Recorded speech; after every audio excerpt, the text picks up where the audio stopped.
Um. The death counter is not for now. It's for a different game we might be playing this morning or later tonight. Either way, we're gonna be playing.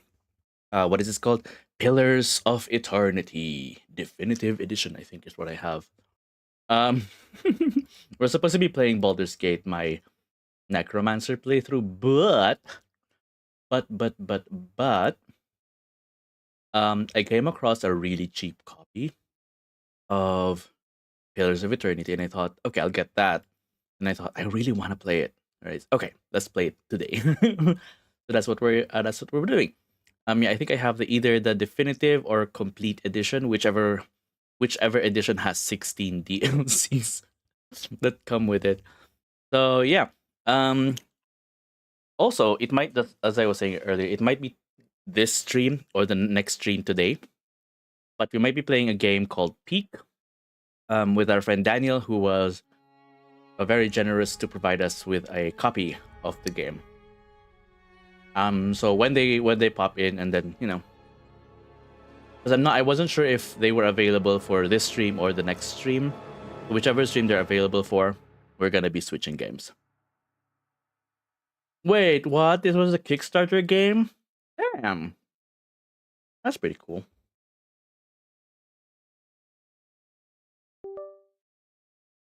All right. The White March. What? Auto pause.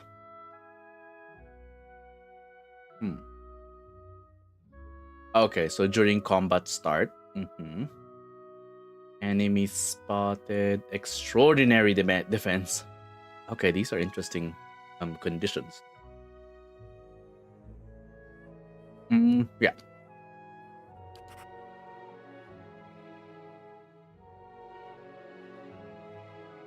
So it auto pauses on combat start. And then it centers on party member. Okay, sounds good. Oh, hello, Captain Star Fox. So welcome to the stream. We're playing another CRPG today. I'm in my CRPG era with Baldur's Gate, Divinity Original Sin 2, and this one. We're just going through the settings. Because I don't have the habit of looking at the settings before the stream. Because sometimes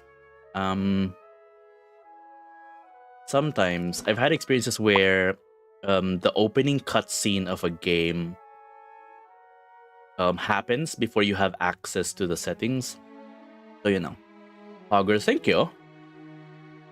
Also, why does it say Pillars of Eternity: The White March?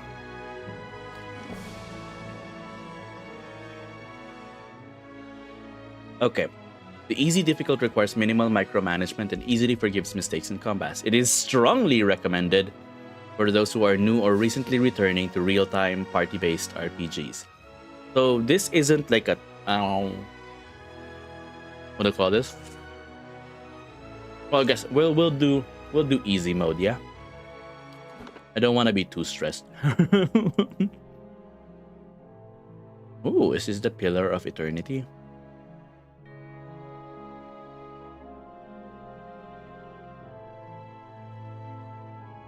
Pillars of Eternity.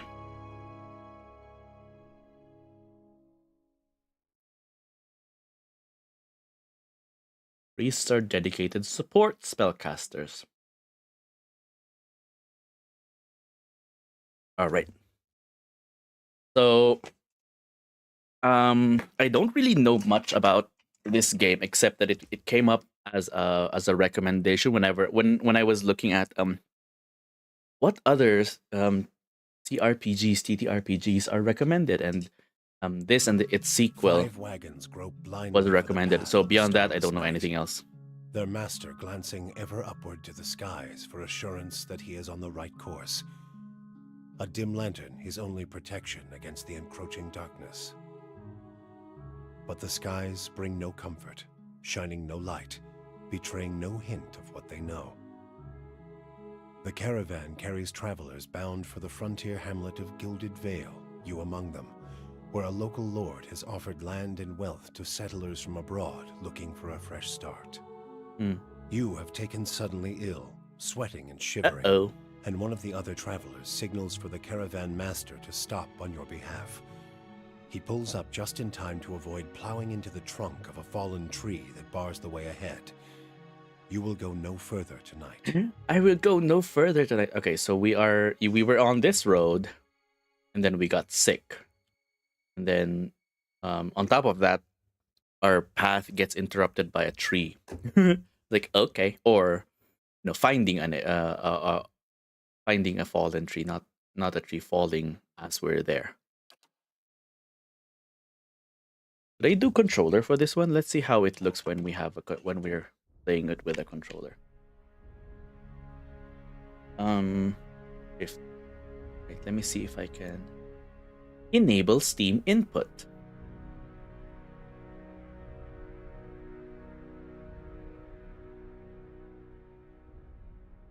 All right. Okay, so right stick controls the cursor. Let's go. Male character. Level 1 fighter.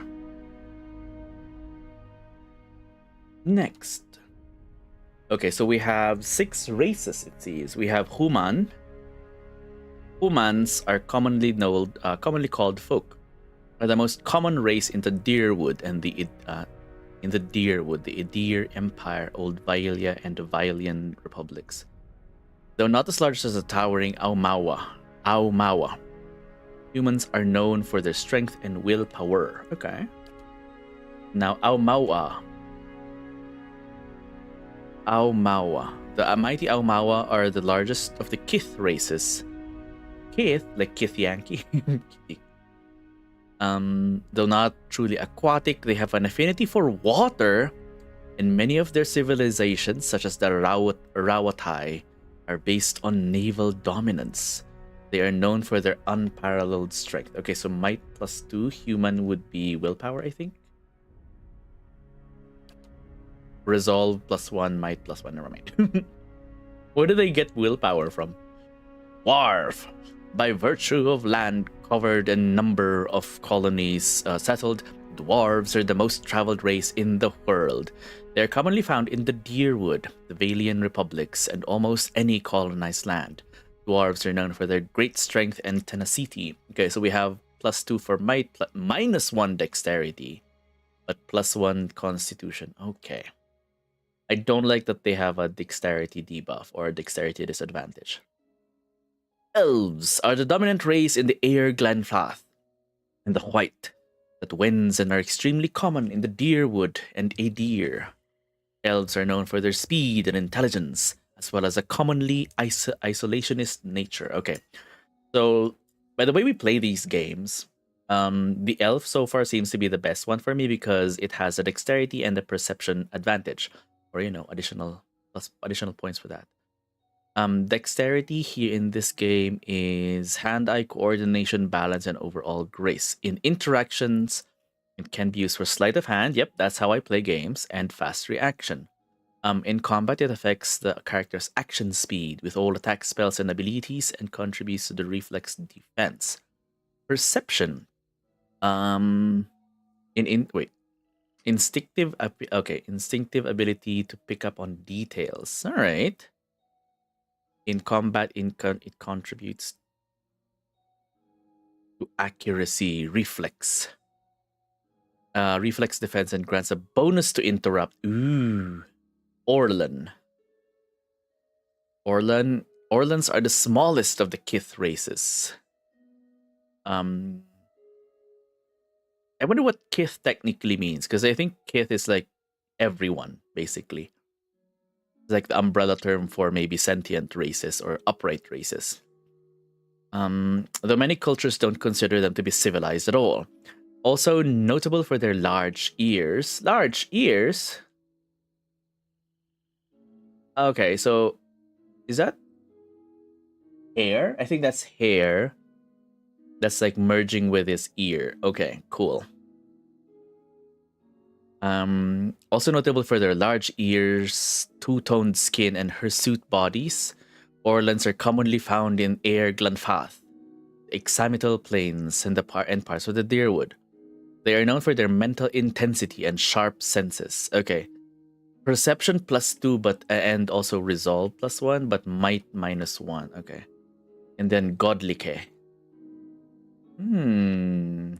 What is going on with this with the tricorn setup? The godlike are children of the Kith, civilized race. Okay, Kith means civilized races. Okay. Who have been blessed with physical aspects associated with the gods, though some do not consider it a blessing. These aspects may take many forms and often come with mystical powers. Aberrant head shapes are typical, and godlike are unable to wear protective headgear as it is near impossible to find anything that fits. Because of their unusual nature and their inability to reproduce, godlike are often viewed with fear and wonder. Okay, that's interesting because, like, horned races, for example, in other games, they just, either they customize the headgear for when they're wearing it or they just let the horns clip. But here, it actually is a disadvantage.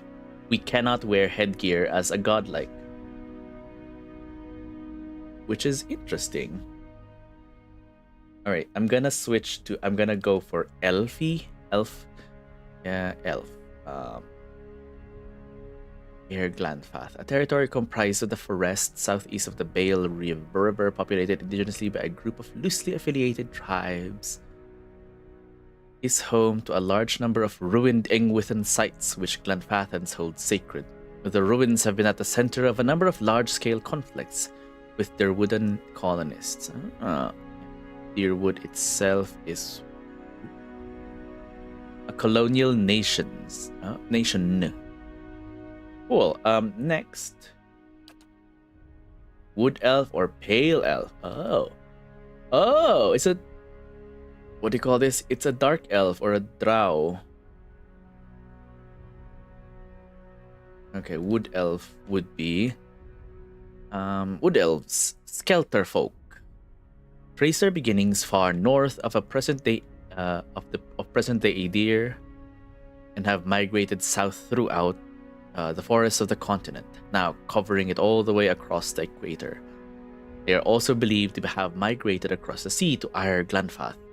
While physiologically identical to one another, wood elves from Adir are culturally different from those in Air Glenfath and consider themselves wholly different groups. Distant advantage. Against any enemy that is more than 4 meters away, wood elves gain bonuses to accuracy, deflection, and... Okay, so the farther we are... No, as long as we're farther than 4 meters away, we have advantage. Or we have bonuses for accuracy, deflection, and... The pale elf. It is unclear exactly how long ago the pale elves, Glamfelin, came to the world to the southern polar regions of the world, but they have lived there for at least 12,000 years, based on their continuous contact with Aumaua raid traders. They appear to be among the most stationary ethnic groups in the known world. Oh! Yeah, migrating within the polar region, but seldom venturing far north. Okay. They are rare in all northern lands, but most people consider them exotic, if they have seen one at all. Elemental endurance. All pale elves have increased burn and freeze damage reductions, which doesn't sound much. We're gonna go wood elf, just vibes. All right, next. Okay, so our class now could be, well, either ranger or rogue would be the way I play it. Hafer. Hello. Look at those arms. A recent discovery in the Eastern Reach, ciphers were once called Rishalgwin, Mind Hunters. Ooh. Stealth +1, +1 lore, +1 mechanics. Okay, mechanics with an S. Alright, Ranger would be Animal Companion. Ooh, stealth +1, survival +2. Okay. They have high damage reduction, Wait, animal companions don't do much damage, but they have high damage reduction, so they're like distractors, crowd control. If one goes down in battle, the others suffer as well. Oh, damn. Okay, and about the rogue, rogues are vicious killers. Starting ability, sneak attack. Stealth +1, mechanics +2. Interesting. Applies bonus damage to the rogue's ranged and melee weapon attacks when the target has any of the... Okay. It also applies to any target the rogue strikes with a weapon within the first 2 seconds of combat. Within first 2 seconds? I don't know if I'll be able to move that.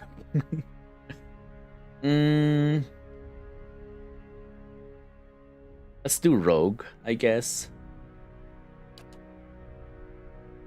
Rogue abilities. Crippling strike. Okay, we have to select which one we start with. Crippling strike. The rogue attacks his or her enemy's ability to move around effectively, inflicting extra damage to and hobbling any enemy successfully hit. Blinding strike is blind, of course. A dirty attack that makes the opponent unable to see, inflicts extra damage and blinds the target. Okay. Yeah, let's go for blinding strike. Oh, come on. Why can't we just... Okay, I guess we'll just distribute the 15 points between these 4 1.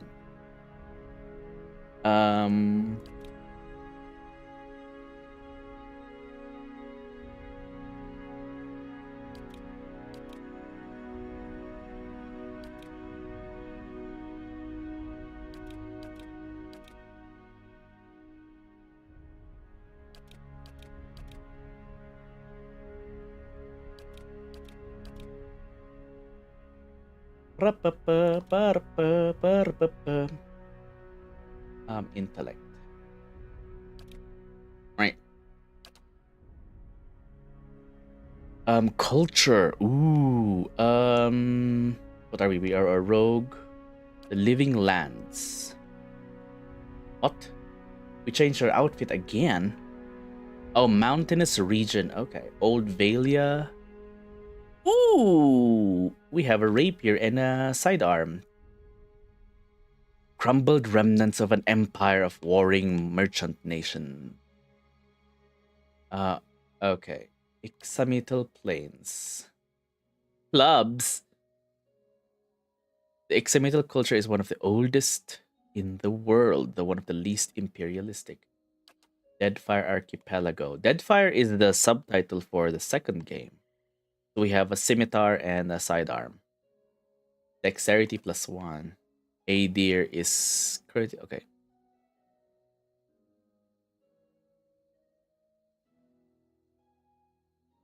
I guess that's where we could be like a criminal. The white that wins. Oh, it's like the most primitive place, maybe, because it's like far out into the farther reaches of the world. So while virtually no plant life grows in the white, it is home to many hardy species of dangerous animals. Rawatai.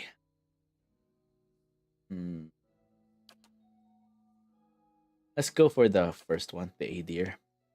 I wanna stay with. I mean, you probably could like change it up anyway, but I wanna start with dual daggers if that's how we will indeed start. Background. Let's see. Dissident sounds good. You've made a name for yourself as a troublemaker. Disrespect for authority and a lack of care regarding the rules are recurring themes in your life. You could also be a drifter. You never quite fit in no matter where you go. Each new town is just a place to rest briefly before moving on to the next.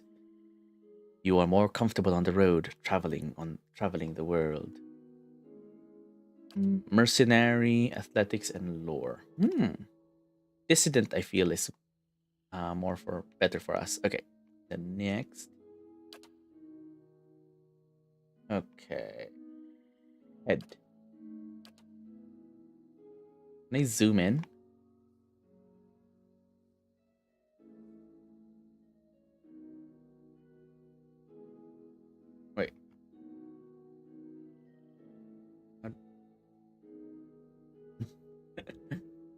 hair.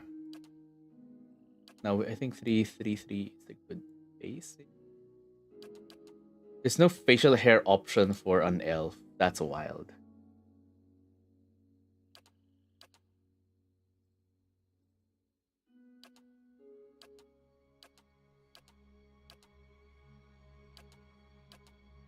Uh, uh, uh, uh, uh, uh, uh, uh, uh.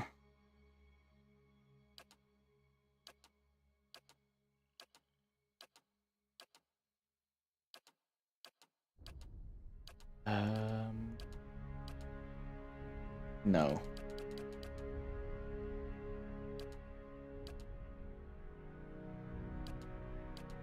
Oh my god, which one was the? Was it 12? I think it is 12. All right, can we? I'm gonna change the color of my hair. Let's make it. Well, this one's good. There we go.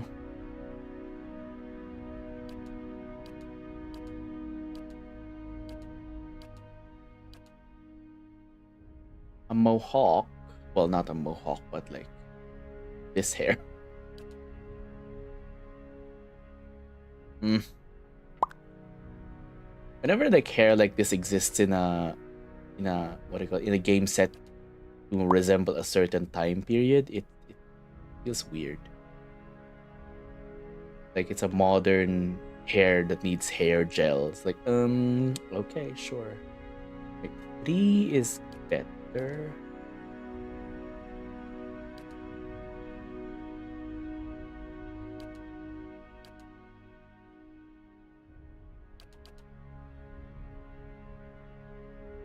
Yeah, let's go for 3. Oh wait, portrait. Oh, hello.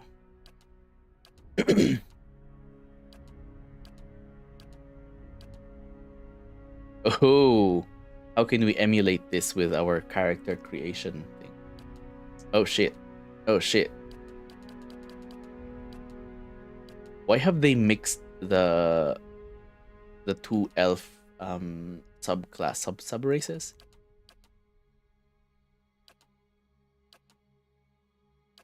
Dum, dum, dum. Well, I guess this one's close to our hairstyle, to our hair color. Let's see if we can find the hairstyle for it. This one.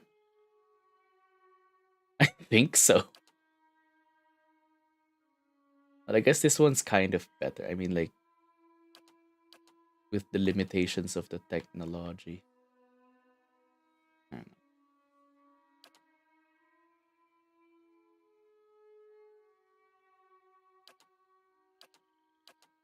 Mm,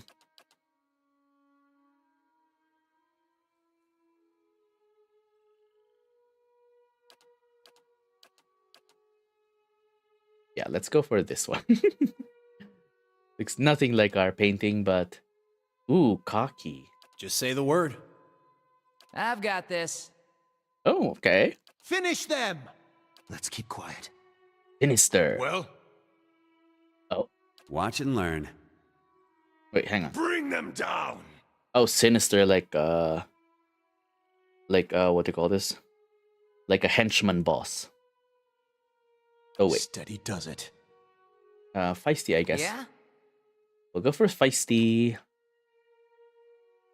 What's a good wood elf name? Usually I go for name generators for this. Pillars of Eternity wood elf names.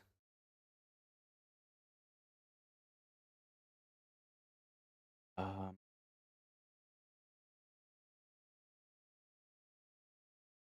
okay. Uh, what?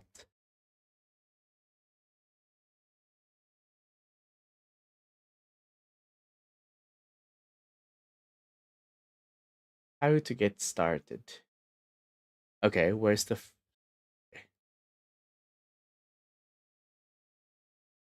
Why do I need my email though?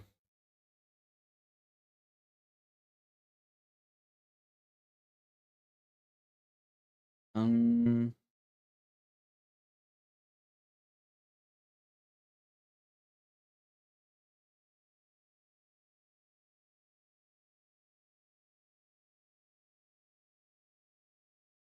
Ouch.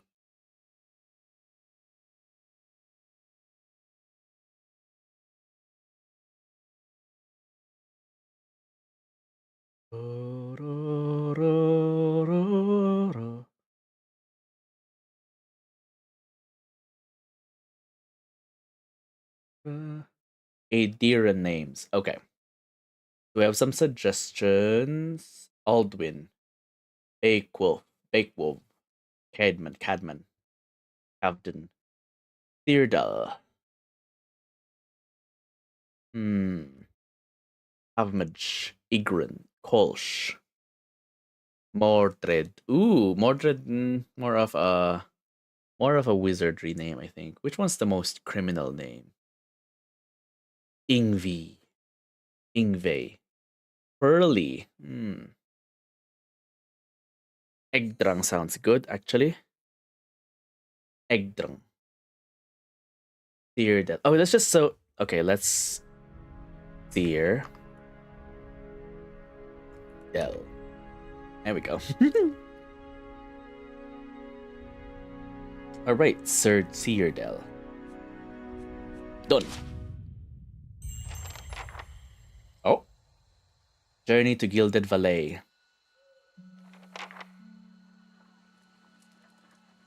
What's going on here? The caravan master finishes addressing. Oh, wait, I'm the one who got sick, right? The caravan master finishes addressing the group, his bushy red mustache and sagging jowls quivering as if for emphasis. Everybody stays close to the wagons, got it? Stay out of the woods, and beasts take you if you were planning a stroll through those ruins up there. He nods toward the looming black mass on the hillside.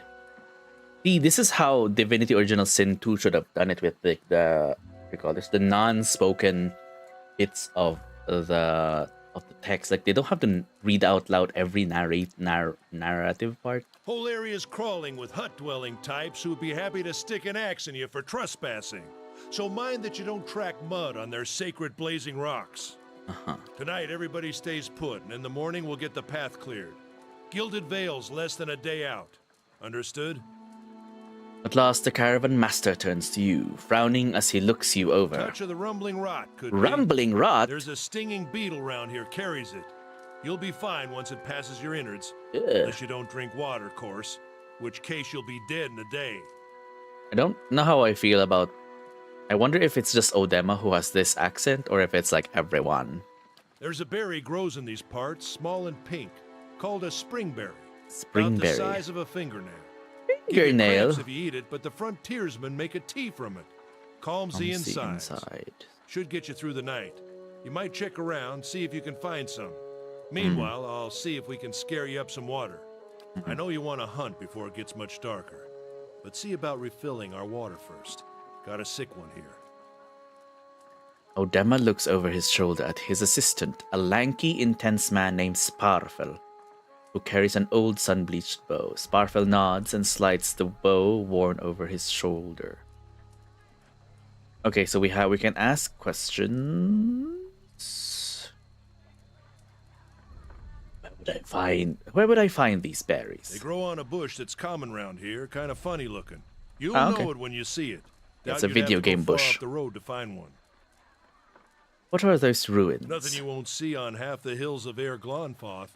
Money to be made selling their knickknacks in Defiance Bay if you don't mind getting stuck with Glonfoth and arrows now and again. They didn't build them, but I'll be the effigy if they don't watch them like a mother bear. Of course, all the ones around here have been ransacked 10 times over. Got nothing left worth half a pawn, so I hear. Your character attributes, skills, blah, blah, blah, blah. The manner in which someone responds to your choices depends on their individual personality and attitude. These options are not necessarily superior. Okay, I wonder if this game labels which dialogue options are like specific to either my attributes, skills, class, race, culture, and sex. Just like how Baldur's and Divinity does. Does it? Oh, shit.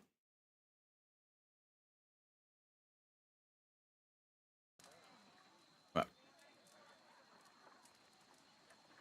who did build?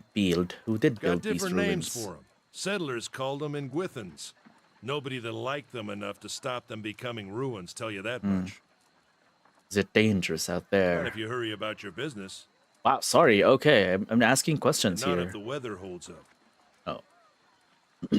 There is concern in his tone, but he does not elaborate.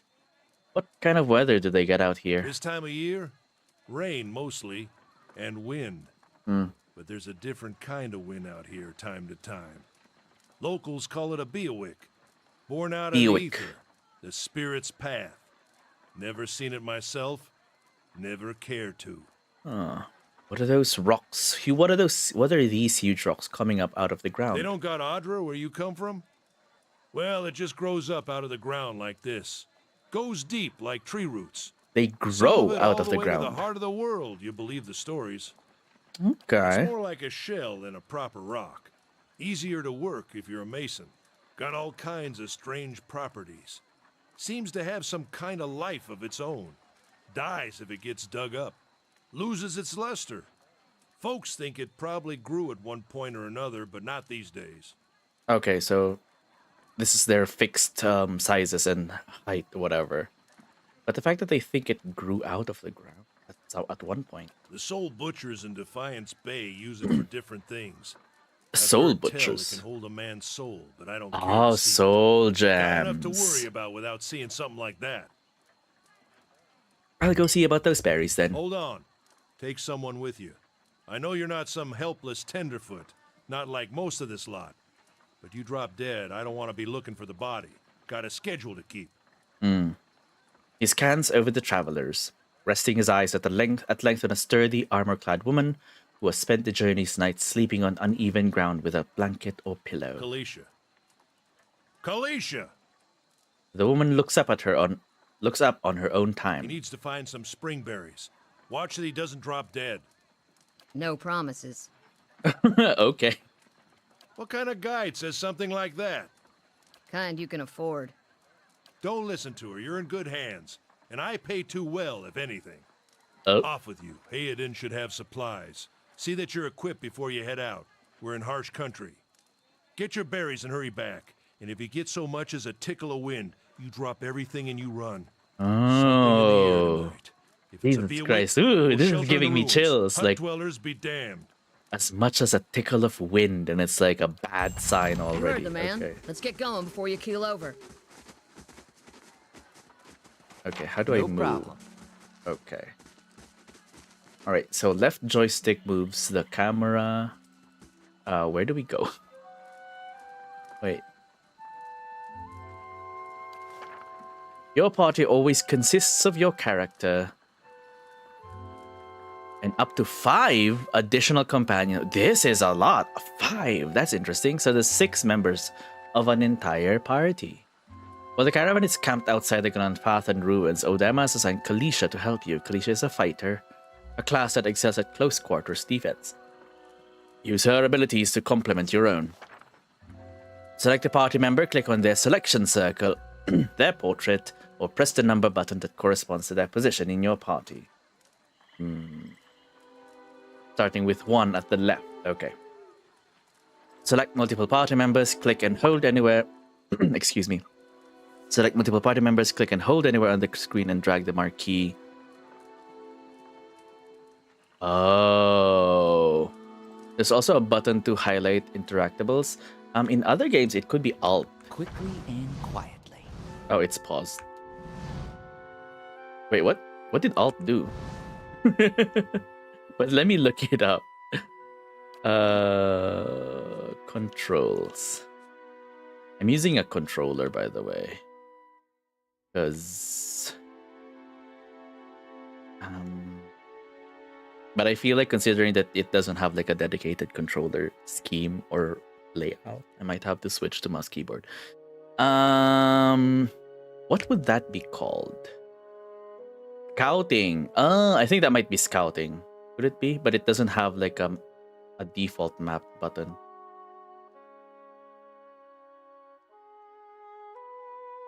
Oh wait, no. Highlight interactables is tab.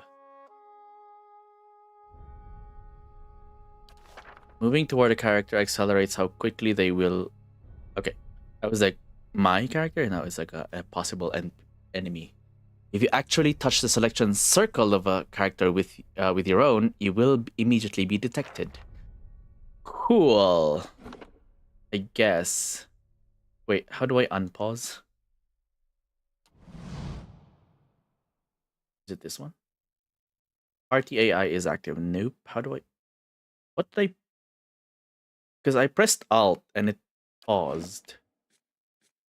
How do I unpause it? It's space. Okay. Wait. Alt. Oh, Alt is sneak. Okay. Where do I get out? How do I get out of here? Anyone need supplies? I've got sundries for sale. Most people you encounter in the world are neutral or friendly. You can interact with them by clicking on their selection circle. Many characters will simply greet you and go on their way, but others will have larger conversations to explore. The merchant, Hayden, has a conversation that... Oh, yeah, blah, blah, blah, blah, blah. Hi. Why was the Kalisha the one who interacted with it? You see a man wearing simple but mostly neat clothes. He's transfixed, however, by a ragged tear in the seam of his tunic. Brought a whole wagon full of goods to sell, but not enough shirts for the road. Oh, I thought he was gonna die. He scratches one cheek with his knuckles. Gets covered with uneven stubble, as if he hasn't quite gotten used to shaving on the road. Is he shaving on horseback? What's going on here? Say, is there anything you need? I've got some basic traveling supplies for sale if you'd like to take a look. Let's see what you've got. Okay, I have what? I have a pig? Giant miniature face piglet. What the fuck does that mean? This tiny Titanic pig. What are these oxymoronic descriptions? Has an otherworldly appearance that seems to be at odds with its endearing behavior. It follows you dutifully and requires nothing in return. Save. Is this a DLC item? How do I equip it? I might need to check on it from my actual inventory, not the shop. How much money do we have? How much cyberpunk do we have? I don't like that the coin here is called CP. We have 100. I think this is ours. What does the ring do? Gon's pledge. Grants Gon's pledge, which is what? Fast affects endurance. No, casting speed is fast, I think is what it means. Affects user 15 endurance. Oh, I love this function. Why isn't this a standard? Like highlight on a game term and it just like gives you the description of what it means instead of having to like go to a tutorial or remember what it means. Endurance represents a character's short-term survivability. Damage that is not absorbed by a character's damage reduction goes straight to their... Okay. When a character's endurance reaches 0, he or she will be knocked out. Wait. Okay. Knocked out. A knocked out character can be brought back in combat through the use of a revive ability. Otherwise, characters will regain all of their endurance at the end of combat, assuming they're on the winning side. Okay, interesting. I hope I remember to use that. Alright, let's... maybe I should have gone for Ranger. But let's get a dagger. Or wait a minute, hang on. Yeah, but yeah, it's fine. I'm gonna check. Oh, I do have daggers equipped. It just... Okay, because they're equipped, they're not in my inventory, obviously. Alright, and she has an axe and a torch? What is this? Yeah, a torch. Massive torch. which she's not holding properly. Girl, you're gonna set the thing on fire and then yourself on fire. Anyway. Okay. Exploration is key in Pillars of Eternity. As you make your way through the Eastern Reach, open the area map to see what parts of the map you've already been to and what's left to explore. Okay. I've switched to mouse keyboard.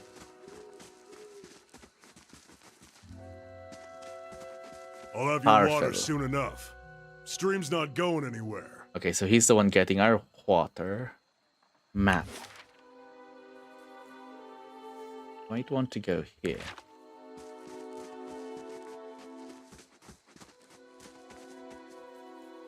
Is the interactable thing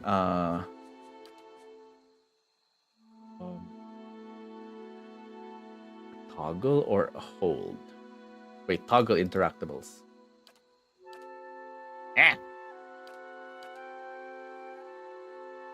Mouse 3, there we go. I'm glad it recognizes mouse 3 because some games, like some older games, do not understand that there's like sometimes there's more than the usual number of mouse buttons on a mouse, and it's just like I don't know what button that is.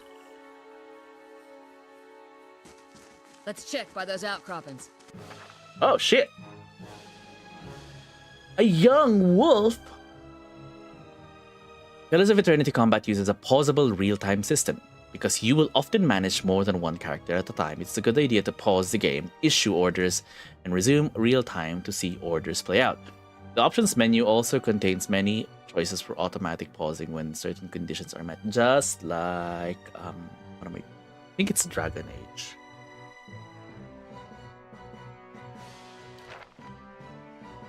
Okay,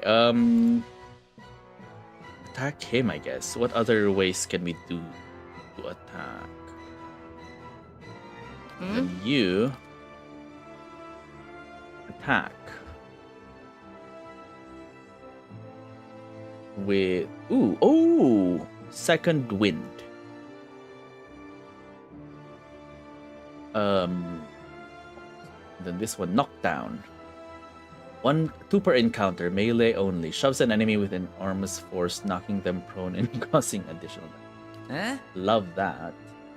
Blinding strike. You know what? Let's do a blinding strike. Oh. Okay.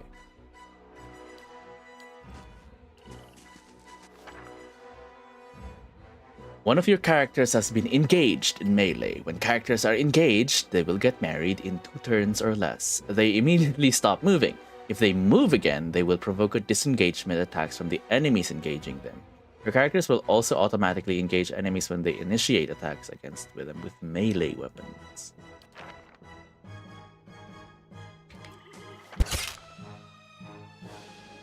This is as far as we can zoom in. Cool.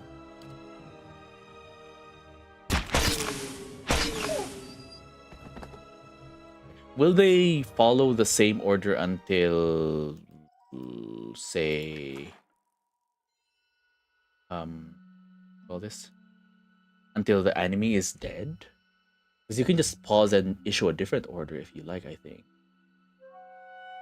The wolves of Deerwood are a large and crafty breed, bereft of the species' usual shyness, and they present a serious hazard to travelers who venture off the beaten path. Hunters who seek them out will not usually contend with a single wolf, for they travel in packs of... Oh shit, of course. For they travel in packs of varying size, presenting a challenge to any lone hunter. Their furry hides are valued for the warmth they can provide. The teeth of the stronger wolves make for impressive trophies. I hope this game does not have a crafting mechanic, so I can just straight up sell this and then buy armor or whatever.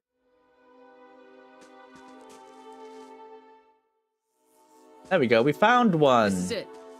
I know.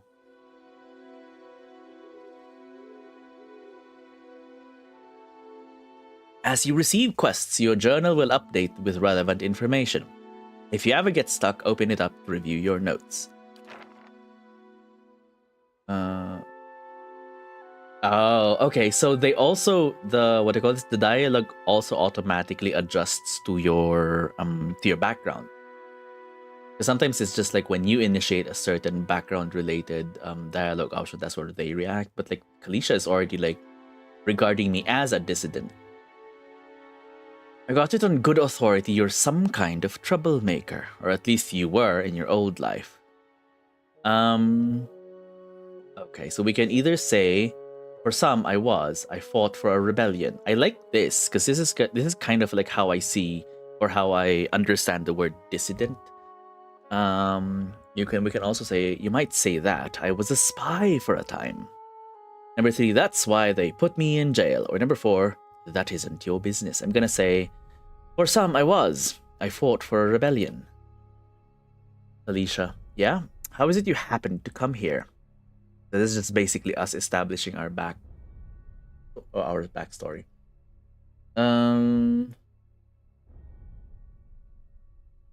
We can either say we lost, I am exiled by my own homeland, or 2, we won the war. But the new government, the one we bled for, ended up being much worse. You should have assassinated the new government just like how Katniss assassinated Coin. I've had my fill of war and bloodshed. I'm gonna say 3. I've had my fill of war and bloodshed. Like he retired at the young age of whatever his age is. Well, we've all got things we'd like to leave behind. Gods know I do. I'll tell you that. Gods know I do. I'll tell you that. Here's hoping they never track us down. Alicia breathes in her surroundings. Been a long time since I've been this way, but I always did like it. Lord Redrick's offer makes a girl think. I'll give him that. Offer? You here to settle like the rest of the lot? No, I'm just passing through. That's usually the case with the big city, just a little ways further up the same road. Where you headed? We can say nowhere special, which is my immediate like gut reaction. I'm going to continue on the city, see where that takes me. I'll probably wander for a while, somewhere I can make some money. I have no idea. Okay, number 6, nowhere special. Just putting as much time and distance between me and my old life as I possibly can. Seeing as how we're halfway between nowhere and nothing, I'd say you picked the right spot. Anyway, I'm wasting time here. Odemel, give me an earful. Let's be on our way. For a moment, I thought number 1 had a slightly different color, and I was like, is that a special option? It's like, no, all of them are the same color. Why are you here? Kalisha sighs unevenly. Her eyes search the ground at her feet. My sister moved out here some time back. She sent me a letter. She seemed worried. But that's how she always is. This time, though, she asked me to come out. That's got me a little worried. Dun dun dun. Is Kalisha actually a recruitable companion? I thought she was just like the tutorial one. But if we can recruit her as early as now, that'd be great. I haven't seen her in ages. Been doing guide work in Ixamital. I'd do anything for her. She's a much better woman than me. I'm here and we'll see. So I'm here and we'll see. Odema, I've worked with before. He doesn't usually drive a route this way, but he's doing it for me. About yourself. I think she is a recruitable companion, considering like how much we can talk to her about. I've got simple needs. I like open skies and far horizons. I find work that lets me live that way. My family wanders too. This would be great if we had like some sort of background music. We started in Deerwood. My parents ended up in the Living Lands. We've got a brother in Rawatai, another in Adir. My sister in Gilded Vale. She's the only real homebody. What can you tell me about Deerwood? I'm not much for history, but from what I know, it used to be part of the Adir Empire. Broke off after a war some years back. The locals here are feisty. That's how they like it. I've been out of touch, but I've been hearing weird kinds of things about it lately. People having trouble giving birth. I feel like they didn't write that thinking that people would read that out loud, because that feels like a tongue twister. People having trouble giving birth, I guess. A lot of them. Been going on for years now, but somehow it's getting worse. With an uneasy tremor in her voice, she adds, I'll have to ask my sister more about it. All right, let's get back to camp. I wouldn't hold my breath that Sparfel's getting you water anytime soon. He does what he feels like when he feels like it. We should check up on him first, slap him around a little. Stream's just down that way. Come on, let's get you your water. You say that away, but I don't know what that away means.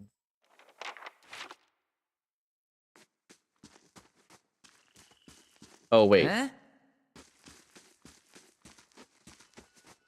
Is there not a way for her? Oh, there's crafting. God damn it. It's fine. As long as it's crafting from the inventory and not crafting on a workbench.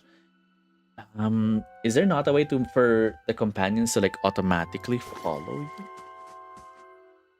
You can switch their position.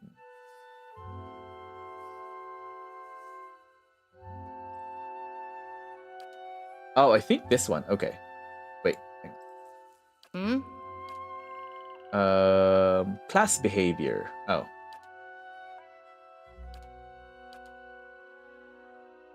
Aggressive. Yeah, let's make her well, she's a guide, so we should have made her a bit more defensive, but let's make her have her perform aggressively.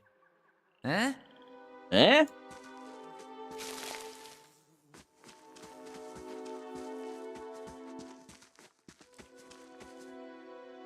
This path winds through a narrow canyon back the way you We shouldn't came. stray too far. I know. Hang on. I thought that's where I needed to go. For some games, when you double click on the location you want to go, it means that you run. But I guess no. Here it just centers it. What is that? It's nothing. Where was the water? Oh, we can also fast forward. Okay, interesting.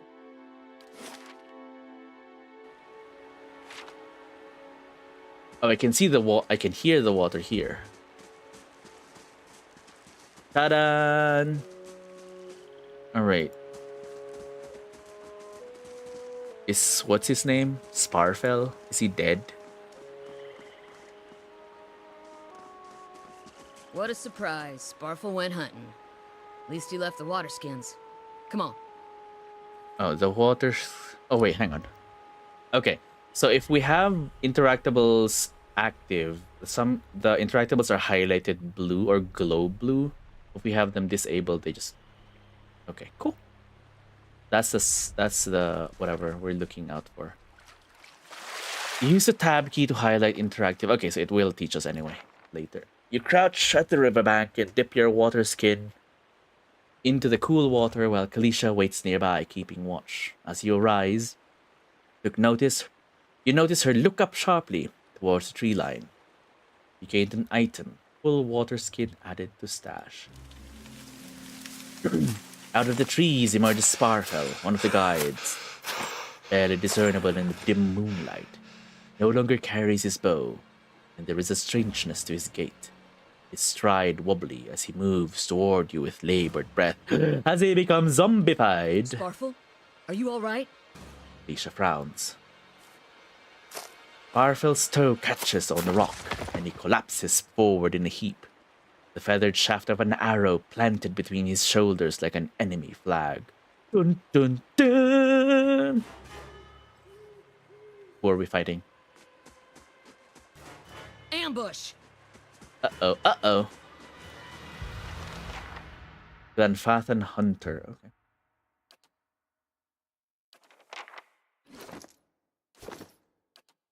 Let's blind this fucker, eh? What you And need? then you can attack the other guy. Ooh, shit.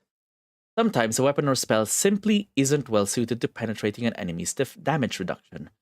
When the attack hits, the damage reduction will wipe out all but a small percentage of the incoming damage. You'll hear your characters complain about it when it happens. Take heed, note the damage type that's being blocked, and switch to a weapon or spell that does a different damage type. Okay. But right now, though, we don't really have a choice, because, like, literally, this is all we have.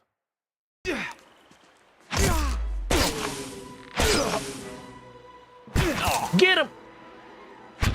Get nice. All right.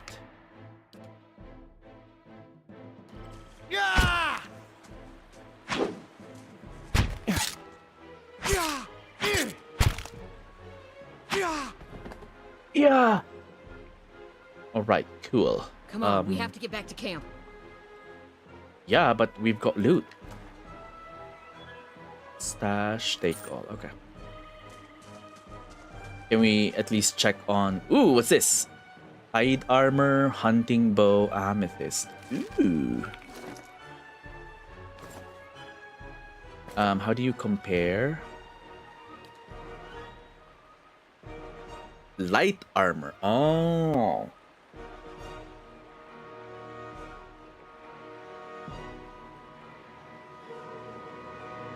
I think you could go either or with this one. How do we switch characters?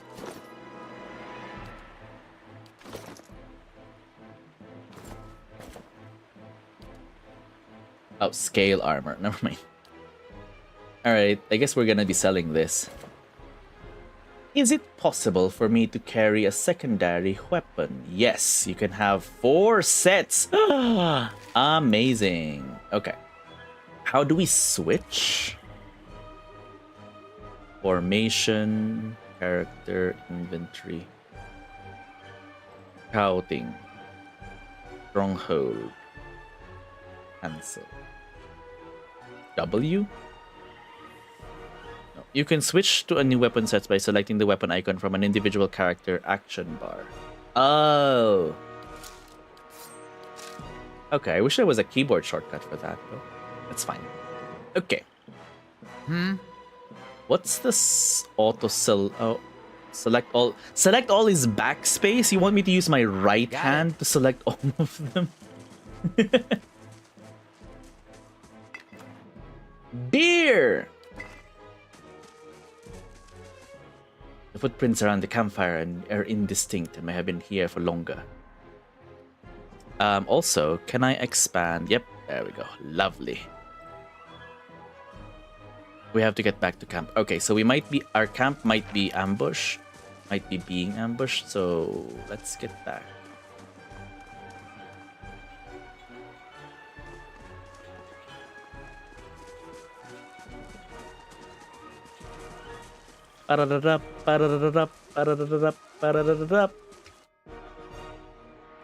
Huh? Eh?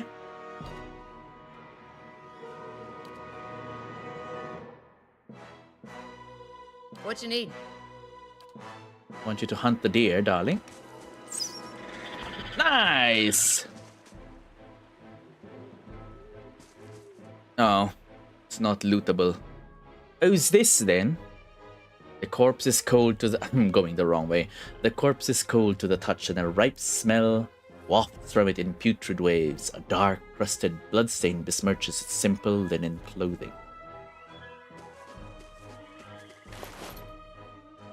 Leather armor, lockpick. Ooh. Nice, you can... Well, I guess it's a lot of games do that, where... Huh? Okay.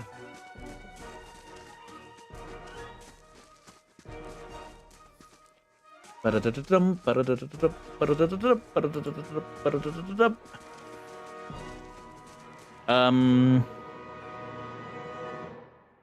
was I? I wanted to open my map. That's what I wanted to do. What the fuck? Uh-oh. Alright, good thing we have a bow with us, so...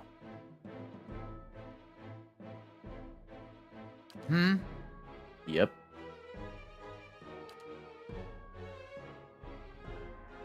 Right.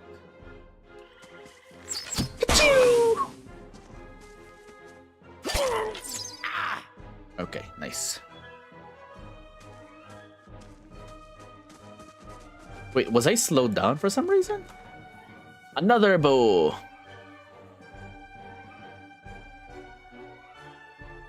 Stash. Where is the stash, though? Anyway, we'll keep everything we have in our... Oh no! So many people dead! That's the merchant. All around you lie the massacred remains of the other travelers, peppered with arrows and knife hilts, splayed and bug-eyed and filthy. Felicia puts the back of her left hand to her mouth, as if to ward away some poisonous vapor. A handful of dark figures stands above the fallen treading on limbs and backs and heads, jerking their axes from bodies as if from half-split logs. One of them, towering and severe, with a thick beard tasseled with knots, holds a wet blade at the neck of the man you recognize as Hedon, the last of your caravan left standing. Lay down your arms, trespasser. Do not forfeit this man's life for a fight you will lose. We have a character-specific option. The ruin has not been sullied by our hands, men of ire, Glenfarth. The ruin has not been sullied by our hands, men of ire, Glenfarth. Your words carry no weight when I have seen the truth with my own eyes. Blood must be paid for this intrusion. You now have one rank in disposition reputation. This reputation represents how people perceive your personality throughout the world. Even seemingly nasty reputations will be favored by some people, and benign reputations often bring out the worst in certain people. Often, no disposition is inherently good or bad in Pillars of Eternity. But if your main character is a priest or paladin, you must be careful not to misalign their dispositions with what is favored by their deity and order, respectively. For the main character only, their dispositions will modify the effects of holy radiance for priests and faith and conviction for paladins. Okay. There's an option to... Oh, yeah, I would like that, actually. There's an option to show stuff like disposition to dialect, but it's off by default. Yeah, because I want to be able to see that, mainly because it's a bit more informative. it helps make certain like dialogue options a bit like it helps me choose better or choose quicker, I guess. So I say again, lay down. Let's check it out. Wait, can I check the menu from here? No. All right, we'll check it out after this one. So I say again, lay down your arms. I don't know what accent I'm doing.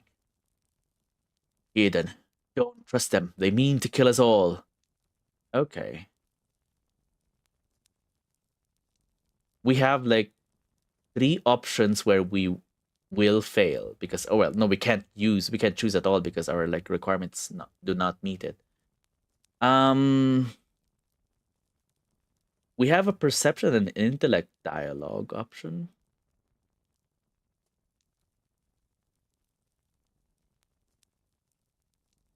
Perception. Your courage is a mask. None of you has yet slain a true warrior. The man's brow creases, questioning. We have killed many trespassers like you. Your kills are sloppy. The wounds on these people are inefficient and off target. This is the work of untested man accustomed to carelessness. The man bares his teeth. He looks at Hedon, helpless, his eyes shut tightly for the killing blow.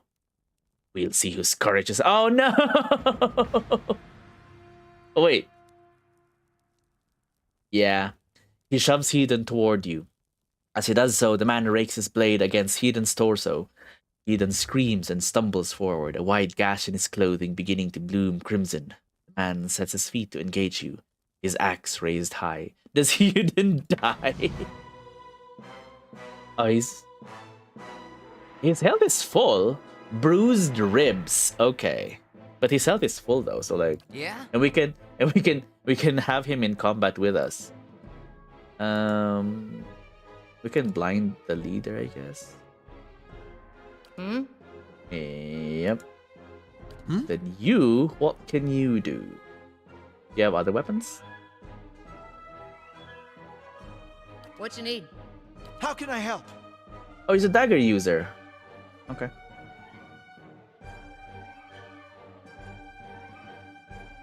Is everyone gonna be attacking? Okay.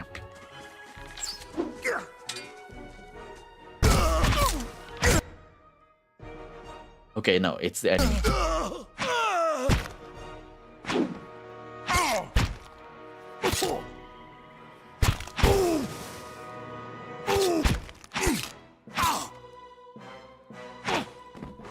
Oh, we did it. Master Odema is still alive, I think. He's like... Hang on.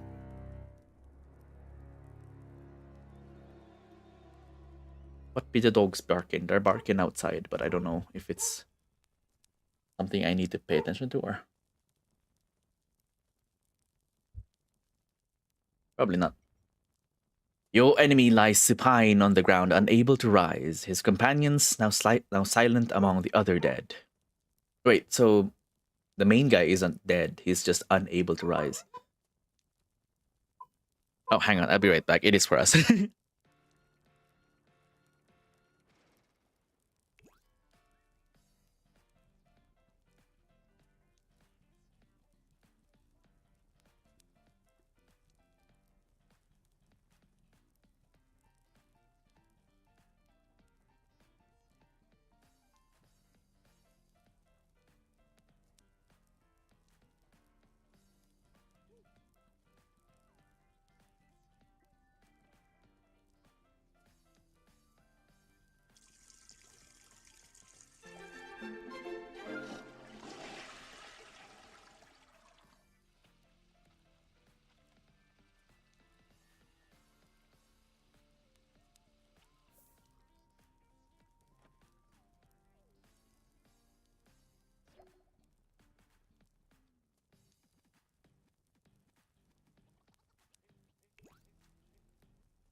Natalie, there was no need for code names now.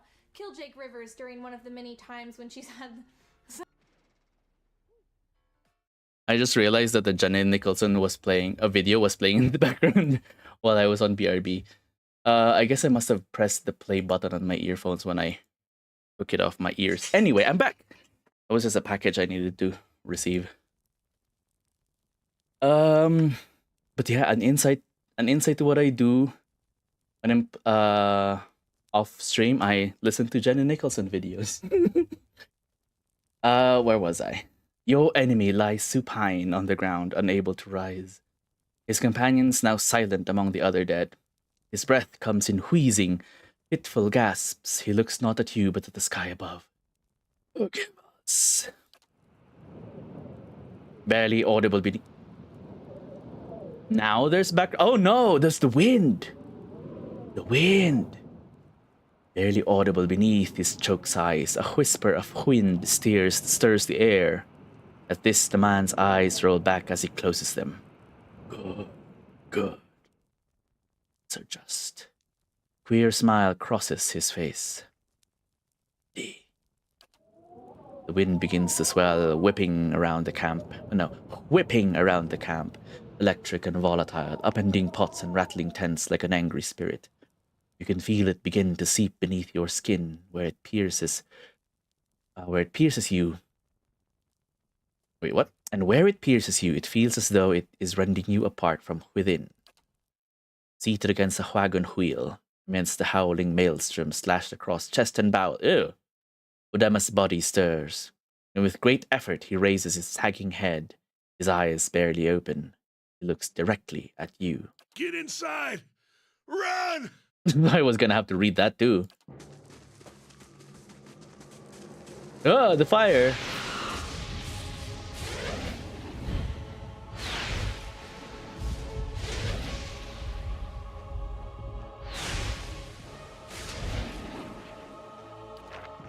Straining against the gale that threatens to pull you off your feet with every step.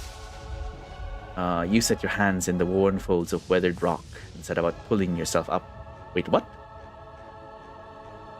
Why are we suddenly climbing on a rocky on the side of a rocky thing? With the last burst of energy before your arms give out, you swing yourself up onto the ledge. Eden trails behind, slowed by injury and delayed by early hesitation. As he nears the face of the rocks, one of the fallen attackers, who had been feigning death, lunges for Eden and topples him onto the rocky ground. Restrained, Eden lashes out against his fatigued assailant, but struggles to... Where is this? Like, I feel like there's like a single moment that's like been skipped. Either I skipped accidentally or it just jumped to it without a real transition. Because like before this, we were supposed to be going inside the caravan thing. But now suddenly we're climbing up and everyone's being attacked. They're close to you. From your position, you would have a good chance at hitting your mark.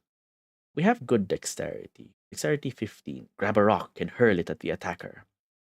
Your aim is true and the hit jars Heathen loose. Lurching to his feet, Heathen clambers up the base of the rocks.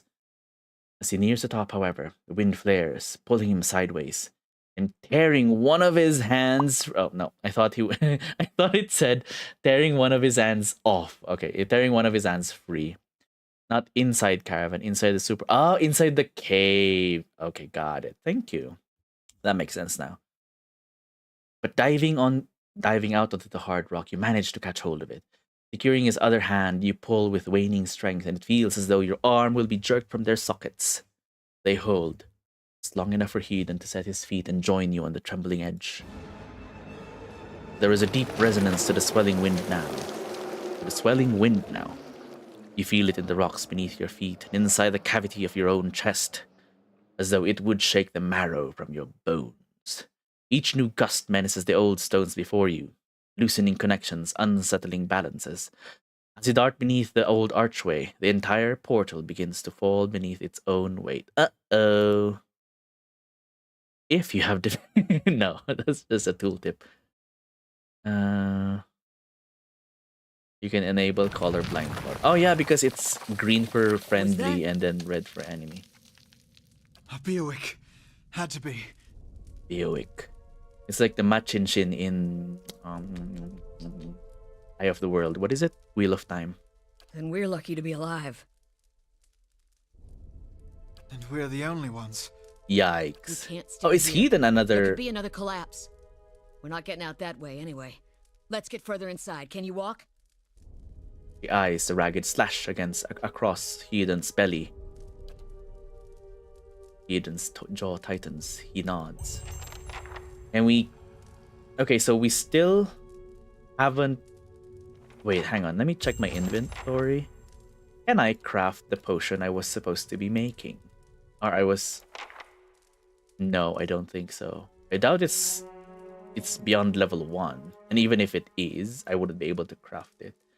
No. Wait, hang on. Can Heathen craft it?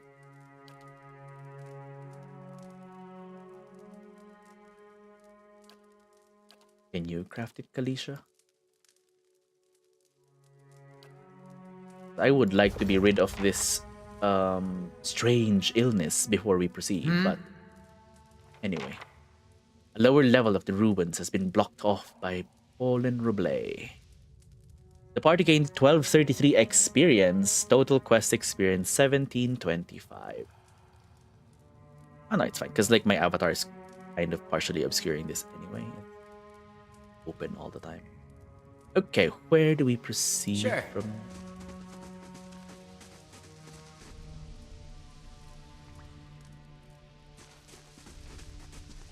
There we go. Heathen and I are wearing the same outfit. That I think should be far enough. both of us might be the same class, or at least we're both dexterity focused, because we both have dual daggers. Heathen's chest rises and falls visibly with each breath. We look for another way out. Storm has to die sometime. What happened out there? Alicia shakes her head. Windstorm, of a kind they only get in Air Glenfath. Air Glenfath. Not too many people live through them, so it's hard to know what's true. The Glenfathan word is Buick. Buick? To them, it's the gods' way of reaping the souls of the land that couldn't find their own way out. But they'll take a living soul as soon as a dead one. They'll got yours. Who attacked us? Glenfathans. Those would be the hut dwellers Odema warned you about. Look to be fangs of Galawain. Galarwan? Who are the twitchiest of the lot. They go ruin to ruin looking for fights with colonists.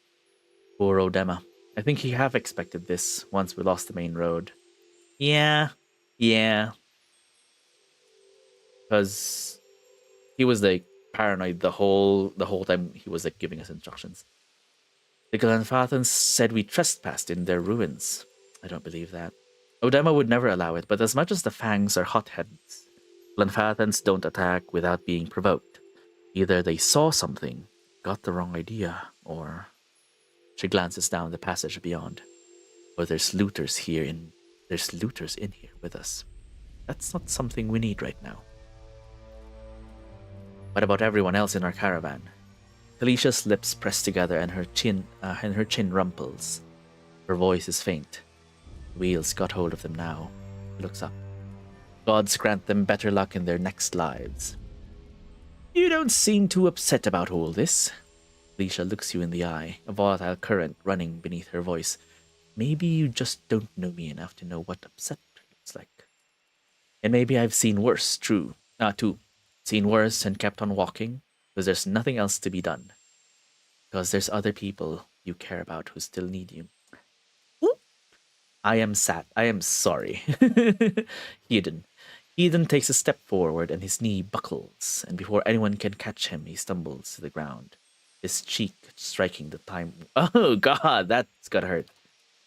On unsteady legs, he claws his way up the hall and back to his feet, but his stance is shaky, like a sailor walking on land after a time at sea. Oh, good lord.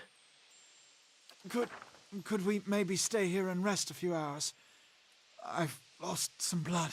I don't like that we have a lot of Seems quiet off the to same left. letters on our names, because place like to I feel like he's rest gonna die, and I'm not comfortable having like 5 letters of his name be the same in the same order as my name as well. So like, I'm already attached to this fella. You have gained an item. Camping supplies added to inventory. Cool. I hate to say this, but we can't afford to stay put.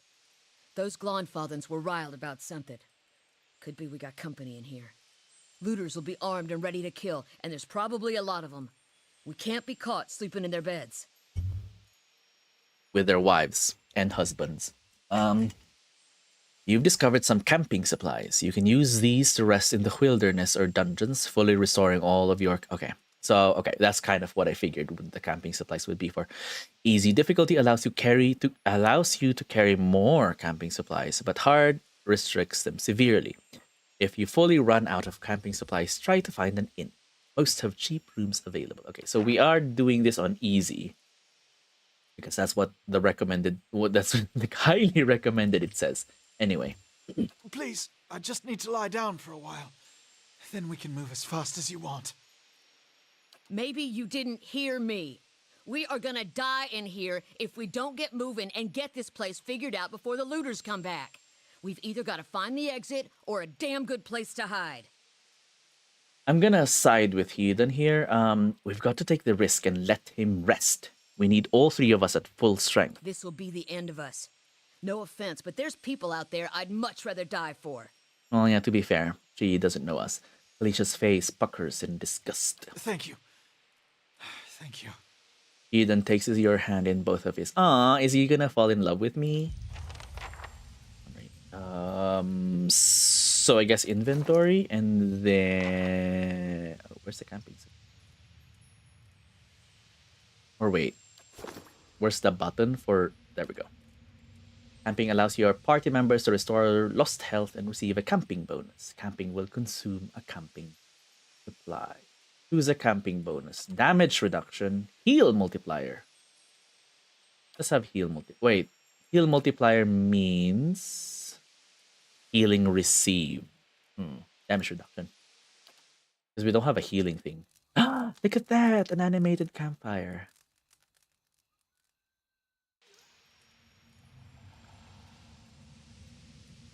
Alicia is gone. What the fuck? Eden stretches as he wakes, gingerly probing the gash across his stomach. The flesh has begun to knit together. Has magic been employed at some point during the night? By the gods, that's better. I think I'm ready to find a way out. Alicia's not here. He sits up quickly and looks around the chamber. He really did leave us. He won't get far unless... He crawls to his knees and begins rummaging through the equipment with mounting desperation. You have lost an item. Full water skin. Damn her. Okay. She took all our water. So that's like our first major option. So we could have sided with Kalisha and had her with us as our companion with a full water skin, or we let Heathen rest, and we lose a water skin, but we have Heathen as our companion. He strikes the rough stone floor. I'm gonna say this: with any luck, she'll meet the end she deserves on her own. Yeah? Alright, Kalisha. We'll see if we'll bump into you later, or that's the last of it. Let's go this way first. Wonder who was here. See if they left anything useful behind. Oh, lovely. We can have a mace, more camping supplies, a hammer and chisel. Useful for chipping away at hard surfaces, particularly ones that display structural weaknesses. Ooh. Wait. I think we have inventory space limitation and not carry. I think our carry capacity is the number of slots and not. Wait, I think. Yeah, I'm not seeing weight units for other items. Okay. You carry the thing. What's the number for?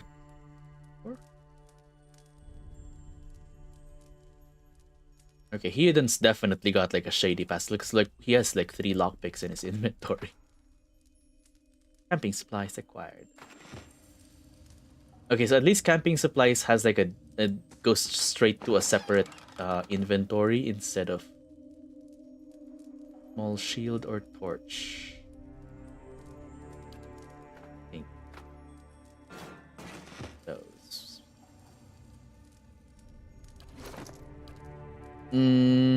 How do we learn more about you, darling? Yeah, I think we pretty much have the same stats.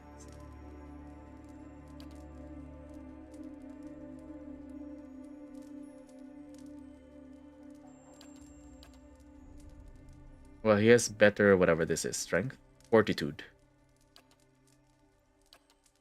Yeah, he has slightly better stats than me, except will.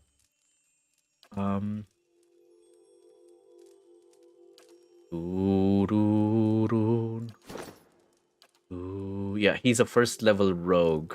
Okay. So we're both rogues, which might be a bad combination considering that we might need someone to be able to tank damage while we're getting attacked. But we'll see. Maybe what do you call this? Being thick as thieves will help us get through this together. Wait, how do we save? Is it only manual? Auto save. Is there an auto save? Is there a quick save button? Quick save, of course, is F5. Quick load is F8. Okay.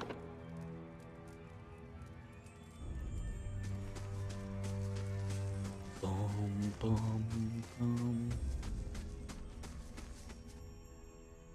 No. The cave floor is wet. Go here first. Oh, hello. A turnip? What is that? Wait. Taurip. Okay. A trembling, sickly creature emerges from the dark, clutching a spear. Knobby elbows and thin ribs show through its scaly flesh. But you recognize it as a shaurip, or zaurip, zayurip, exayurip, shaurip. It watches you cautiously, breathing in ragged sighs. Raise your arms and stand still. I'm gonna go for that. The creature cocks its head and approaches you, a soft clicking sound emanating from the back of its throat.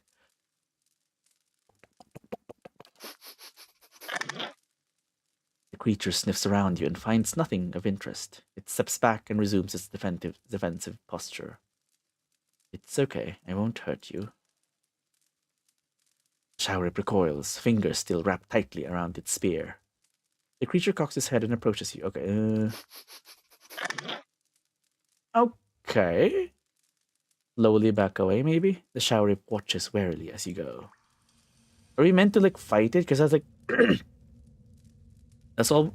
We've gone through all of the options except the "I'll tear you to pieces" lizard. Wait, can we sneak back? Be quiet. I think we can, but I think the moment we loot this. Oh, never mind. Combat start. All right, fine. Yeah? Blind that fella. Hmm? Then you do this.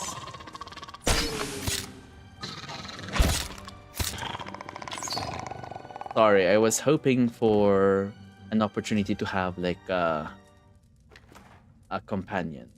Taurip spear. Then yeah, you carry the junk we're gonna sell.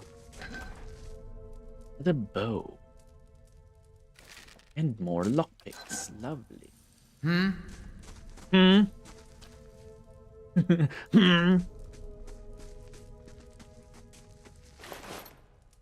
Crossbow. Okay. It's slower, and I already feel like the bow is like slow. Interrupt is strong. Pierce damage is so much more powerful. It's like almost twice our current damage. All right, I think I'll go for crossbow. For the crossbow. Let's see how well it works for us. And then leather armor. Ingwithan relief gem. This brilliant blue gem has been sculpted to look like an eye. Tattered journal. This small folio is torn in several places, and blood has soaked into several of the sheets. One later entry is still legible, however. I can't believe my luck. A few rounds of dice, and I've gotten my hands on a genuine Ingwithan artifact. Ooh! Fellow who had it said it was a pretty nothing, as far as he's concerned. Murderer! I'm sorry. I guess we could have just gone around it. But yeah, we did murder that Burnip Shaorian. Oh, Soar! Saurip. It's like a soar, like a lizard. I think is how we're supposed to. I don't know. A Saurip. Anyway. But if he's right about this gem leading to a hidden treasure, and that's worth sneaking past a few painted elves. I'll head to Silentlis in the morning, and it's just a matter of finding this relief he was talking about. All right, so this might be one of the people that triggered the Is it Gulnathan? Glenfathan ambush earlier, because this guy is like a cave raider. Uh-oh. Dude, join in.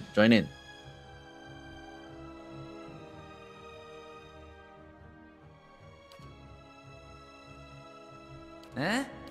Eh? I'm starting to regret the voice I've chosen for my rogue. Ow!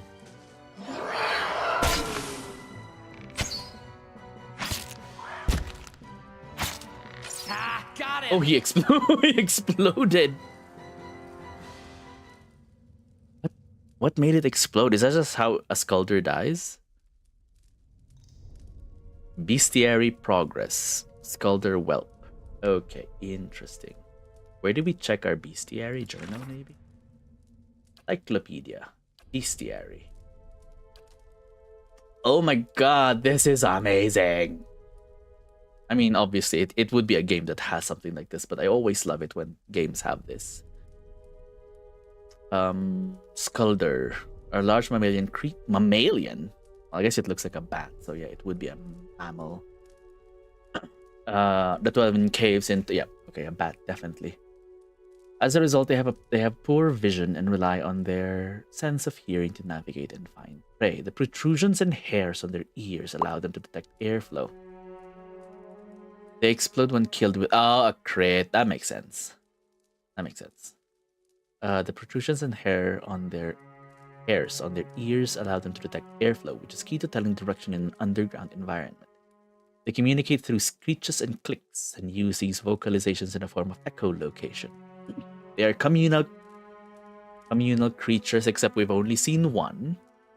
The wolf is also described as a pack creature, which is obviously it is, but like we've only ever met one. Saurips are reptilian humanoids about the size of Orlans. They adorn themselves. Literally, when we bumped into it, I thought it was an Orlan named Saurip. So like, oh no, Saurip is like a creature, not a name or not a proper name. They adorn themselves with the bones of fallen enemies, mostly Saurips from rival tribes. I was mixing up tribal and rival. They also have an affinity for large feathers, which they hang and pin to their attire. Saurip skin tones can vary from light green to a rustic brown. Their elongated snouts, which make speech impossible, and overly aggressive behavior. Wow, the guy was perfectly reasonable until we snuck up behind it. Have hindered them from communicating with the more civilized races of the world. They live in secluded tribal territories and are known for ruthlessly attacking anyone foolish enough to cross their path. Yeah, this one was like more reasonable than this. This encyclopedia might be outdated. Like whoever wrote it didn't interact with Saurips as much as he claims. Saurips revere dragons as deities and build their communities around the layers of these power. Is this cave gonna lead into a dragon? A dragon's nest or whatever. It is not uncommon for a small tribe to wander nomadically until it has found a drake or dragon to worship. Once a tribe dedicates itself to a dragon, they will defend it at all costs. Elaborate rituals in which the dragon consumes Saurip's You could also just have fed him the meat of that skulder too. Oh, yeah, we met. What do you call this? We had a different order of encounters. That's fine. As a dragon grows in age and size, their sacrifices become large religious events that cost the lives of hundreds of Saurips. Oh yeah, of course. Because they'd have a bigger appetite the more they grow. The power and prestige of a Saurip tribe directly correlates with the age of its dragon. The most powerful tribes have existed for hundreds, if not thousands of years. Warriors and shamans of these large tribes typically paint their bodies to resemble their draconic gods. Oh god, I feel like we're gonna bump into a dragon later. Skulder ear. The tattered ear of a skulder. Is this like the hyena ear in Baldur's Gate where we make a haste potion with it? Huh? Axe. It's a door here. Crack runs along this wall from floor to ceiling. A light gust of air passes through it. We have the hammer and chisel. We set to work. The cracks lengthen and widen with your efforts, but the process is more taxing than you would expect. You'd expected. Sweat beads your forehead. Your muscles begin to ache. Oh no. Is it gonna cost us some status effect? Items in that's your stash. Can access it anywhere. Oh, I thought it would be like accessing the stash. You would need to interact with its physical thing. But if we can access it outside of combat at any point, that's also very good. This game is already like much better in terms of inventory management than a lot of the games I've played. Continue chiseling at the wall. After several long moments, you begin to see light on the other side. With one final tap, several blocks of stone shift, then tumble loose, clearing a gap just wide enough to pass through. Oh, okay, so that breaks the chisel. Okay, that's fine. Cool, but we do have...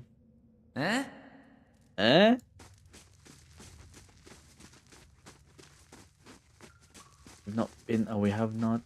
Oh no! It's the puzzle. What are those symbols? It's the puzzle floor in the trailer. Oh shit! Hang on.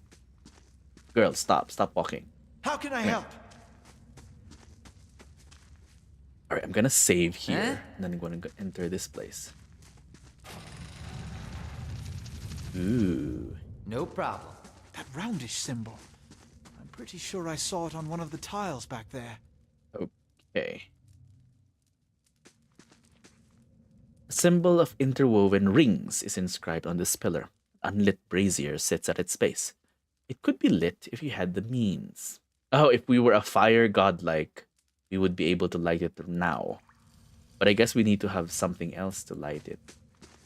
Like maybe like... Hang on.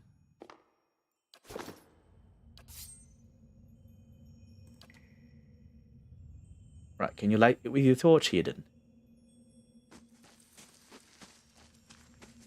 Yes, okay, lovely. Flames kindle swiftly in the brazier, winding their way upwards. Ooh. Wait, save? Flames kindle swiftly in the brazier, winding their way upwards.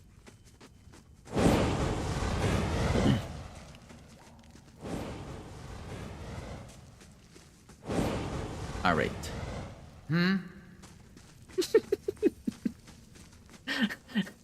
There's not even like a variety of like how they respond to being selected. It's like, like what the fuck now, bitch? What do you want me to do? Interact with these. Okay. Oh, hang on. What? Did that turn off? Oh, we didn't like this one. Oops.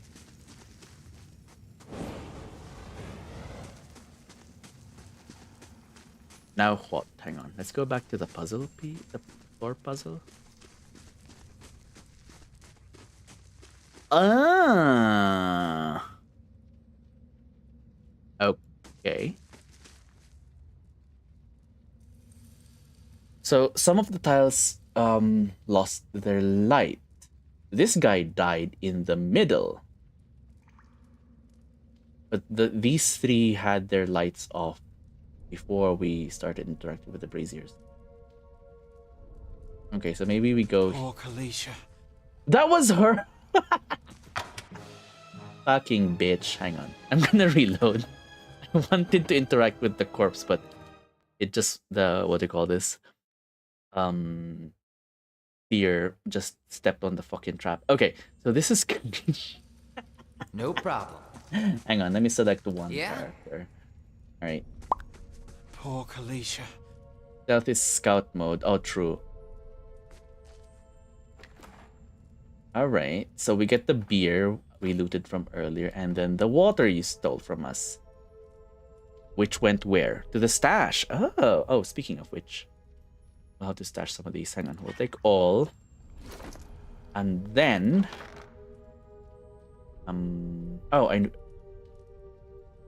How do we equip the pet?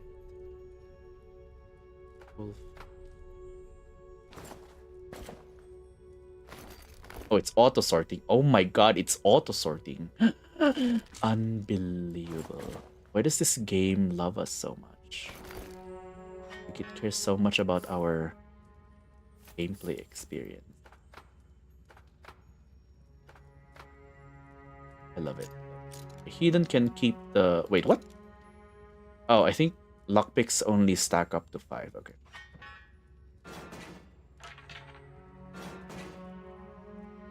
Oh. You keep the bow just in case. And then, the journal. Oh, we'll keep. Oh. There's an other. Alright, cool. Beer. +1 damage reduction for 300 seconds. I mean.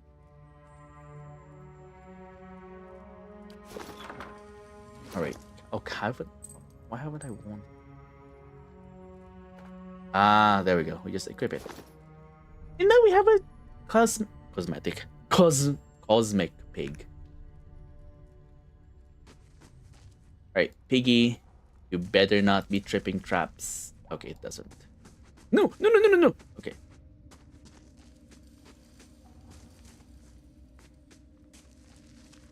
Do you feel that?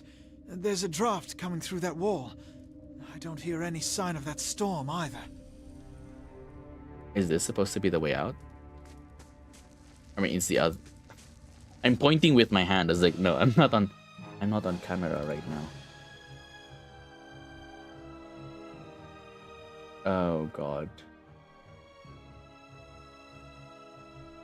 It's okay, it's fine. Spear Spiderling. What game had a sword Spiderling? Baldur's Gate, wasn't it? Or was it also a spear Spiderling? Why did I unpaused without giving them attack orders. The fuck?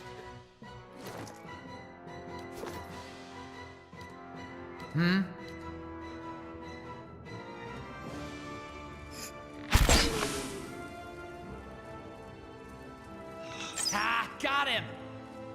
Critical hit. Alright, we can't loot it. What's over here then? Alright, let's just have Huden catch up.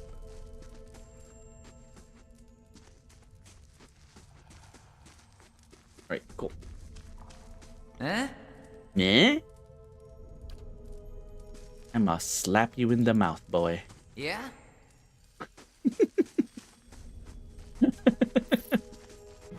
More Spiderling.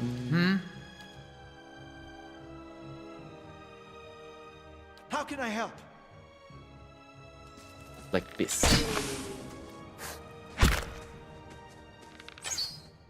Nice. Okay. No problem. Ooh. Ooh. How do we get to that? There is a rapier and a bloodstone. Oh, I forgot to equip my crossbow. I got distracted by equipping my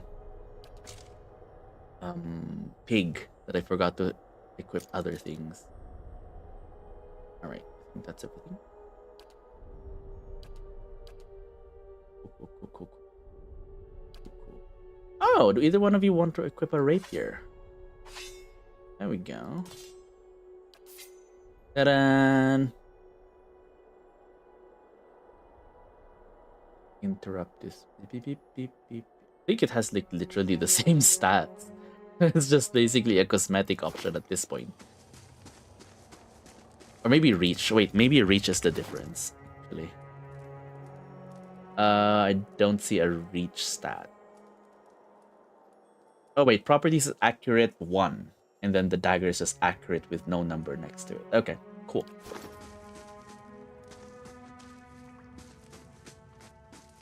Hello, another corpse with a hat, a helm. Cool. Urn with some jasper and agate. Lovely.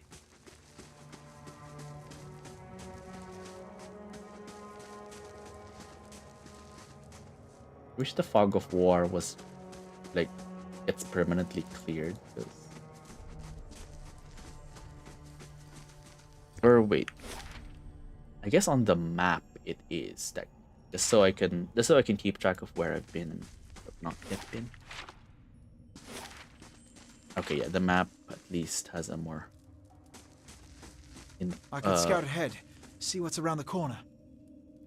Well, if you say so, Doc. How can I help? You wear this then. Handsome man. Oh wait, scout ahead. You said. Never okay. know I'm here.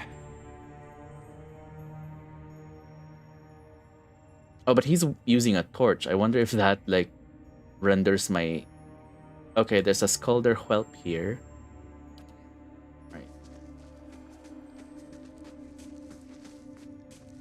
Piggy, catch up.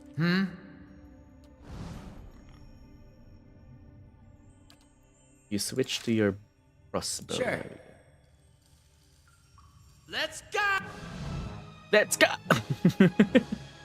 How can I help? Oh! Slip.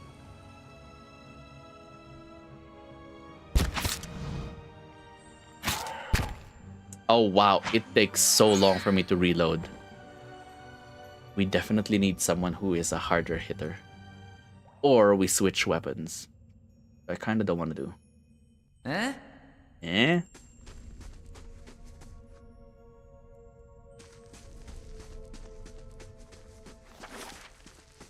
Ah, okay. This one just connects to where we were earlier. Yeah. Okay, so all good. All right.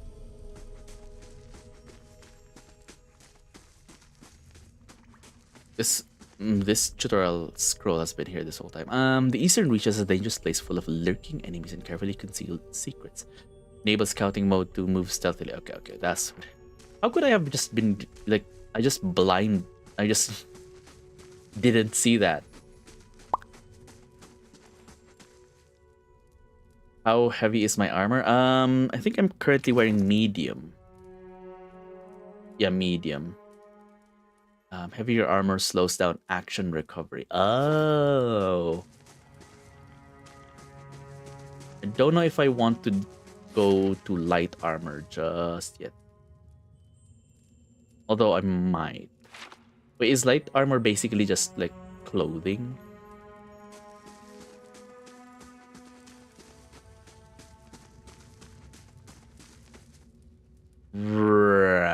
Okay, one by one, please.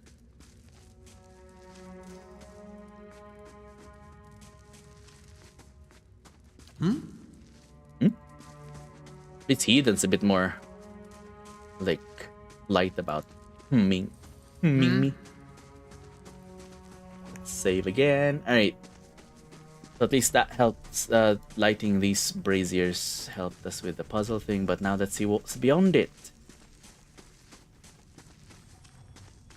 Is there gonna be a dragon? Oh, hello, a dead body. Lesser black ooze. Oh, great. Okay, at least it's within range. How can I help? Oh, it's also ranged. Oh no! Oh, it died. Okay, never mind. What is that? What are we looking at? Oh. No problem. Ah. What's that muck on the wall? It's like a face and then it's like oozing with stuff. Can we interact with it? A viscous slick of something dark and tar-like runs down this wall. Shapes and bulges in the ooze suggest that something lies beneath it. But you can't tell what. Oh my god, we're gonna use water for this? Use your water skin to clear off the ooze. Yes, let's do it. I'm curious. Oh shit! You rinse the ooze away, revealing an intricate relief of a man's face. The sunburst surrounding it has... The sunburst surrounding it. Oh, like this one. Like the sun... Okay. Surrounding it has chipped away in places, but the details of his head, the tight curls of hair on the ridges of his pointed ears, still showcase remarkable craftsmanship. One eye socket is empty. A gem fills the other. And of course, I've already lost my full water skin. But I hope the water skin is there still. We can just refill the water. Place the gem in the eye socket. The chamber begins to rumble, stray rocks dancing across the tile floor. Finally, a large section of the wall gives way. I've lost the gem, of course, that's fine. Ding! Lovely. Also, we didn't loot this one. Ooze plasma. Cool. Look at my cosmic pig. Oh shit. More ooze. Just the one thing for now. Yeah? Yeah? Nope. Should I just switch both of them to have like ranged? I think I will after this. If I fucking remember.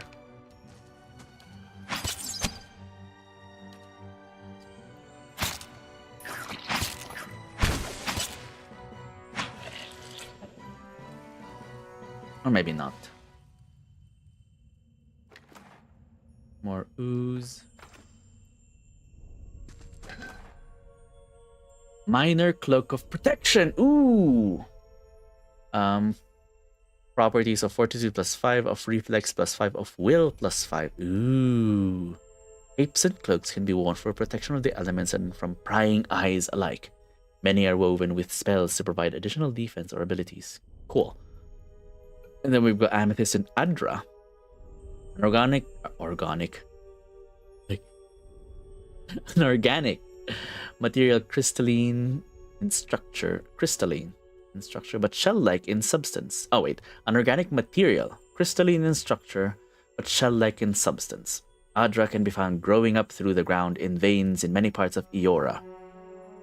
Easy to carve and manipulate, it is a favorite of jewelers as a semi-precious stone, and is often cut more intricately and beautifully than other gems. Amazing.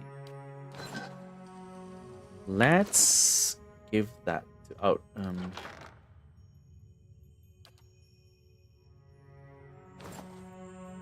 no, not Hidden.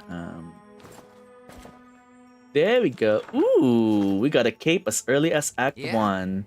Whereas we get a cape in Baldur's Gate in Act 3. It's like when the game's already almost finished. Wait, can we go? Wait, can we not go further?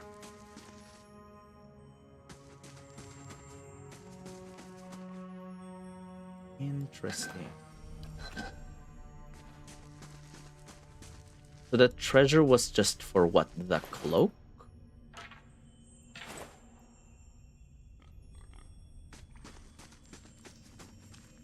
Oh wait, and the gems, of course. There's I was like, what else did we get? Oh, gems. Like, okay, that's definitely treasure. Alright then. Guess that will have to comfort us when we die of thirst. Alright. God damn it, Hidden. What is gonna happen? We died. Or I died. My main character. Wait, no, not my main character. Get over here, both of you. I thought I was being careful that time. That's fine. When was the last time we saved? Oh god, never mind. Well, I will just have to deal with my health being this low.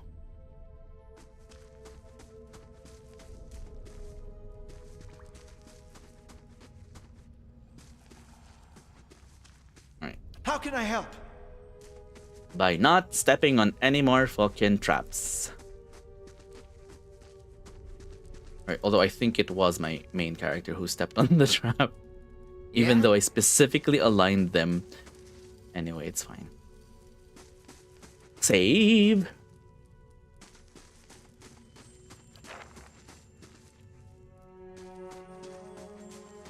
Alright, I guess it's time to leave this cave, huh? Wait, no. Oh, we've already done that. What is this? Atlaslardus chicken. Are strung in... Yeah, the what do you call it? The Scalders. Alright, cool. I think we've gone through... Oh wait, no, this is the whole thing.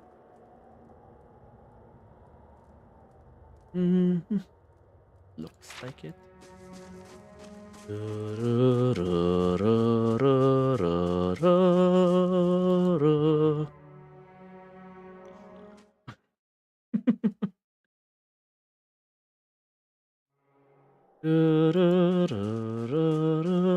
Piggy, come here. Oh, hello. Older roadman. 4 figures stand before an otherworldly apparatus with what? An ancient structure of chiseled adra and metallic veins, ominous and looming like a silent observer. Standing motionless in their midst is what appears to be a human body, colorless as stone or ash. The other figures gaze upon it in what might be contemplation. From your vantage point, you are well obscured from their view. Alright, let's keep it that way. The figure closest to the machine stands out among them. Thick grey beard frames a face otherwise hidden beneath a metallic mask.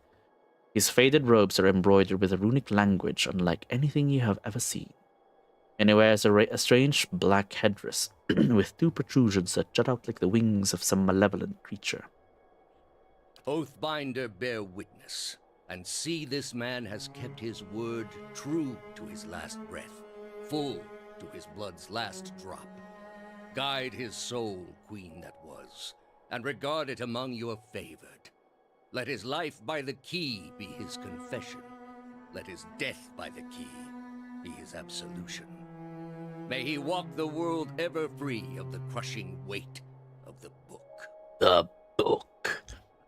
Your brother has done his part, and you have seen the power of his contribution. I will accept no further hesitation from the rest of you. Looks each in the eye sight in of turn. The queen that was, will you fulfill the oath? Will you take your place beside your brother in the endless esteem of her memory that is without flaw? Step forth, and be assured of the great worth of your life's course. Dun, dun, dun. Let's sneak. Okay, what's happening?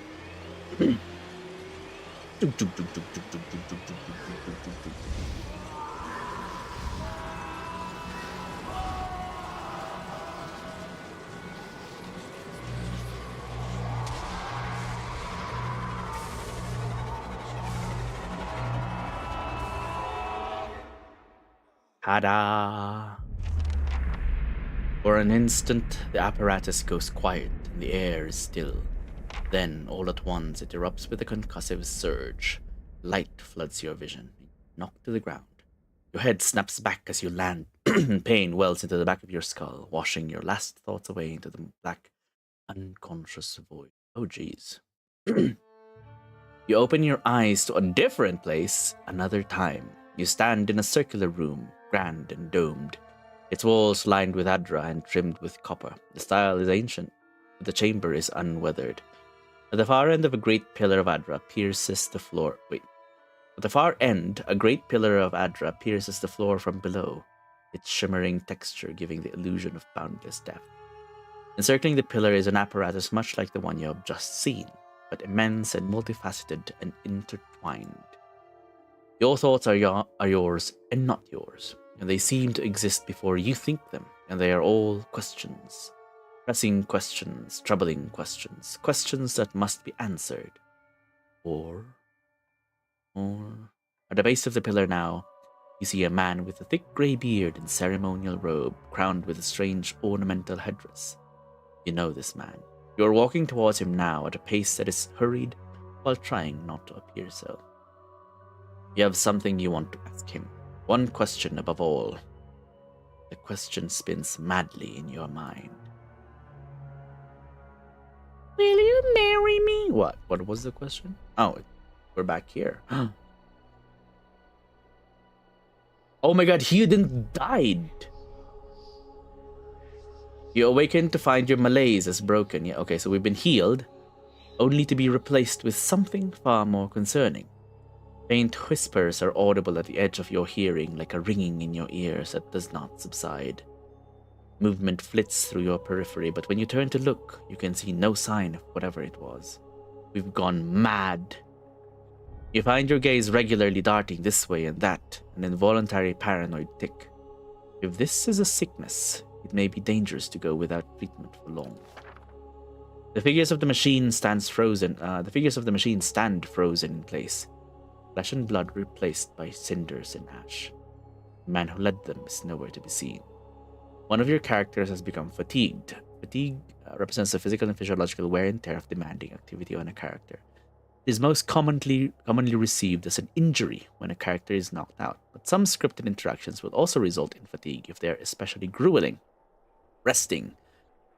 Fatigue goes through multiple stages, initially inflicting minor penalties, but growing in severity over time. Okay.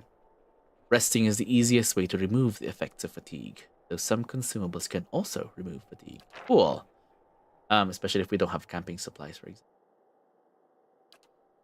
You find Hedon a short distance away in a shallow lake of his own blood. His body does not stir. You are alone and far from help. Gilded Veil may be your best hope of receiving treatment. Things get worse. Damn it! Did we level up? Oh no, the whispering is a thing that even we can hear.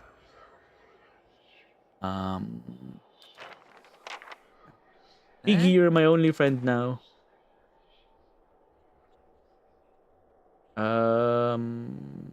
I'm gonna get his helmet. Put it on character, and of course the lockpicks, and the torch, and the potion. Rest can go to the stash. Lovely. Huh? Save. Goodbye, Hidden. At least I have a cape. And what the fuck is happening? Hello? Oh dear, dear, dear, dear, dear, dear.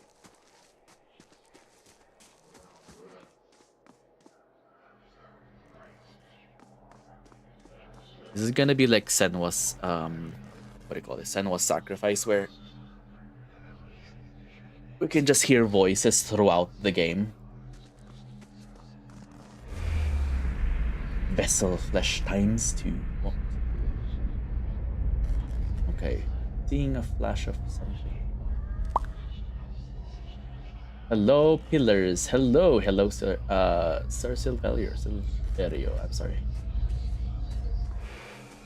Huh? Stop it. That's so petulant. Okay, so we have. Wait, what?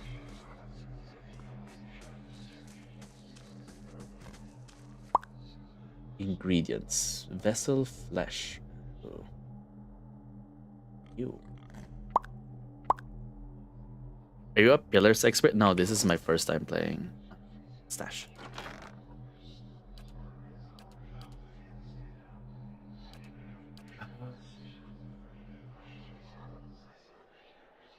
Vessel flesh. This reeking flesh once held a bound soul. With its energy fading, the flesh is entering a rapid decay. What's my class? Rogue. Run a first level rogue wood elf. Dissident.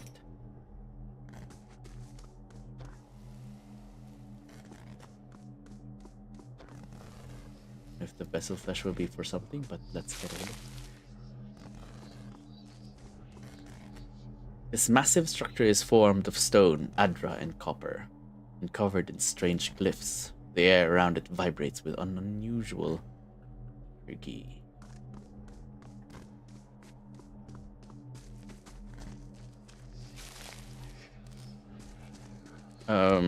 Let's see. Oh, it's a small air. I guess we just go here. Okay. Wait, where are we? We're here. Go to Valewood. It will take you 6 hours to complete your journey from Silentless to Valewood. I feel like I should rest first before we do that, just in case the traveling time does not give you 6 points. Okay. I thought I had a survival attribute because of something. Damage reduction, received healing, bonus movement.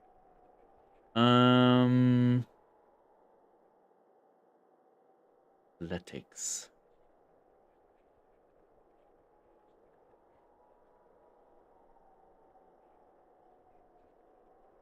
Wait, what? Oh, hang on. Okay.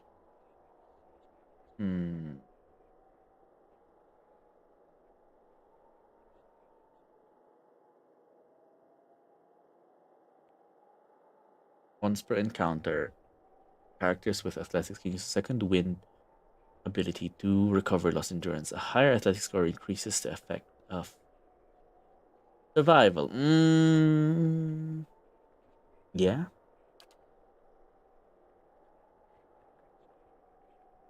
It might. I don't know. I'm trying to think of how I'm gonna distribute my skill points, because like in Divinity Original Sin, if you don't specialize, if you spread out your skill points, you're gonna have a harder time with encounters. But like that might not be the case for this game. But I also want to like wait. We have 3 points. What's lore? Often difficult. Okay, outside of conversations and scripted interactions, lore is used to activate scrolls. Mechanics are important. Nice. Yeah, because we have a based on how we crafted our character, we do have additional points on mechanics already. So yeah.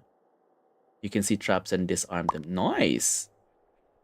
But only one character should invest in mechanics if I'm being told correctly. That makes sense.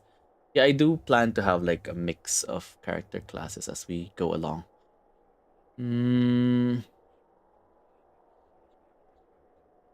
I think I might save the 3 points we have currently.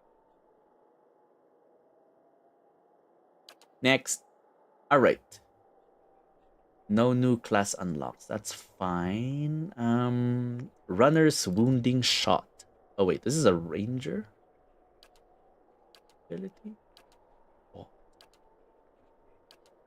Well, I guess if we have like a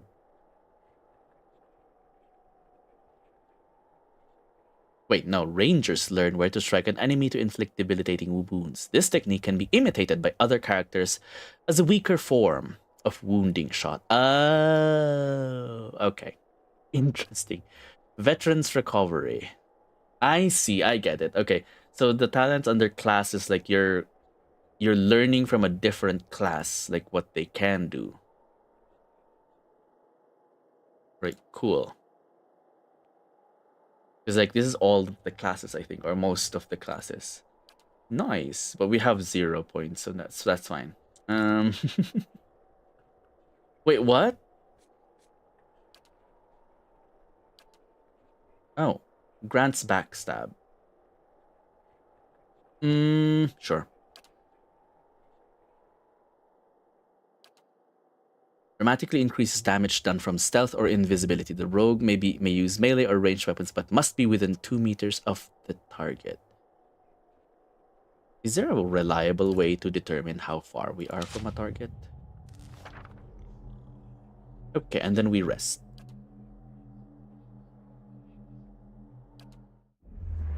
Oh boy.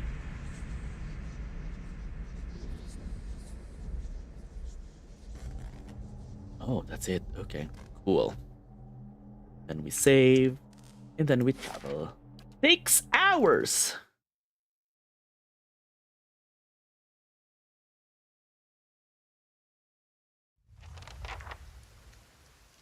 Cross the Valewood. Hello. Come on, piggy. Okay, nice camping supplies. Admeth's worked.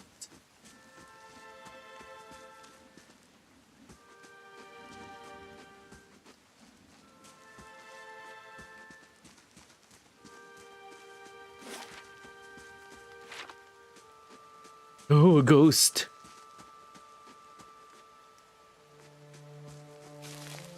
Blood moss.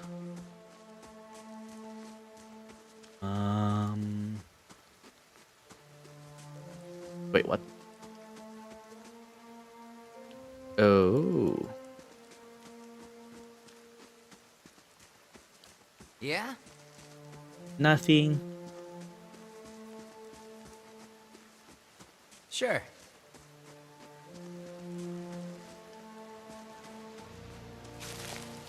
River weed.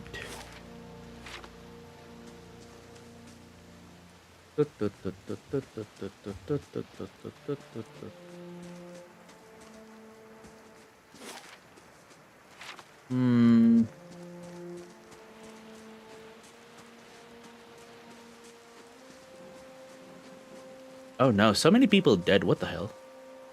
What the hell is going on here? Should we start? Oh, I should. Just when I said that. Never mind. Like, how do I know how far I am from this dude? Ka-chow! Got him! Yeah, you did.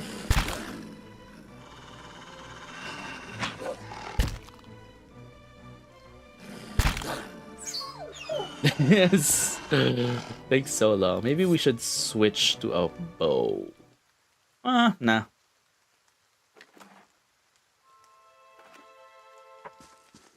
Oh, hang on.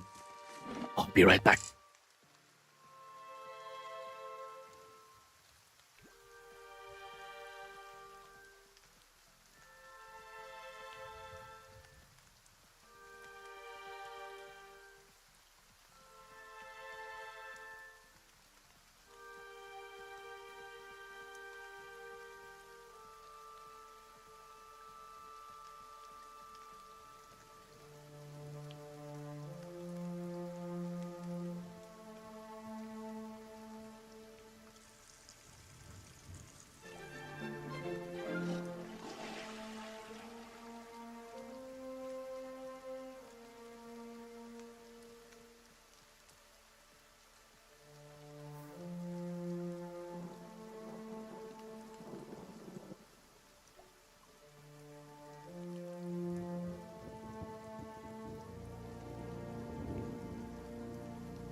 We're back. Sorry, the stream got disconnected.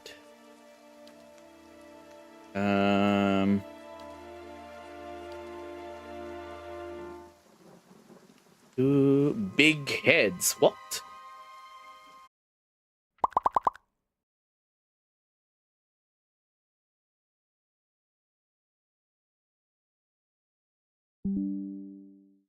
Okay, so Gib effects apparently is what, because we have it activated, that's what causes the characters or the enemies to explode. Uh, yeah, which is fine. Sound. All right. Ooh, hello.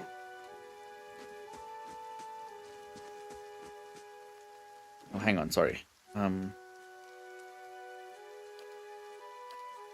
Controls. Is there a way to restrict my mouse from leaving the game if I'm on pause mode? Or from when I'm... Wait, what? Okay, we're fine now. It is restricted. Wait, in pause mode? Yeah, even in... was going out of... Anyway. These aged walls appear to have once encircled this entire glade. Only a small fragment remains, and the stairs leading to the top of the structure have crumbled away. Examine the wall more closely. The heavy bricks are slick with moss, presenting a hindrance to climbing. But the stones themselves seem sturdy enough. Given the right tools, one might easily reach the top. We don't have the right tools. Let's scale the wall. You find a handhold upon one of the large stones and start to pull yourself up. Oh no. But uneven bricks and odd angle of ascent make the climb difficult. And after a short distance, your arms begin to burn too fiercely. You're forced to drop back to the ground. Yeah, okay, we need something to climb. That's fine. Ooh,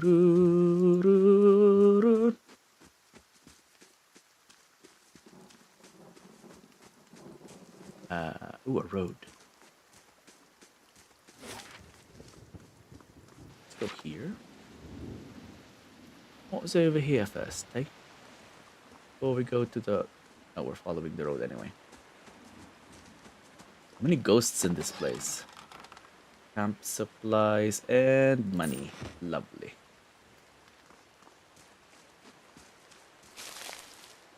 Reverie.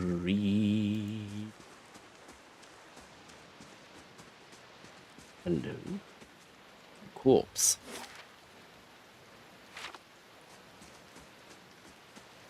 We've already looted them.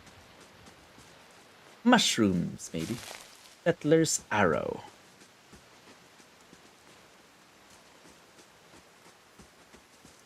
Oh, Zorip. Okay.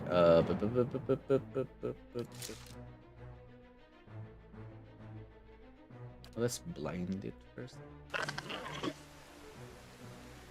Dude! I think it cost me action points to switch weapons. Alright. Let's go! Ka-chow! Ka-chow! Ka-chow! Is there a hotkey for switching weapon?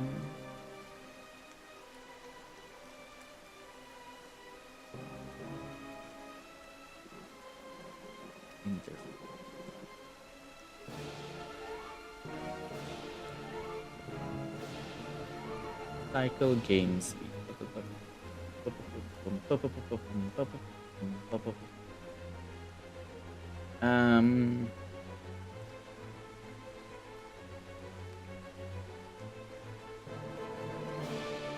Next ability. No loot. What a shame. Admith's work. A cave. Before that. Oh wait, no, there is loot. What the hell? Spear, shield, and Zorip tongue. Why are there two of them?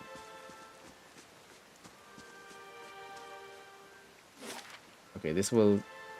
Oh wait. Ah!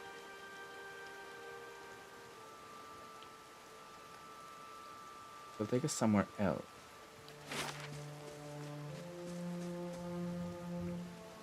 Right. We're not gonna go there yet, is it? Wait, no, let's go in the cave, actually. Iggy, where are you?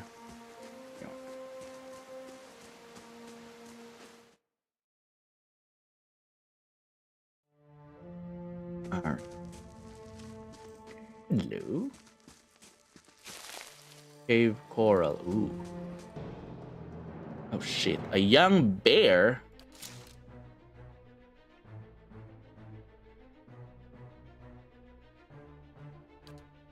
Blind it. Shit. There we go. Let's go! Ow. Oh my god. Jesus Christ.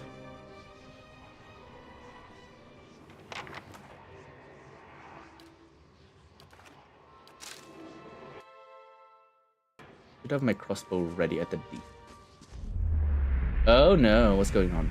Ooh, the fuck? Lost spirit. A figure drifts, suspended in the musty air of the cavern. Its form and features blur and twist in cascading ripples of incandescence. You feel this energy eddying about your limbs, filling them with a heavy chill. Reach out and touch faith. You reach out a hand for the spirit.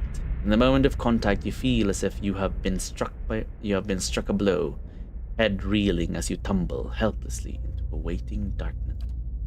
Light looms at the edges of your vision. You feel the sun at your back and the weight of a bow in your hand. You know, suddenly, that you have come a long way from the vale hunting deer. Now you are standing before a cavern. The darkness extends far into its depths. Even so, your friend strides out before you, his red cloak flapping at his heels. You follow, heart hammering in your chest as he leads you deeper into the cavern. Oh, he's about to murder me, isn't he? There is a roar like thunder echoing around you. Fear seizes you, casts you stumbling back towards the exit, towards light and escape. See a glint of steel. There is a sudden, terrible flash of agony behind your knee. You scream, stumble, fall. Your thoughts are chaos, lanced through with pain, but in a moment of terrible clarity you see your friend look back from the mouth of the cavern, his dagger daubed in crimson to match his cloak. And then there is a great dark shape above you. Then there is more pain. The vision recedes, and you are thrown back into yourself with seemingly resentful force. The corpse lies at your feet, and the specter lingers. In the span of energy between you both, you feel a sense of questioning, confusion, anger. Okay. We can say, I will find the man who did this to you and see him brought to justice. You were betrayed. Only a fool couldn't see it coming. You're dead, spirit. There's nothing for you here. I know I'm a rogue, but let's say I will find the man who did this to you and see him brought to justice. For a moment, the spirit seems to burn bright, and your head fills with a sickly triumph. The spirit seems to weaken with the force of its own exaltation, growing fainter and fainter, until you are alone once more. How long ago would he have been dead, though? Find the man with the red cloak. Will we be able to equip the red cloak? What's this? Quarterstaff, two-handed, slow. Mice crawl through eye sockets and over femurs. Jesus. We can't loot the body yet. We can't loot the quest-giving corpse. Alright, cool. And I think that's it for this cave, yeah? Cool.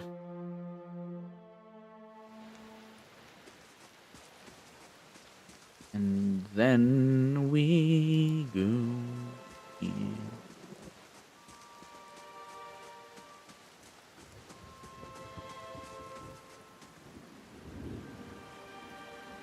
A talk icon will appear on a companion's portrait. Right now I don't have a companion because he died. Tattered pieces of a crate are strewn across the dirt along with a few muddy vegetables. Can I get some of the vegetables, please? I need to fill up my stash. The grass is still flattened behind the wagon's wheels. Barrels of cabbages, potatoes, and squash have been overturned and abandoned. This will send me where? Nope.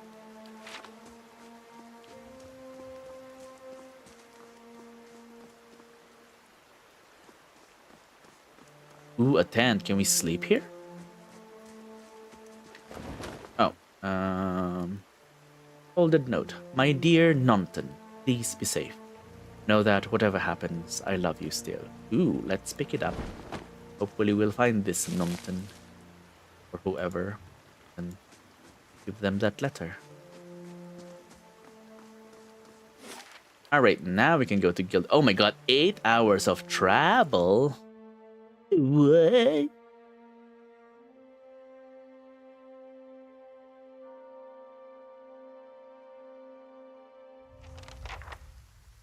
Addendum. Gilded Veil. Journal. Quests.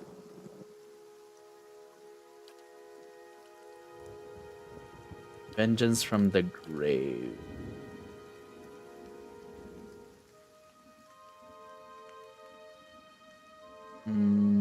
Okay. When I approached the valley, I had certain vision and knew him for a hunter. Wait, how? Oh, wait, no, because of the memory of the ghost.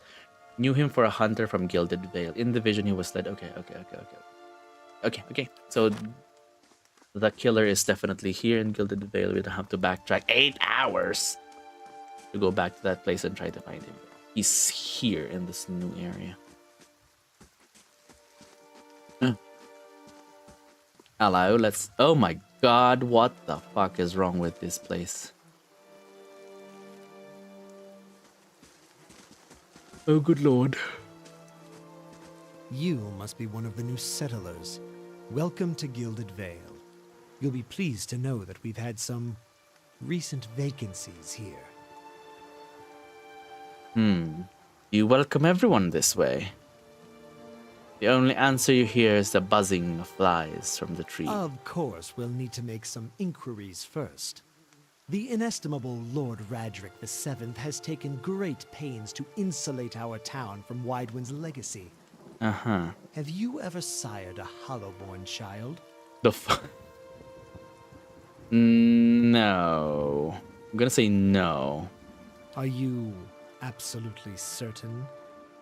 Lord Raderick has made it his first priority to eliminate this scourge from our village.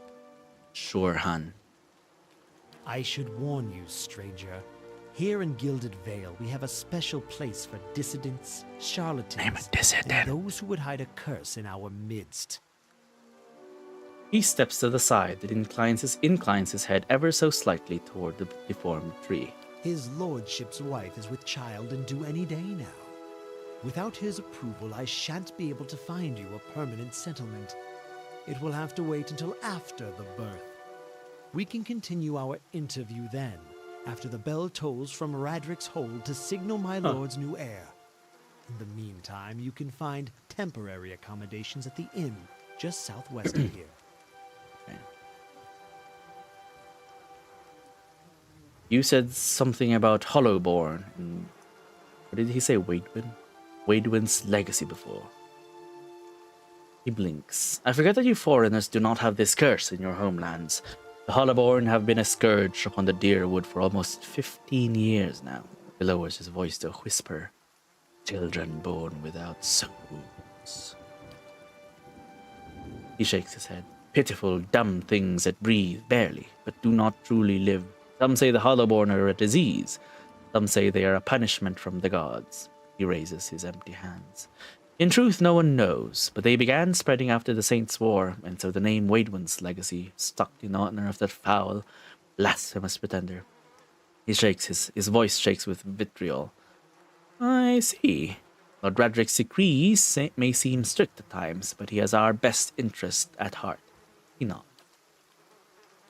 If you have any other questions, don't hesitate to ask. It's important that everyone in Gilded Vale understand our rules. Before I got here, I saw several people conducting a strange ceremony near some ruins. He regards you carefully. You'll want to mind where you mentioned that. Trespassing on Engwithan ruins is illegal, not to mention dangerous. You probably saw someone attempting some new ritual to appease the gods. People will try anything these days. Path of Mercy, we certainly have. Path of Mercy, we certainly have. I don't think so. Just as they finished, there was a Buick. He polishes his spectacles on his sleeve. If you'd been that close to a Buick, you wouldn't be standing here. Been feeling strange ever since a close call with a Buick. Is there someone in town who could help? Whatever your problem, it sounds like a matter for an animancer. However, the only animancer in Gilded Vale isn't in any condition to speak. Consider yourself fortunate. Oh shit, what the fuck? After she failed Lord Radrick, we saw to it that she wouldn't profit from the misplaced trust of others. A bad cure is often worse than none at all. What the fuck? But if you're set on finding a bottle of troll piss or a dead Audra pebble to rub on your forehead, you're welcome to check her pockets. A little corpse stink is nothing when you're digging for shit. My advice, however, is to be satisfied that you escaped and leave it at that. Alright. It's gross, but we're gonna do it. Keep out of... Urgiat nods curtly. The bell has rung! Listen! The baby is born! 2 tolls. Let that be the last. Oh? 3. Gods have mercy. What's that mean? Hollowborn? It seems your arrival is ill-timed. Urgiat looks out towards the east, his expression unreadable. He blinks slowly and it's... 3 bells toll only for the death of a Radrick. Oh, death? I fear Lord Radrick's heir is lost, or else Hollowborn of and a Sir Radrick, Lost no, all okay. the same. You should tread carefully. Circumstances have changed a great deal. Okay. Does this affect the Lord's offer to new settlers? I can be sure of nothing right now. I advise you get some rest, the inn, or a stable for all I care. Find me afterwards, I will know more soon enough. What do you mean? You come to us at a time of mourning. The legacy has struck at the heart of Gilded Vale. Our efforts to redeem ourselves in the eyes of Bareth must be redoubled. Redoubled. What happened? He shrugs one bony shoulder. I will know more details when the messengers arrive. Vagaries of childbirth, perhaps, but that is not your concern. Sellsword Archer. Quest completed. The Gilded Vale. Aider. Were you looking for someone in that tree? Aider. I could introduce you. Strange way to talk about your dead. He looks up at the tree and breathes out. Half the town's up there now, seems like. No right way to talk about it. I'm looking for someone who could help me feel better. He gives an understanding nod as he takes a long drag from his pipe. He looks cute. Can we have him as a companion? My condolences. He exhales and turns his attention away, watching the village around him. Because he looks capable. He's got a bow, heavy armor, or metal plate, whatever. Scattered between the roots are bracelets of twine and bead, wilting flowers and notes half erased by the rain. Dun dun dun.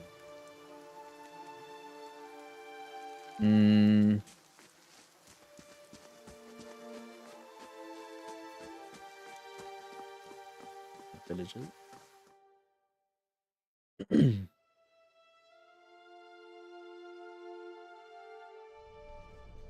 Weirtan. Hello. Please help me. A man lies resting against the wall, lit by the dim illumination of the fading sconces. He has a gaunt fox-like aspect, and his face is pale and damp with sweat. One arm is held loosely against his side, sleeve soaked with blood. He gives you an anxious glance as you near, his features twisted with pain. I have a more fun time reading the the writing in this game than I've had in a couple of other games that are like text heavy.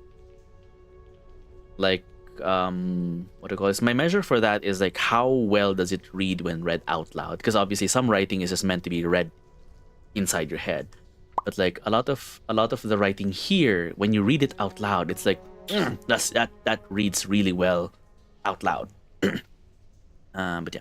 Hey Druid, welcome to the stream. How are you? How's the week been? Have a care if you mean to go in. Casts a quick look towards the doorway to his left. This place is not so empty as I thought. This temple isn't what it used to be. If we're the best, times being as they are. He groans and shifts position, wincing. I am no looter, that's what you're thinking. Not one of the faithful either. Just wanted to do some good, I suppose. But my arm clawed up for it. He regards you wearily. Wearily? Yeah, wearily. Maybe you'd have better luck. Better luck with what? The man points a finger upwards. These ruins around us. Used to be a temple of Eothas, the scattered god. A grand temple that his worshippers would come from all over the Deerwood, from Riad Seras even. Till the war, of course. Even then, you'd get some of the stubborn ones. The ones that couldn't get it through their heads that their god was dead and gone. Go on. Once the legacy started, Lord Radric decided he'd been too lenient with the Asians.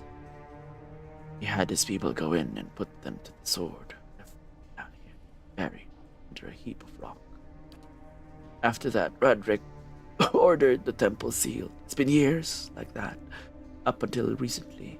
Lord Radric hopes that if we rededicate the temple to the living god, we'll all be forgiven. The legacy will end. He smiles wryly. But until then, the temple is as you see it, unguarded. Sorry, but until then, the temple is as you see it, unguarded. That's where you come in. Weirtan licks his lips. Those priests, maybe they didn't have a lick of sense between them, but they still didn't deserve to go like that. Chop down their god's house. Doesn't sit right with me. If we can get down there, find the remains, maybe we can finally give them a proper burial.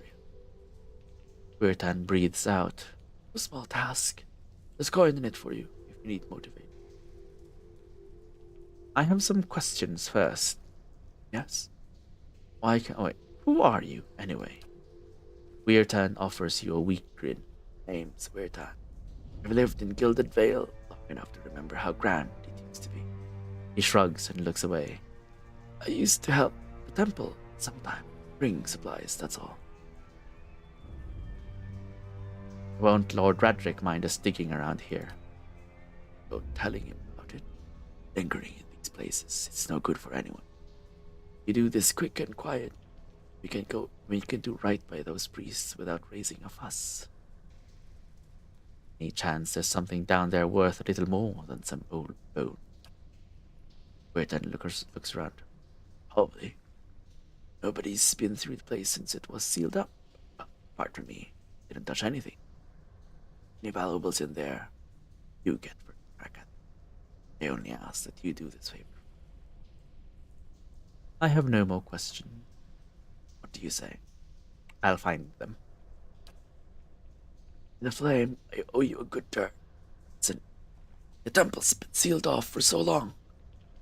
It's crawling with creatures.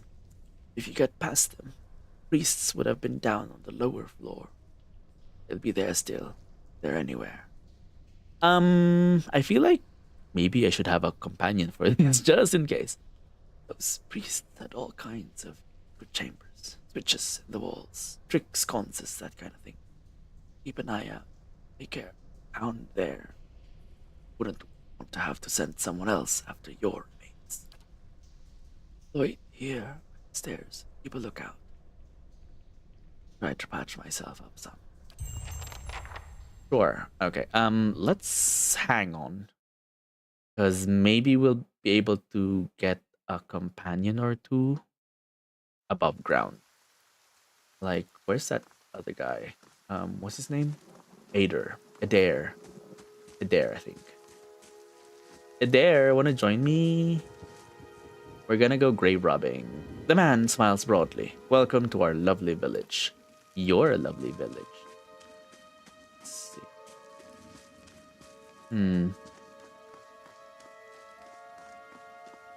Child, would you want to ruin an adventure with me? I saw someone going to temple. Papa says we're not supposed to. Are you gonna snitch? Theo Phalion. As you near and you feel a vibrant history contained in As you near, you feel a vibrant history contained in the essence of this man's soul. Voices from its past seem to call out to you. Reach out for the soul.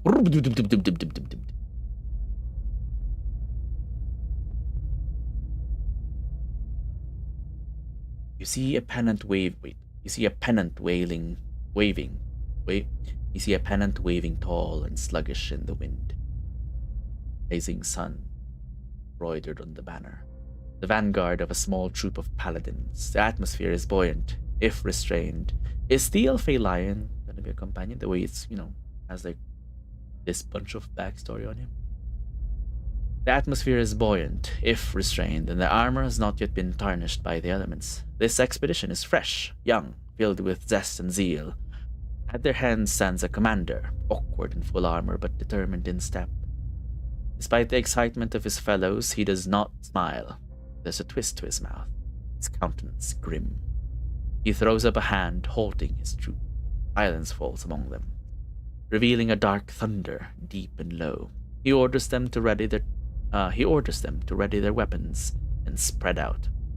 Eyes dart from horizon to horizon, necks twisting to see the source of the sound.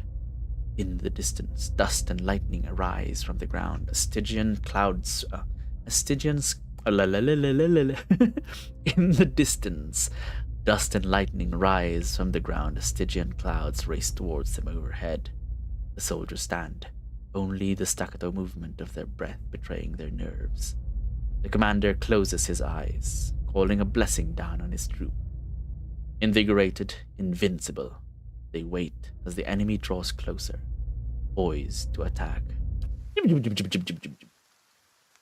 Hey. Wait, I can't talk to him? Or was it because I talked to him normally? Interesting.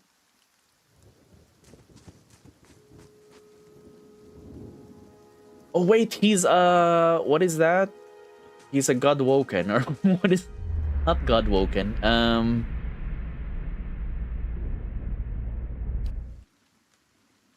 What's the other race? Yeah, he's not human. But he's like he's a god's bodykin or whatever they're called. I don't remember. Alright, let's look for an inn, I guess. Is it considered stealing? I guess not. Dave. Ooh, Nunton. Girl, I have a letter for you. Ingrid, this man and woman appear to have been deep in conversation, working at closing two bulging satchels. They move to embrace until the woman notices your approach and pauses, her smile faltering a little. How do you do? Can we help you? She looks to her companion, brows furrowing with confusion. You know this man, Nonton? Nonton shakes his head. I don't believe so. Was there something you wanted, stranger? Oh, wait. I didn't even realize the color of his cloak. I just recognized his name from the letter. Am I a thief? I am a thief.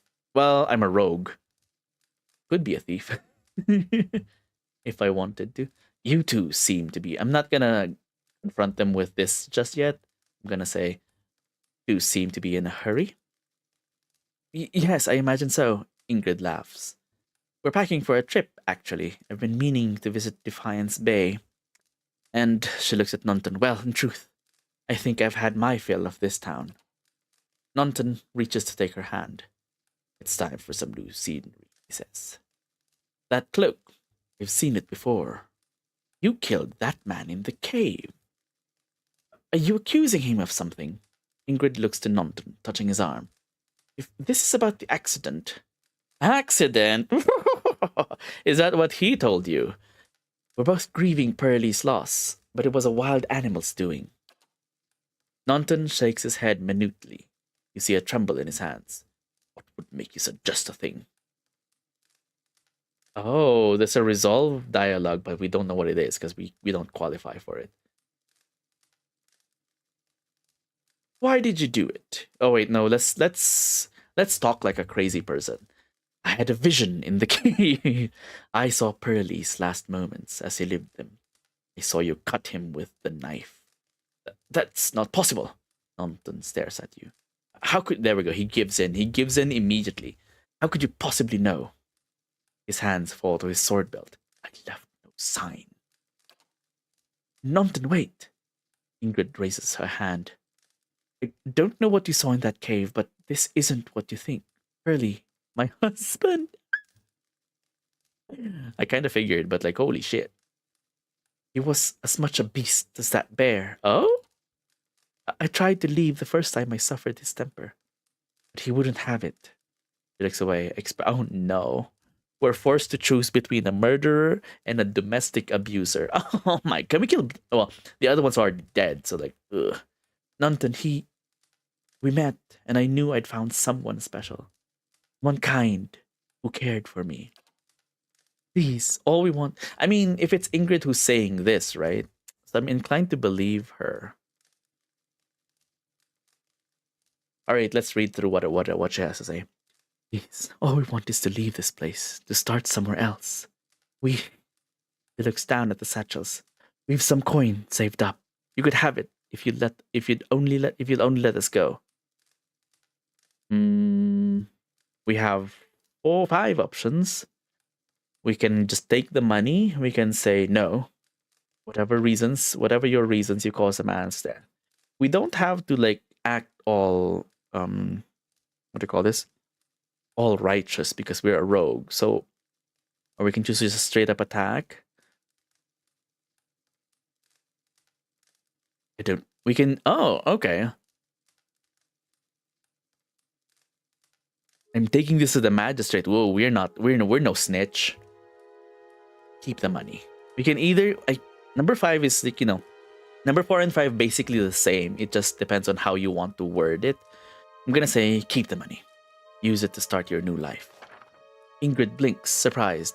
I have earned a reputation. Reputations can be held with... I think this is the same. Oh no.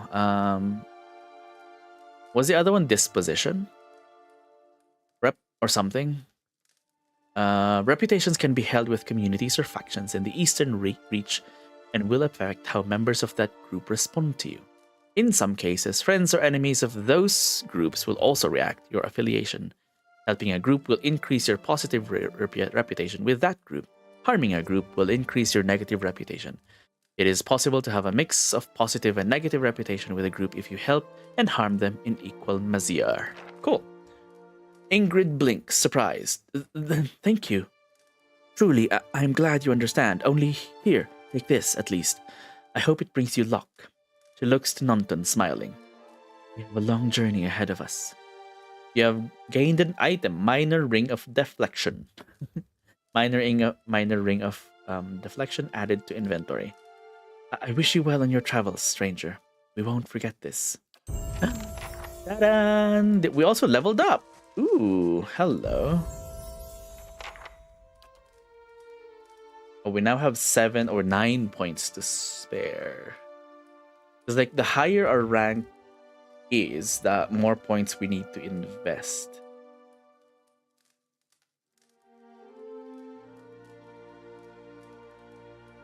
We should be on scouting mode more, I think. It's just that we walk slower.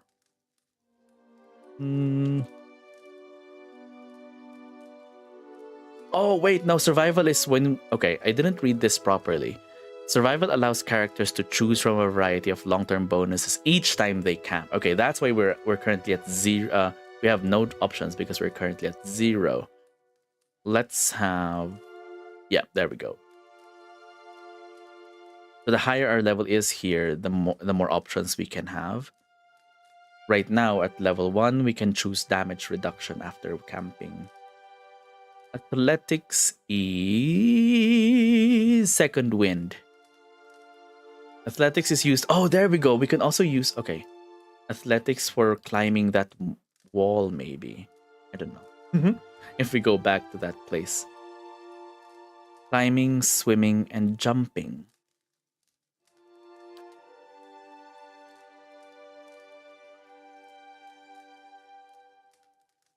Let's bring them up. Okay. Mechanique or stealth? Let's have stealth. All right. Okay. Currently, we can disarm difficulty 3 traps, locks, and have +9 accuracy. Second wind is always a good choice. Yeah, from how you from what do you call this? From how it's described, it seems pretty good.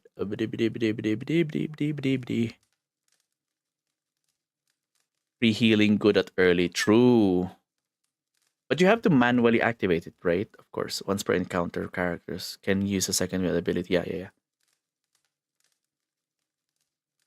All right. Next. Okay. Crippling Strike was our option in the beginning between Blind and Crippling Strike. So now we can get Crippling Strike as well. Ooh, Escape allows the... Oh, Dirty Fighting. This brings me back because I had Dirty Fighting or something similar to it in Dragon Age Origins. I might want to get it as well. The rogue employs a variety of underhanded tactics, turning some of their hits into critical hits. Passive! Lovely! Oh, what about the others? Allows the rogue to break engagement and expertly avoid the next attack, diving out of range to a specific location and granting a temporary defense bonus. Okay. Reckless Assault causes the rogue to dive into battle without second thought, lowering his or her deflection, but increasing accuracy and weapon damage. I'm gonna do Dirty Fighting because it's passive. And done. We are now a level 3 rogue. Can we loot this place? Apparently we might be able. Copper Skate. Oh wait, we sell these? I thought this was the money. The skate is the standard currency used in the Adir Empire in areas under their direct control. Like the deer wooden pand, it is a small copper coin. Its value is 1 cyberpunk, but it's got like 9 items. Does it mean 1 times 9, or is it like 9 equals 1? What's on this table? A book. Ooh, I'm not gonna read all this. Oh my god! As much as I want to, because I like the writing in this game, but this is very long. Let's take it though.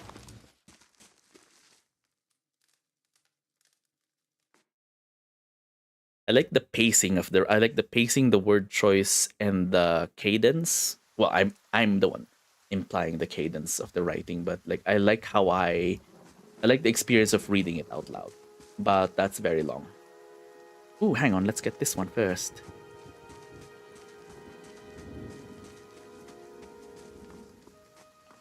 Is it possible to follow the character camera when they're walking like this?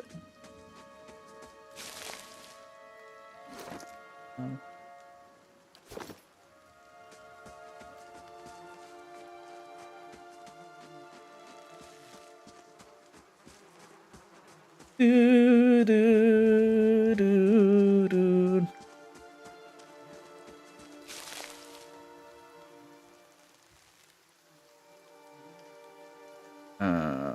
Sure. Right. Jesus Christ.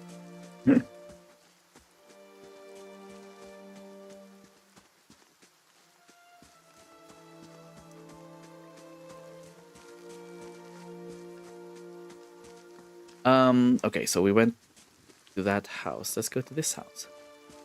Wait. Oh shit. Never mind. Let's review the... Oh right, we got an experience. Task completed. Vengeance from the Grave. Okay,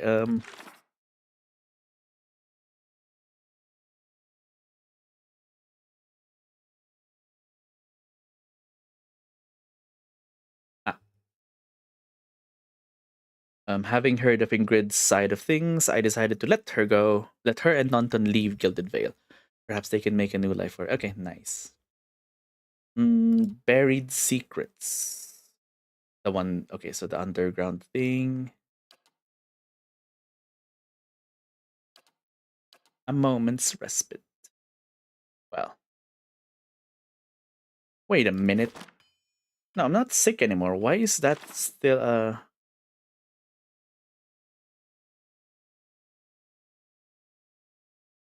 Why is this still active? What do we need to do? Well, I guess we need to speak with... Oh, we need to speak with an Animancer. Unfortunately, the Gilded Veil Animancer is dead. Alright, cool. Anyway. This is a blacksmith area, I think. Huatanu. Hey, what's up? Huatanu. This Aumawa man is of an impressive build. Aren't all of them of an impressive build? Towering above the countertop. His skin is the dusky blue of the deeper oceans, and his thick arms boast corded muscle. Small ears frame a square-jawed face coated in smeared soot, and arcing black tattoos are like, oh my god. He offers you a broad smile as you approach. Welcome. You're the first new face I've seen in quite some time. What can I do for you? Is this your shop? That it is. Been here near on 20 years now. Seen all manner of things over the years. Good luck and bad. Huatano glances at the guard standing watch along the wall, but the black hammer smithery remains. What do you have here? You come to us at a strange time, I'm afraid. The stock's not what it used to be. But we've fine weapons and armor to offer yet. All forged right here at the Black Hammer. What happened? We just don't have the supplies. Been expecting the next delivery for near on a week now. Haven't seen a sign of it. I have to expect they were hit by bandits. The road out east is crawling with them. My workers ran off with the wagon themselves, maybe. Make some coin. Huatano snorts, as if that lot would dare. Huatano scratches his jaw, thinking. If you happen to be headed that way, maybe you could keep an eye out for a supply wagon. Or my shipment, at least. They'd be cutting through the Black Meadow, I expect. Only good road for it. As it is, most of our weapons go to His Grace, Lord Radric. Huatano glances at the nearby guard. What is this guard up to? And that's as it should be. Because he's like, Huatano is like watching his words. But it doesn't leave much for outsiders. We just don't have the iron. I'll find your supplies. Where was the wagon traveling from? We send the wagon up to New Hiomar with weapons, and it swings round through Logholm and the like to purchase supplies. Shortest route back is through the Black Meadow and the north through the wilds. Tuatano shakes his head. Had a trader come through with word they'd made it to the log home. But haven't heard a thing since. I'll see them back. Wait, I'll find your supplies. I'll find your supplies. Like, our focus is on the objects. Saying I'll see them back safe and sound is like we're expressing concern over the over Tuatano's men. I'll find your supplies. Tuatano nods. Then you have my thanks. You bring those supplies back and I'll have plenty more to offer you. A discount to start. Oh, and if you find my workers, tell them to hurry it up or they can take up farming instead. Cool, let's hope we find the people, though, alive. But, Harlan Orenson. Ooh, okay, another... Is he another Gobbledygookin, whatever they're called? As you near, you feel a vibrant history contained in the essence of this man's soul. Voices from his past seem to call out to you. You see a man crouching, surreptitious and alone. Series of untamed shrubs all that hides him from the vision ahead. His eyes are locked on a Delamgan, beautiful and terrible, eyes half-lidded as she hums. A bird with fantastic blue and orange plumage sits on her shoulder, trilling gently. The man is entranced. Trembling, tentative, he stands, and the tranquility is broken by the bird's startled squawk.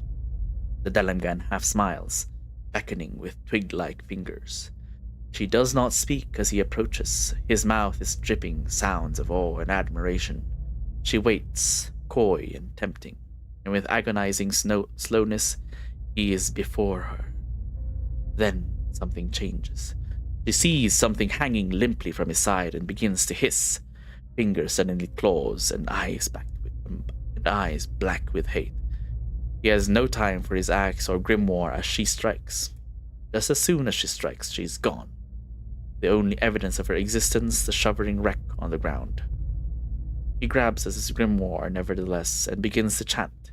But the words of a magical language of his own imagining, scribbled in a maniacal shorthand, ring hollow, and the silence continues unabated. He turns and shrugs at something. But if there is something there, you do not see it. The fuck? Wagon Steel Collar. Hello. What qualifies which NPC is like this? You see a group of adventurers surrounded by a crowd of attacking Saurips. This man is with them, seemingly unconcerned by the battle. Even detached from it as he stands in the middle of his comrades, chanting, his expression bordering on elation. His voice is powerful and deep, booming out across the combatants as a rich counterpoint to the chaos with their fight. Is he a bard? With every phrase, the battlefield changes. His allies glow with a pulsing blue light, freezing the Zorips that surround them.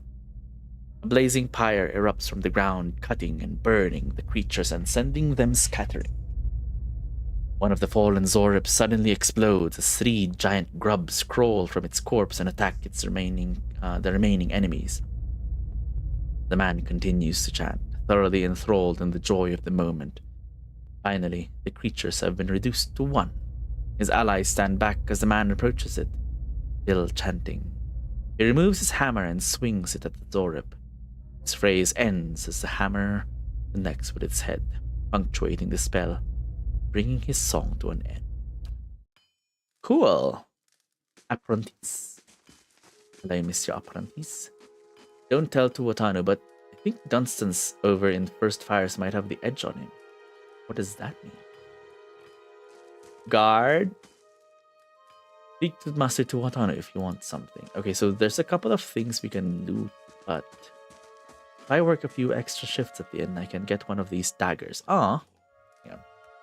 Save. And oh, there we go. That's the icon for loot for stealing. Okay. This is the first time we're seeing it. That's why I kind of needed to make sure. This one, though,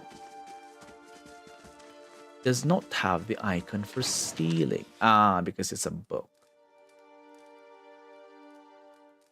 Okay, the books are the ones that are, a bit long, so I'd rather not read them out loud. Daily affirmations of focus and efficiency. Ooh.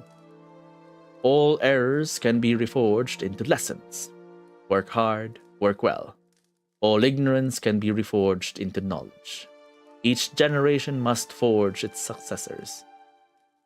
All difficulties can be reforged into triumphs. Embrace your station. All loss can be reforged into strength.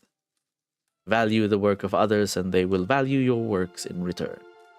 All souls can be reforged into whatever we will. Ah, that's cool. I'm gonna take that, though, and sell it later. Get out of here.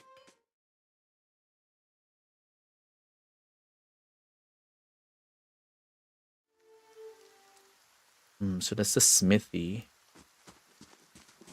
Where's the innie?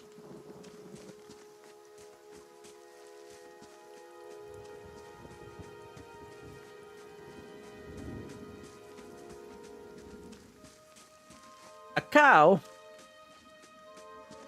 No. Hello there, cows. Never mind. You'd think these rains would be a boon for the crops. Are they not? Aye, or they fended off another attack on Lord Radrick's keep. Oh shit, is it currently attacked by someone? Or just like the regular periodic attacks of whatever?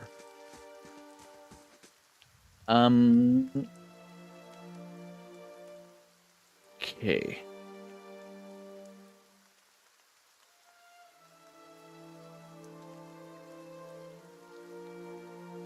Is this the inn? No.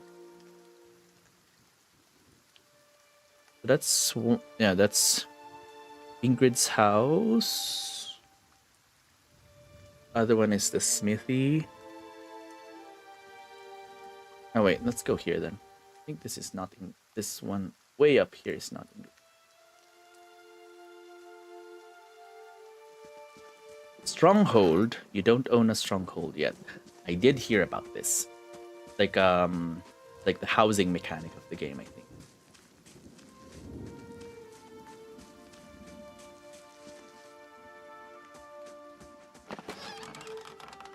Gold rot chew. Remove gold rot through crash. Oh, it's like tobacco. Okay. A staple of the dear wooden countryside, gold rot chew is a favorite. It's like, what do you call this? The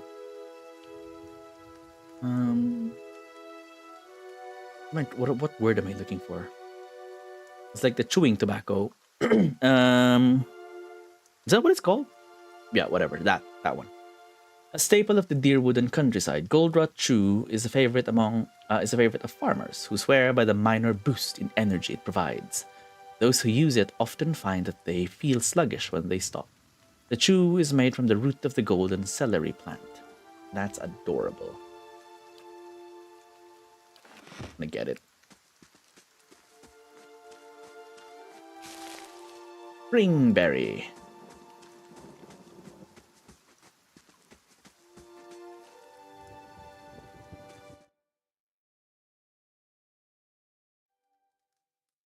Hera Iloth, Edlin Prioston.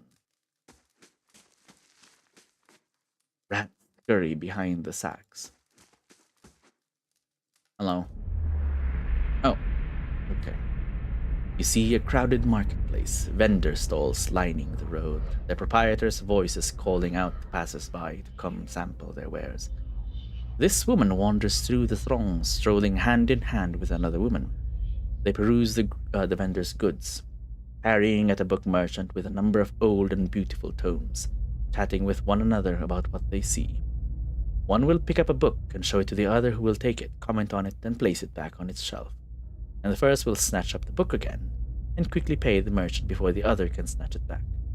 They walk away from the market, weighed down by packs filled with books, still hand in hand, standing close, comfortable and familiar with each other. Aww. Excuse me. As they pass down a somewhat deserted street, an object suddenly hits this woman in the chest and bounces off, rolling away toward one of the buildings. The women stop and look at the object, an apple, and back at the person who threw it. There is nothing special about him aside from the angry look on his face and the two other apples he holds. Is he homophobic or something? What's going on here? Before either woman could move, the man draws back and throws another one at them, this time hitting the second woman in the forehead. He yells at them, something derisive and He might be. I think he is, and hateful. Something about a legacy and about responsibilities. The woman raises her hand to her head and wipes the juice and bits of fruit from her face. An apple will not burst like that if it hits you in the head, I don't think. And if the throw was that strong, it would have already knocked her out. The other woman, the woman squeezes her hand and puts the other on her companion's shoulder, attempting to calm her down. The other woman pulls a book from her pack and holds it before her, muttering under her breath. She pulls her hand free and waves it above the book, aura forming around her. The first woman is still trying to calm her down, but all she says goes unheard. The man, uncaring of the events happening in front of him, draws back and throws the last apple. As it arcs through the air toward them, the second woman brings up her hand and points at the apple. A glowing orb of energy flies from her hand and strikes the apple, causing it to explode, raining bits of apple down on the road and buildings around them. The man's face changes, anger joined by fear, looking like he's trying to decide if running or attacking is the better course of action. The second woman has started chanting again, hand glowing, her eyes narrowing. This woman steps in front of her, placing herself between her love and their attacker. He touches her face, gently stroking it while whispering calming words. Hiss. The woman's countenance changes. She calms, her eyes softening, her lips regaining the lost smile. The first woman smiles again as well and kisses the other. Wizard scum! The man behind them says, and the two women turn to face him, staring him down defiantly. They join hands and begin walking again, moving past him without so much as a sideways glance. It's adorable. Hera Iloth. You could speak with them normally, though. Edlin Prioston. You see a key turned you see a thief. You see a key turned gently, steady, and hear a ghostly click as the door swings inward. Two figures slip in, locking the door behind them, and begin their prowl. Their hunt is efficient, and it takes them little time to acquire a sizable collection of documents in oddly shaped velvet pouches. Quick hands fill pockets, rucksacks, bags. The door opens downstairs and everything freezes. Footsteps, a tired giggle. The thieves are all eye whites and short breath as they empty their pockets of all but the necessities, anything noisy hurriedly replaced. Silence from downstairs. Some tentative steps up the staircase. A voice calls out. One thief creeps forward and the other gesticulating wildly for him to return. He continues forward, crouching by the banister. He sees a gaudy shoe and shoves. The woman falls with a cut-off scream, rolling lifelessly to the floor below. Swearing, the thief grabs her brother, and they make second thief grabs her brother, and they make their escape, collecting whatever of value they can on the way out. And so far, our character has not made an actual reaction to us being able to read minds like this. No. Oh my god, I almost did a thievery in front of people. Alright, cool. Save. That wasn't the inn.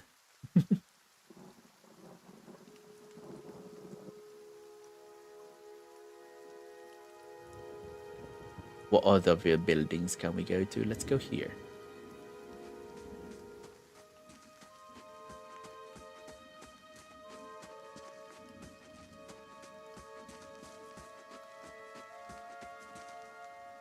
Oh, hello. What's all this then? Wainer. We know there's more grain in there, Trumbull. We won't settle for scraps while you grow fat on our crops. A muffled shouting emerges from inside the mill. The first of you drunkard comes through that door gets a shot between the eyes. Gods hear me swear, I'll put you down like a dog. Come away for now, lads, but we'll be back, Trumbull. We'll have fair prices, or by the flame we'll have a reckoning. Investigate the feud.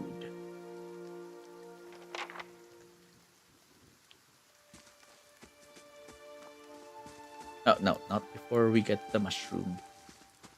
Over here.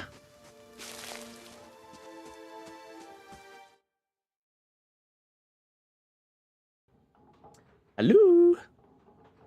An elven man stands before you, his relatively stocky build suggesting a life of labor. His face is pale and drawn, and his eyes wide. Behind him, how did we just get inside, though? Like, because obviously, Weiner, or whatever his name was, is like prevented from coming in, but like we just walked in. Behind him, a younger man and woman exchange worried glances. The miller raises a club as you enter. It shakes violently in his grip. Get back if you value your life. Hold on, I'm not here to hurt anyone. The miller hesitates and lowers the club a fraction. Who are you? Is Swainer roping foreigners into this little crusade now? I thought you could use some help. Those people out there seem pretty angry.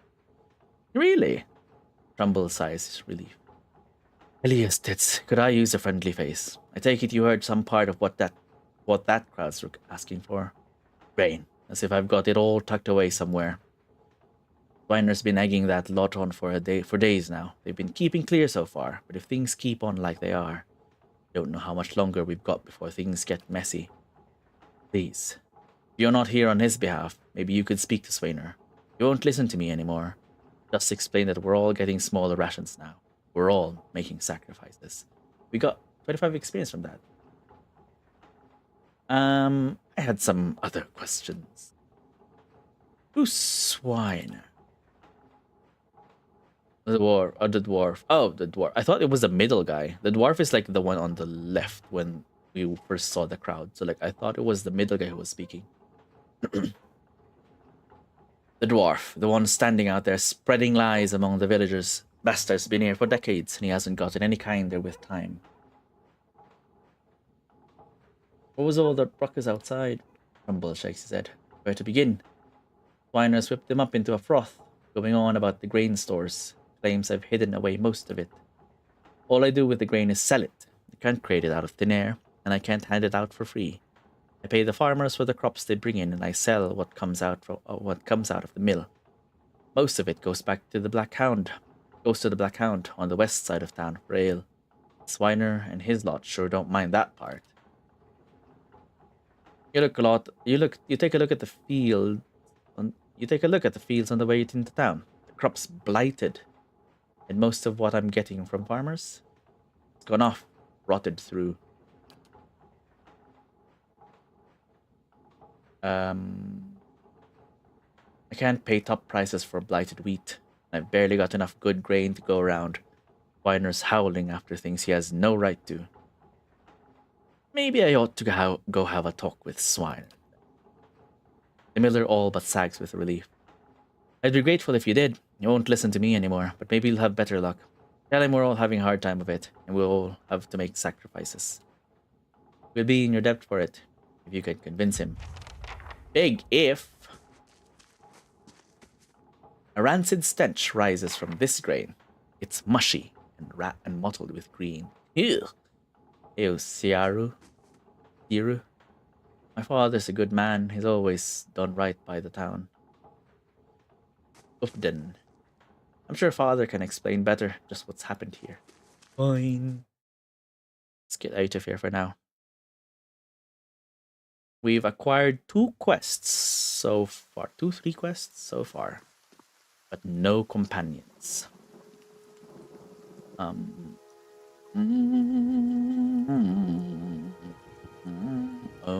can we enter this building? No.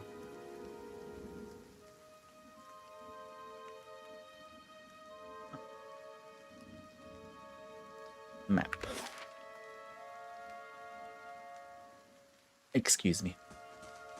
Ingrid's house, Blackhammer Smithery, road south, Aloth. Temple. Oh, there we go. The inn is this away. Maybe there'll be some adventurers. Hugo and Ronin Tironian.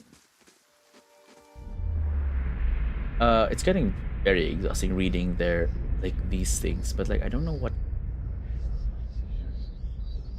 You see a room, bright, warm, and covered in greenery. There isn't a spot in the entire space that doesn't have some kind of plant growing in it. All germinating seeds in a corner here, large sprawling vines climbing the walls there. Although most of the plants are actually in some kind of container. There are a few that have grown from the dirt floor itself. These are just as lovingly cared for as anything else in the room. This man wanders through the plants, smiling at each and every one, an old pipe clenched between his teeth. Stopping next to one, he touches a leaf, lifting it up to look at the underside. Gently rubs it between his fingers. He takes a small handful of the soil it grows in and crushes it with his fingers. Satisfied, he drops the soil back into the pot and continues to the next plant. He hums a low, cheery tune as he moves among the plants, occasionally stopping to sing a few words of something to one of them. Finally, he reaches the door, having visited every plant in the room.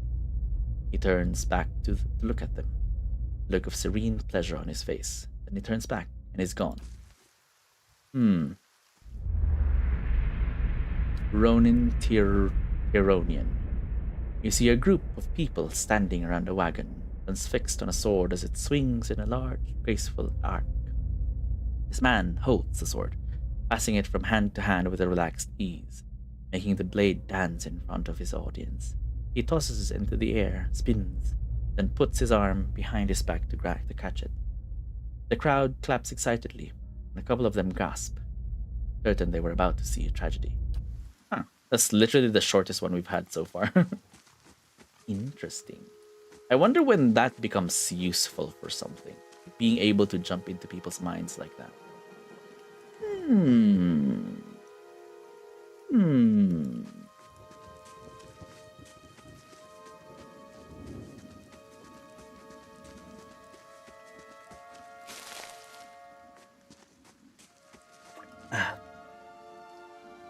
I feel like I need to restock on... Oh, hello. Ginger tea. You see 4 people gathered by the door to the inn. Their raised voices and chopping gestures suggest an argument reaching its climax. The first figure raises his hands for calm. His face is partially obscured by a hood. His height and stature suggests an elf. I meant no offense.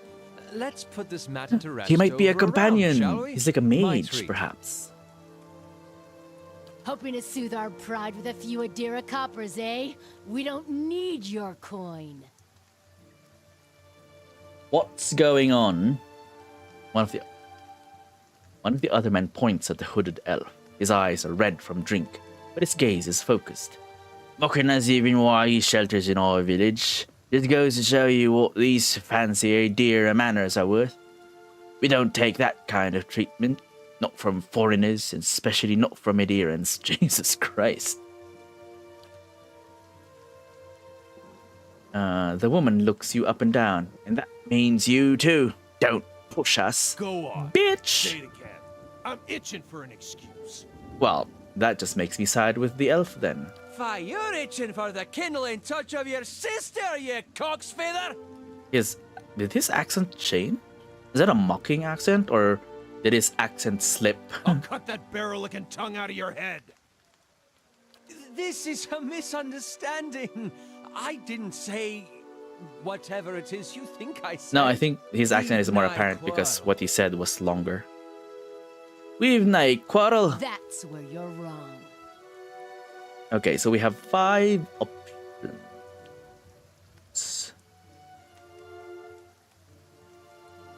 I don't think attacking him is such a good idea. Back down, all of you. This is absurd. I'm gonna say this is unnecessary. Wouldn't you rather be inside drinking than out here arguing?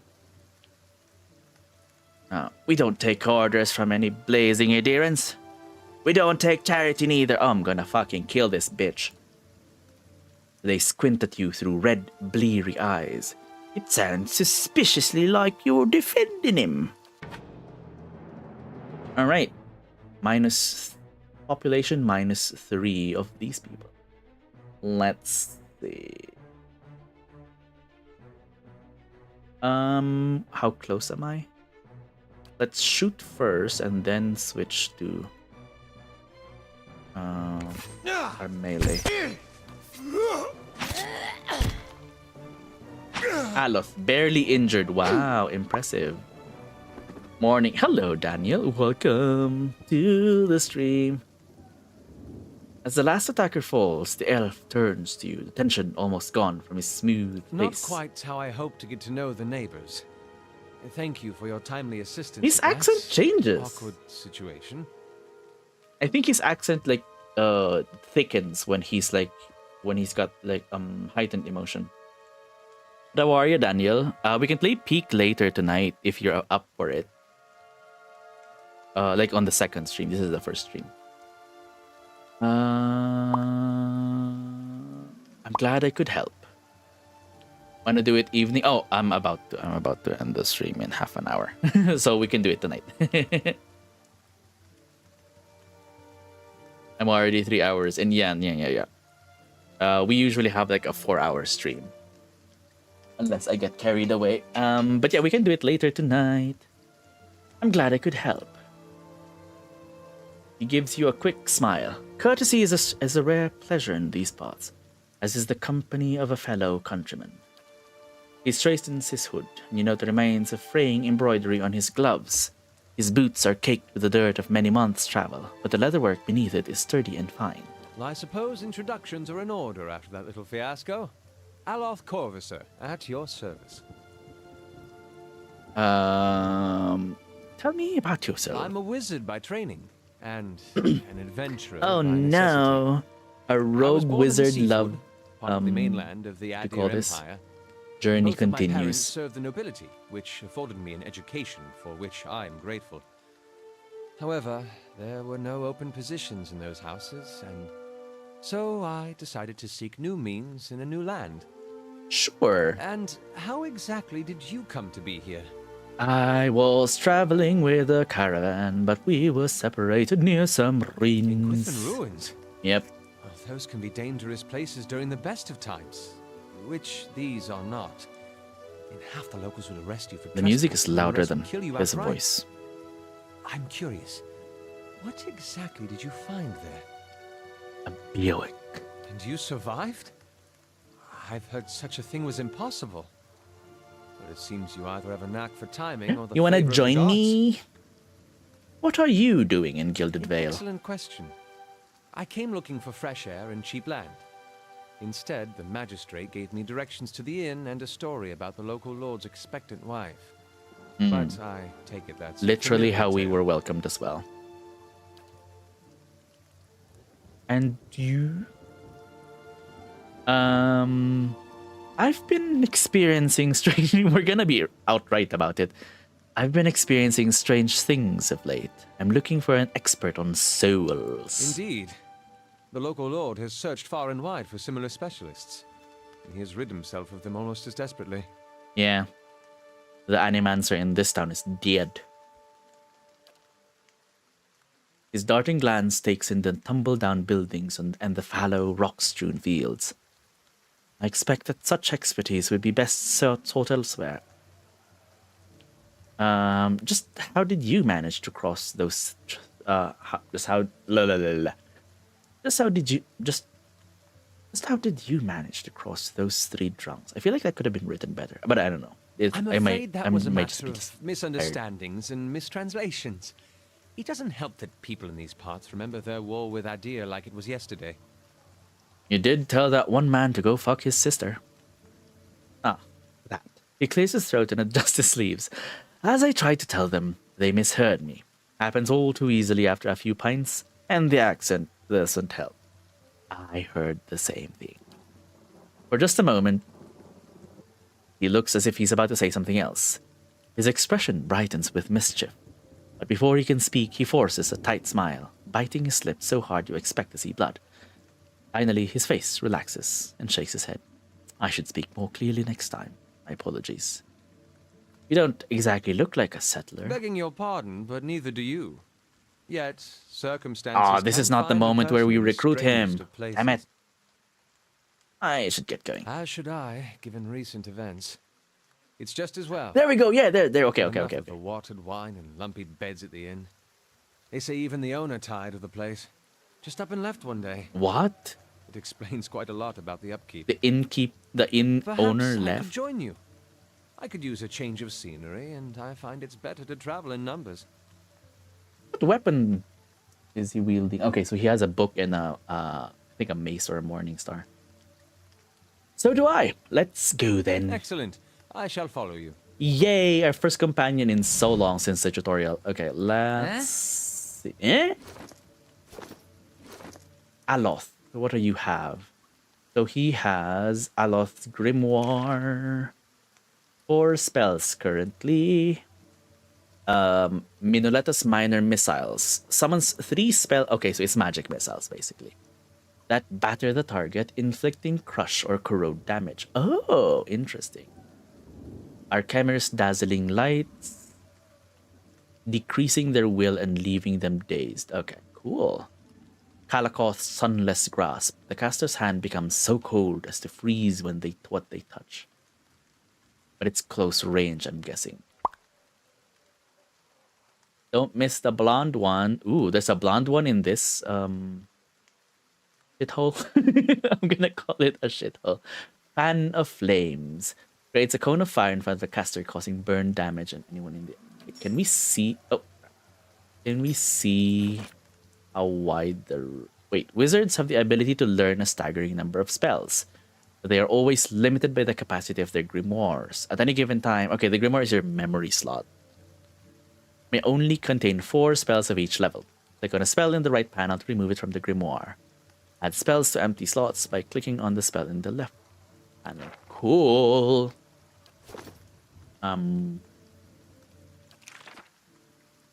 Wizard's Double. Combat only. Creates a duplicate of the caster to distract enemies, granting the caster a high deflection bonus till he or she is hit. Maybe you've found it. Ooh. Interesting. Maybe. Just talk to people. True. That... what do you call it? In many other games, I do my best to like talk to everyone as much as I can. But thank you. Okay, so that's level 1. Wait. Inventory. Oh, he has a scepter. I thought it was like a mace or something. Okay. Okay, now I see it. A scepter. Two-handed. Not according to your model, it's not. You're holding it with one hand and then the grimoire on yeah, it's fine.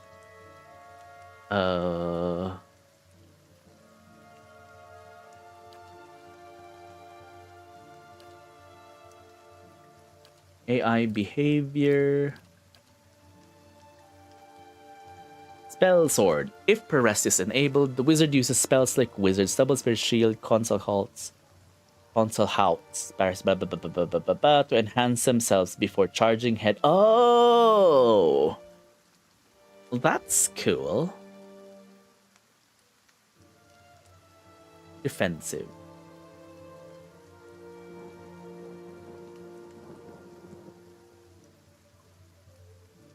Remain at range and uses standard attacks. Okay. So, oh wait, Spellsword will charge into battle. Cool. Crowd control. Foe only spells that cause afflictions. I guess right now we have to, because there's only 2 of us. Wizards use Arcane Assault as soon.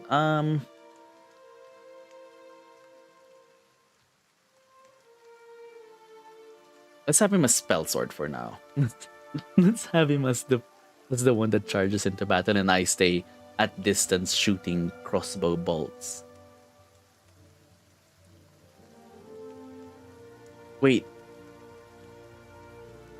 10 to 15 crush. Okay, so it does have melee damage. Okay, cool. We'll keep him in a We'll keep him with the scepter. Hood. He has a hood and I don't. I'll give you a helmet. Oh, let's give him a torch. There we go. Oh, and we haven't equipped the ring yet. Oh my god, why do I keep forgetting to equip things? Alright, cool. Loot. Club, clothing, money. Club, knife, clothing, money. Alright, cool, thank you. Let's...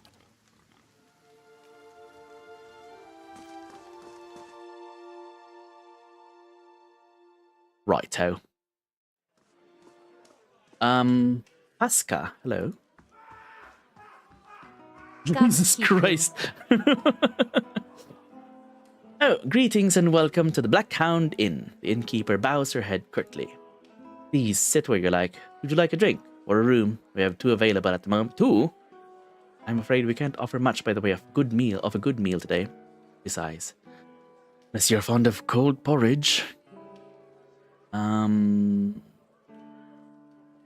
Ooh, I could use some reliable help. Do you know of anyone looking for work?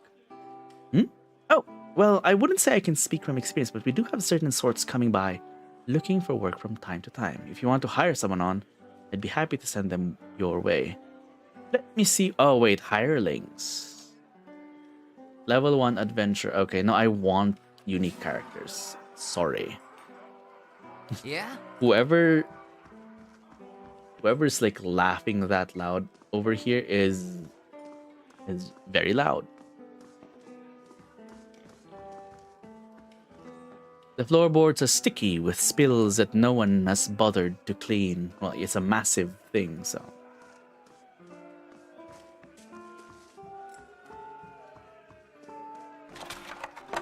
We have rice and grain. How may I help? Come here. Silver Lusk. Lush. The Iroquoian calendar. Potion of minor regeneration. Ooh, okay. I'm not gonna read the whole thing. The year is broken down in the following way. New Year. They celebrate the arrival of the new year, blah, blah, blah. Winter months. 2 at the beginning of the year and 2 at the end. Ah, okay. Yeah, makes sense. Deep winter. Boniverno. Late winter. Tariverno. Spring day, 3 days. Spring months, 4 months. Early spring, preprima. Mid-spring, majprima. Maj. Deep spring, fonprima. Late spring, tarprima. Summer rising. Summer months. Early summer, preistu, right? Midsummer, majestu, mid-year. Deep summer, fonestu. Late summer, tarestu. Autumn months. Priauton, majauton, fonauton, tarauton. Winter. Wait. Why are the final terms the only ones with like a reading guide or like pronunciation guide? Iniverno. Pre-iverno. Yeah, okay, yeah. Pre-iverno. Wait, wouldn't the umlaut imply a long vowel sound? Not the E? Oh, I guess it's pre-iverno. It's fine. Maj. Okay. J is J. Majiverno. Okay. Cool, I guess. Let's take all of that.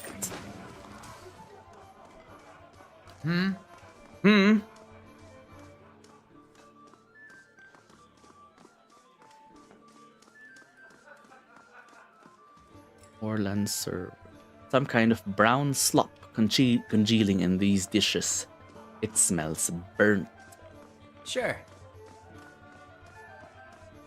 Gaffwin. There we go. Swiner is here. I'm gonna save. Oi, bitch. Hail and well met. Don't know who you are and don't much care. Keep walking. We're not here to chat with foreigners. What is up? Aloth narrows his eyes. Careful. Looks like they're cut from the same cloth as those rowdies who attacked me. Smells like it too. I saw you outside of the mill. What was that about? Well, someone fancies themselves a meddler, eh? What's that about? It's about Trumbull thinking he's king of the town on account of he's got that mill to his name. The dwarf's jowls quiver with rage. It's about him barely giving us anything for the wheat we bring him, cutting our purses when we need to buy grain. But farmers going hungry, while some bastard gets rich off their crops. That's what it's fucking about. Now shove off.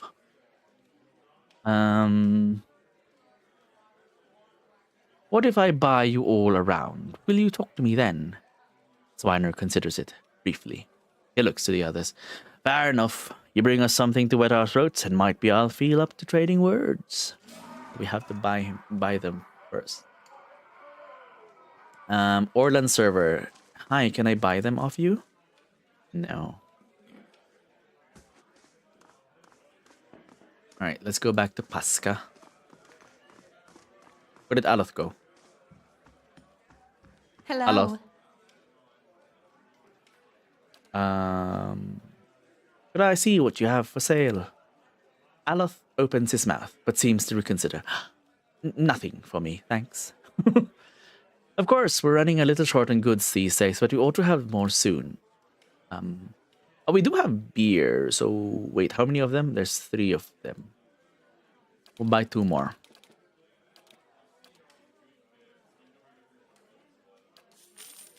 Alright, cool.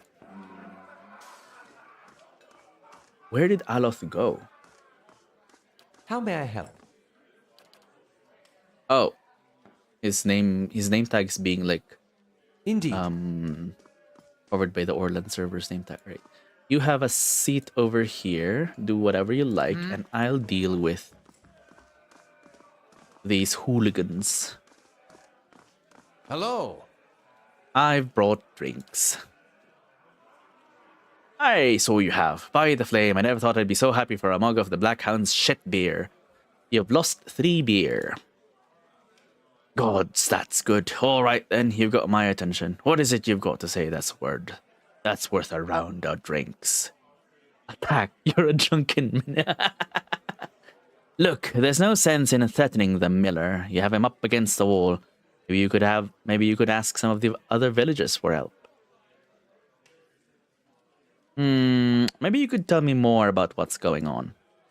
It's like I said, the miller's in charge of the grain prices. He says they're fair. But I know for a fact that folks like Ofra pay half what we do, the dwarf size. And maybe we've been a bit rough with them. But what are we supposed to do? We can't keep paying. We're going to starve. And do you think Trumble's going to be sorry about it when we do? Interesting.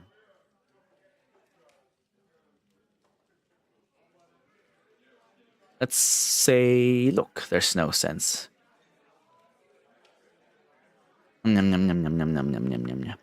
This is very interesting now that we've spoken and know the other side. Who do we side with? The farmers or the miller?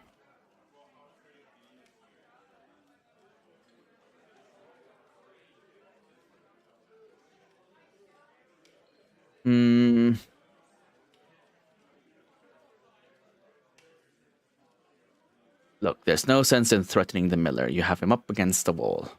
Maybe you could ask some of the other villagers for help.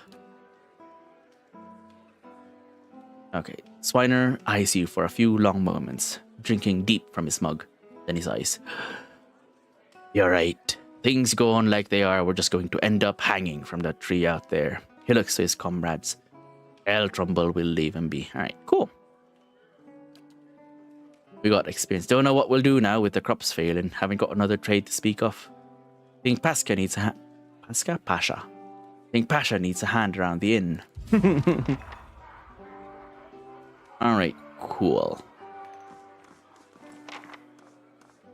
Hello, Strom Brightblade and Selena Vertivo.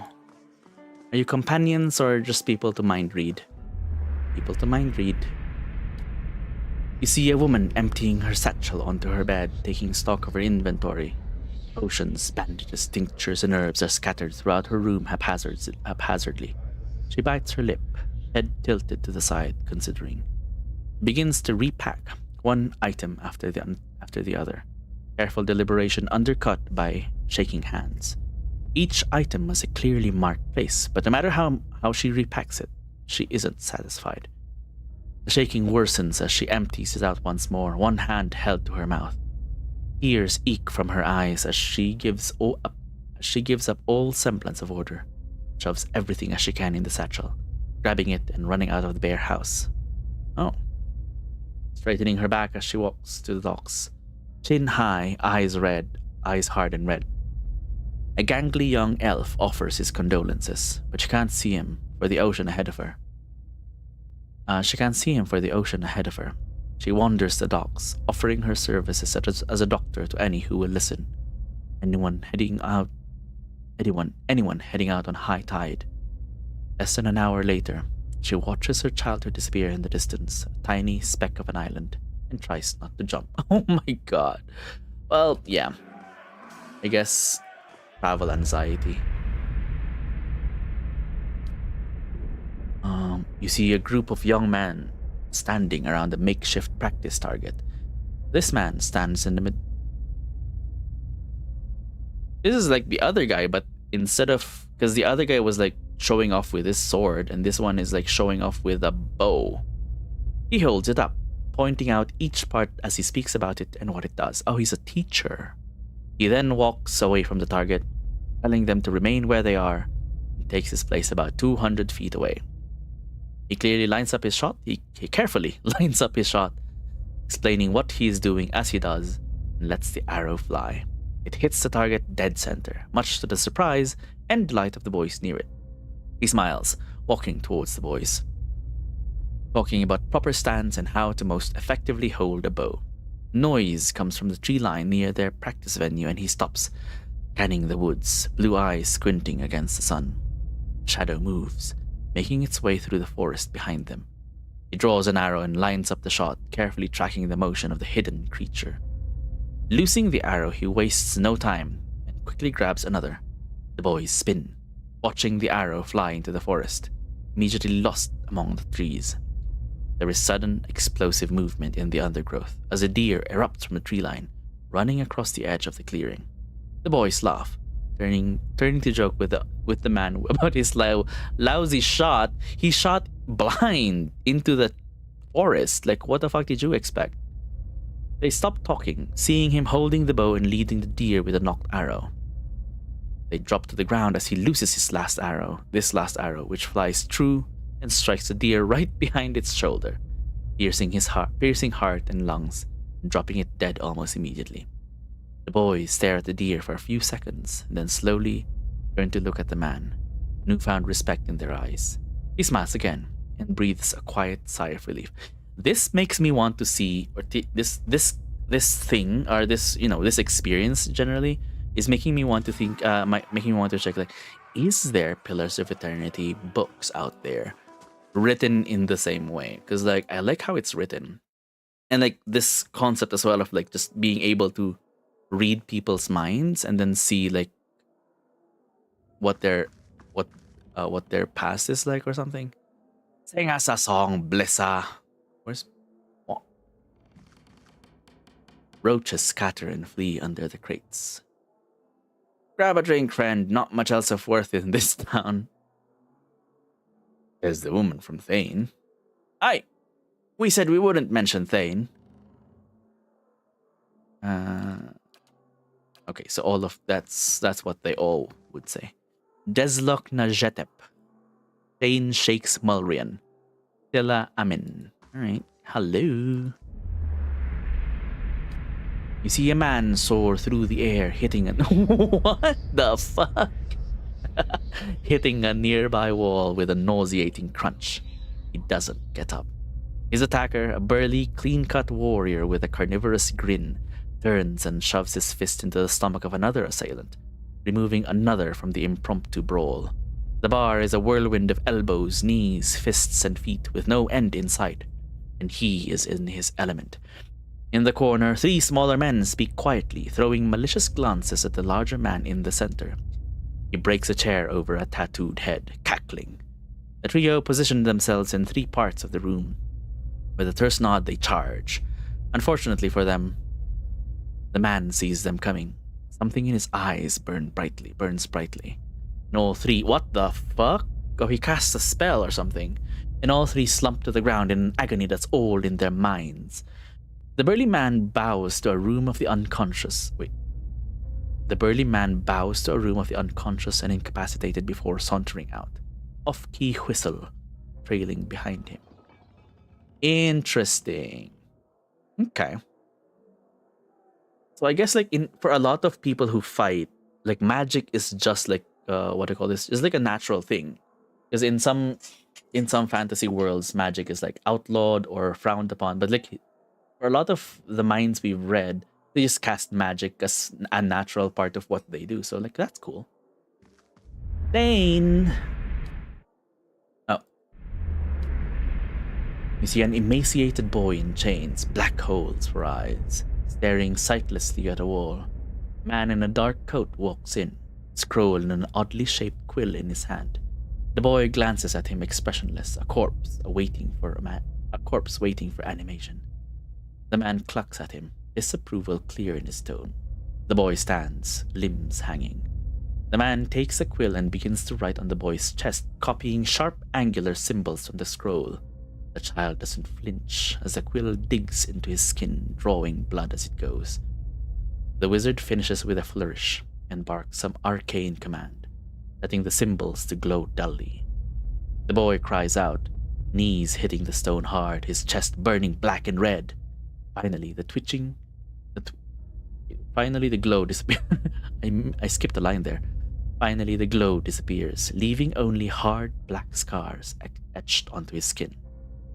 Into his skin. He slumps sideways, twitching, eyes facing the back of his skull. The wizard grunts, kicking him on the leg on his way out. The boy lies on the floor until dawn, eyes still black like holes, the twitches growing into convulsive shakes. And that's why he's called Shakes Mulrian. Cool. That was like from his childhood. He's like a full-grown man now. You see a long, empty road cutting through large crop fields. The air is silent. The land seems too still for early afternoon. This woman walks slowly on the road, leading a horse, curiously looking around. She seems to sense something wrong, but is unable to discern what it is. She stops, sniffing at the air, her nose high. Her brow crinkles and she casts about, looking for something. The air is clear. Clouds. Sniffs again. Still looking around, confusion clouding her face, mouthing a single word. There? She looks out across the fields, her confusion turning to fear. She holds her hand up to block the sun from her eyes and scans the fields again, not finding what she was looking for. She jumps onto her horse's back, the fear quickly becoming panic. Kicks, sending the horse shooting down the path, which bends around some trees to where the farmhouse should be. She pulls up short, horror now in residence on her face. She stares at the burned and charred mess that used to be her family's home. Oh no. Tears well in her eyes as she kicks again, racing to the rubble. Damn. I wonder what, like, when we try to enter their minds and access their memories, like, what determines which memory we're accessing? Because it feels like all of them are significant memories, but like on varying degrees. It's like one memory is like just either what do you call this? Someone learning or teaching archery, and then the other one is like a traumatic event. The deer would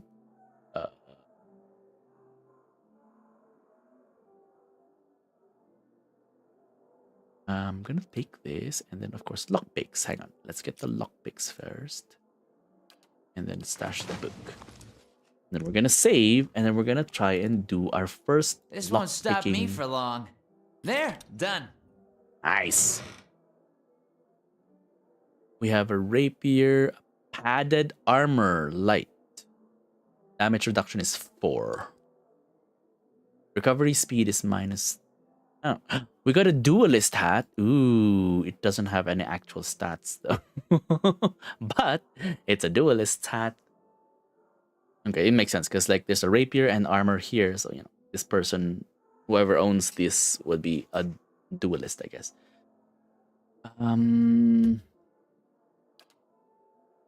Oh wait, interesting, because even the helm we're currently wearing doesn't disclose that it improves armor. Wait, let's check our. I'm gonna take all of them, and then I'm gonna see if stats adjust. Let's see. Maybe in all right.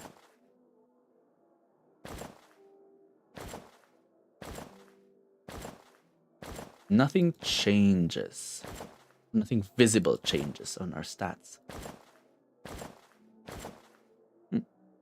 In that case, we're gonna wear the duelist armor. Look at that, it matches our cape. Cool.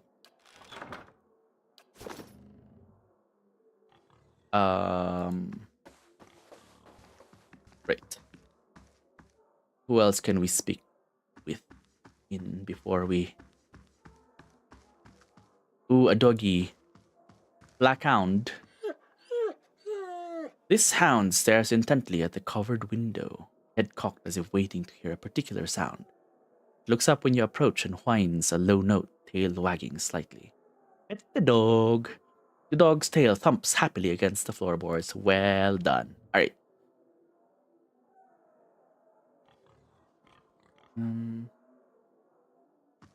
Go to this room next.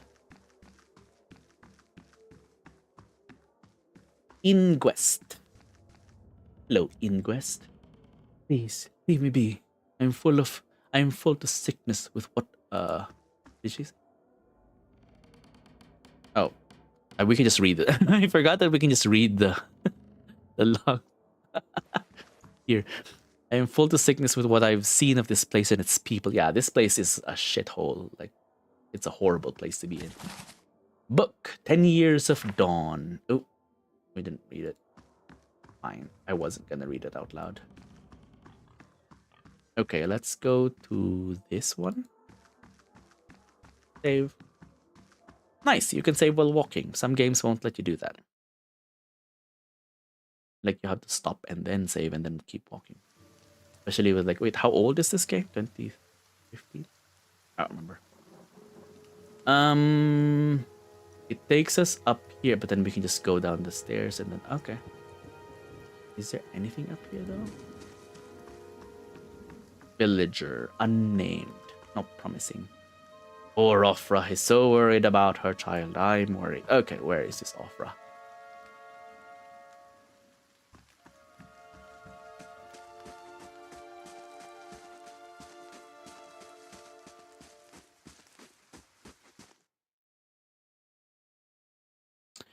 We are running out of stream time. Oh, there we go. Ofra, hello. And you have a kitty.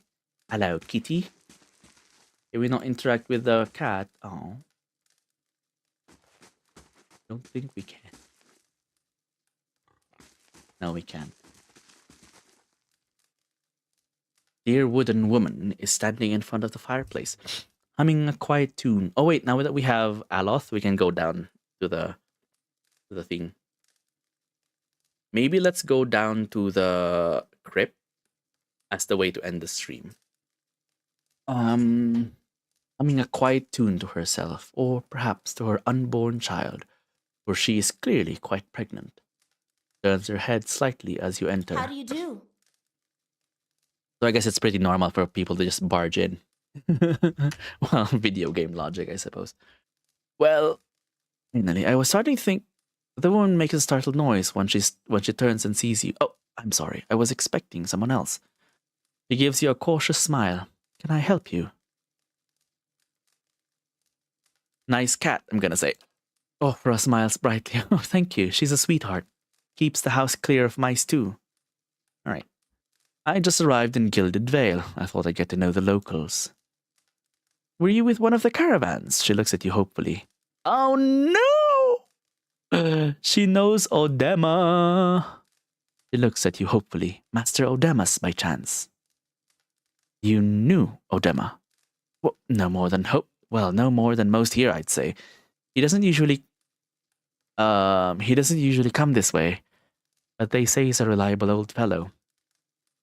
She pauses, brows furrowing. Wait, why do you say new? I feel like when people like catch the way you use the past tense to like to foreshadow that that person is dead. Like when people catch that, I feel like that's only in fiction. Like in real life, I don't think people would be like that.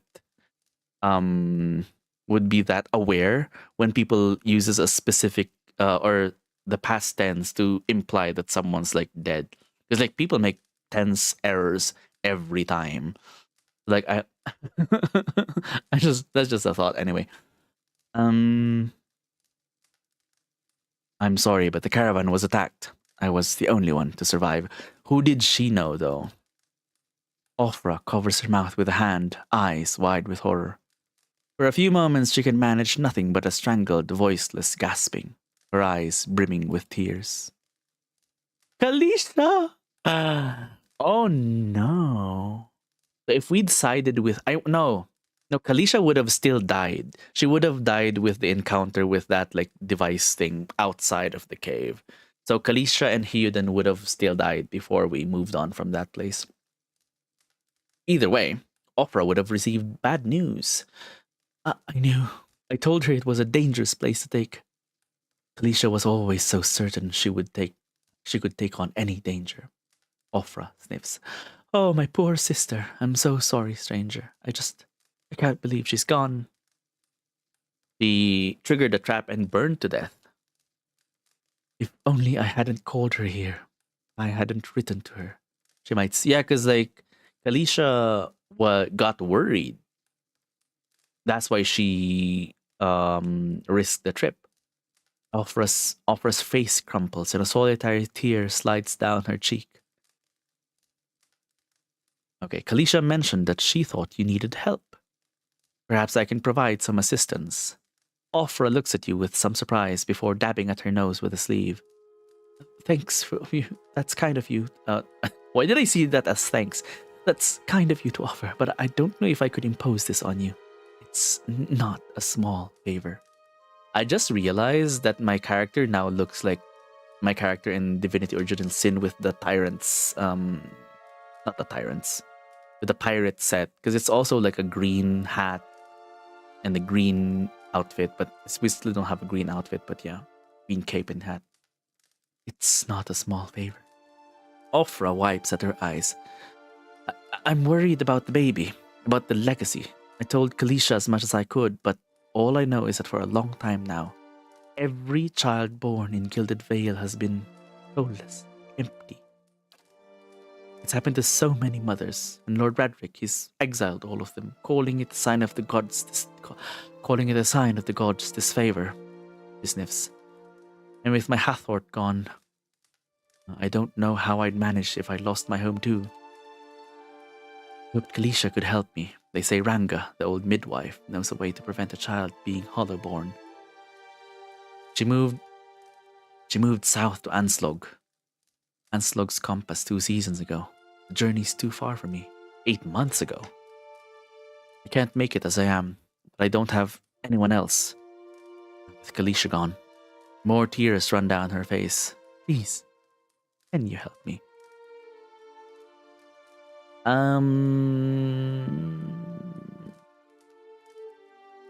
I'll find Ranga for you.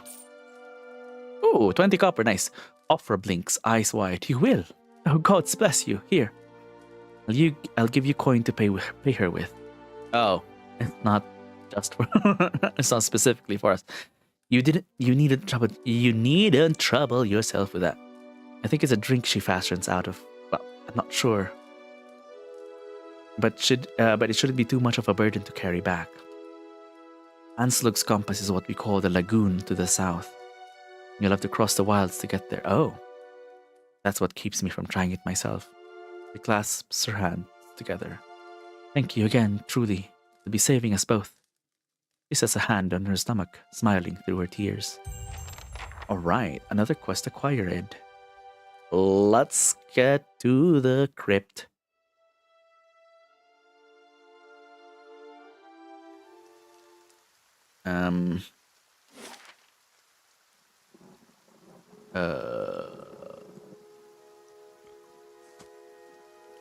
Oh dear. Or was it over here? So just okay. Whoa, where are we? Oh.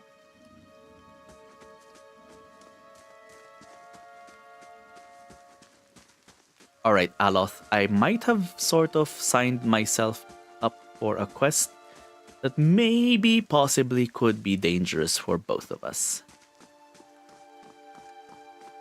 And I'm gonna imagine Aloth saying, in for a penny, in for a pound. Alright, Alai Wurton, it's been a while. I'm gonna do your quest now. Now that I have a companion.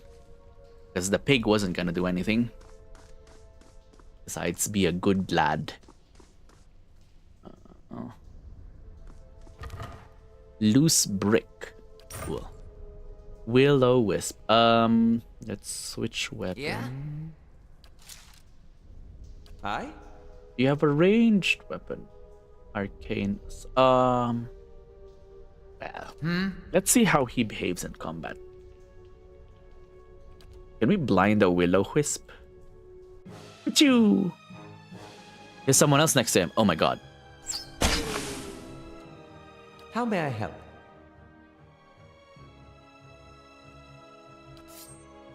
Oh, what the fuck?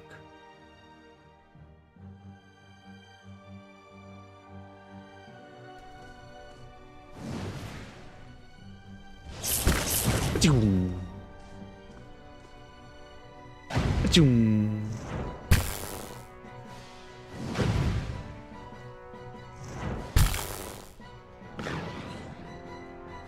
Alright. Aloth killed Will-o-the-Wisp. Cool. No corpse to... Oh, hello? What the fuck? Was that a ghost then? This parchment is worn and tattered, and the ink upon it faded. In this time of hardship, must have just as much faith in ourselves. I think this was like a chapel. That's like a pulpit, isn't it?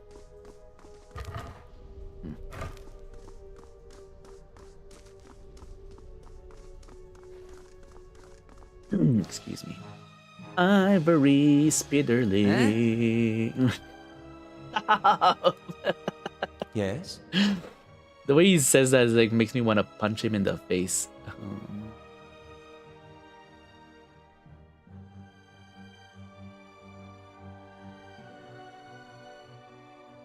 Ooh, the missiles. Okay. There we go. Lava room beyond sea. Nice! Quite powerful, that. Indeed. Okay. Eh? It was a good idea to wait for a companion. Yeah, for us to find a companion before venturing forth. How may I help? Great. Defended by dexterity. Oh, wait.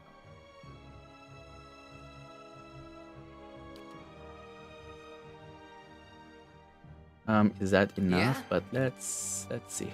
Lava room beyond sea. Okay, cool. Save. This symbol on the this symbol on the ground with like the three stars and then the sun, it's very reminiscent of the Philippine flag because like we have 3 stars and a sun. It's like how sometimes when the flag is like turned into a circular symbol, it looks very much like this, except it's a 5-pointed star. The Philippine flag has a 5-pointed star and an 8-rayed sun. Spirit, the nearby crystals light the cracked mosaic floor in shades of orange. At certain angles, the metallic symbol beneath your feet gleams gold. Ooh. As you look on, the air, well, except what we're looking at is like pink. As you look on, the air shimmers as if with summer heat. The very dust and air seem to pull together until a thin, glowing mist appears before you. In its rippling gleam, you sometimes think you can see the shape of a man, features rendered in broad strokes of air and smoke. Is anyone else seeing this? Your voice sparks movement. The spirit surges with a sudden, blazing light. And in the next moment, you are somewhere else, your mind assailed with a sudden wave of fear and noise. You are in the chapter hall. Priests and faithful have gathered in a great crowd. Filling into the hall, bodies pressed against you, surging forward to listen. Your own grief is mirrored in the faces around you. Some of the initiates are weeping. Someone has snuffed the candles, and the room is dark, save for the podium, lit from behind.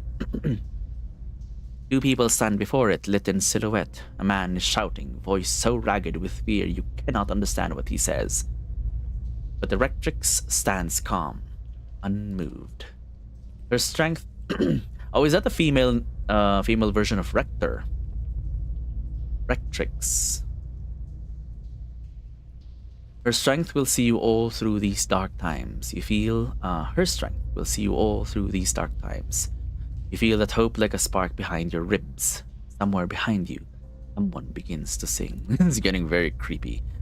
The spirit tears itself from you with sudden dizzying force, and you find yourself back before the ruined altar, swaying. The spirit fades as suddenly as it appeared. Aloth looks at you through narrowed eyes. You were right. You seemed lost just now. This happens a lot. You'll have to get used to it. Aloth, he folds his arms. That's good to know, but I don't suppose you could tell me what that was all about. I'm not really sure. It's just recently started happening. He raises an eyebrow. Indeed. At the risk of sounding patronizing, you should probably have that examined. He scratches his cheek. It's a shame that Lord Radric's hanged half of... I know. It's very unhelpful what he did. The Valian dwarf might have known something about your condition. Yeah. Anything else here? No. Alright, cool. Moving on.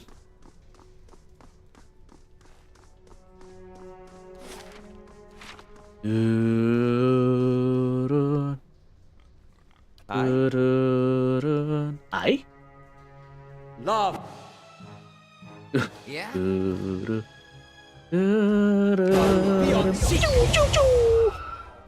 Amazing. Oh shit, there's another one. Eh? Eh? That Yes. one.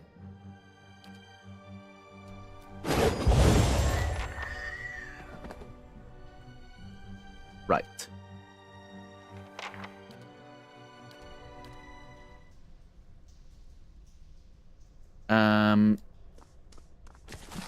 A book. Monsters of the Deadfire Archipelago.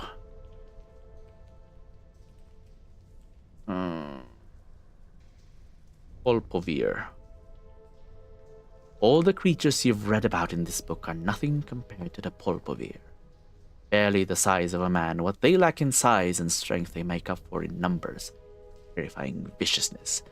Their lower halves are a mass of tentacles. Like an octopus or squid, but more numerous. The tentacles are long, black whips with suction cups. So it's like, what are they called? I forgot. I've repressed so much Harry Potter knowledge that I'm having a hard time pulling the name of that creature in Harry Potter 4. That has like tentacles. Anyway, it's that kind of creature. It's not called Polpovir in the books though. Or in the book. The sheer number of tentacles gives them frightening speed when walking on land. Oh, they're also land creatures. That's fucked up. Pulling themselves forward almost as fast as a running horse. What the hell? While they vaguely resemble a human from the waist up, any extended examination proves how wrong that assumption is. Long, stringy black hair falls from the top of their heads. What is this? I wonder if our bestiary information or our bestiary gets updated when after we read this. A wide gaping mouth, unless the Pulpavir does not actually show up as an enemy here. It's just a Deadfire enemy. I'm guessing it appears in the sequel. Or it's a Deadfire creature. 2 large round eyes are sunken into its head, black as coal, shining with a malevolent fire. Small antenna protrudes from the middle of its forehead, ending in a small nodule and glow with an eerie blue light. I'm liking the design, but I'm not looking forward to meeting something as fucked up as and terrifying as this one. But like I'm liking the image it's calling up, like from a creature appreciator perspective. One can imagine a sailor on the deck of his ship at night, looking out across the black water, blood freezing as countless lights. Oh my god! Countless lights appear beneath the surface, rising toward him as the Pulpavir swarm upward. Because they seem to be more octopus than man, they can collapse in on themselves, fitting into spaces no person should be able to. The smallest crack in a hull, the slightest separation between boards offers them entrance. It is not unknown for them to slaughter an entire crew from hold up to deck by infiltrating the ship from underneath. Fortunately, they do not seem to have spread too far out. So yeah, we're probably not gonna meet them in the mainland, unless one of the DLCs allows us access to Deadfire. Because I know that one of the DLCs is called Deadfire or something, but I'm not sure if it's just like if it's gonna give us like actual access to Deadfire or just some stuff from Deadfire comes into the mainland through that DLC. But there may come a day when Pulpavir attacks become commonplace. Dun dun dun. Anyway, next. Oh wait, journal, encyclopedia, bestiary. No, it doesn't get added.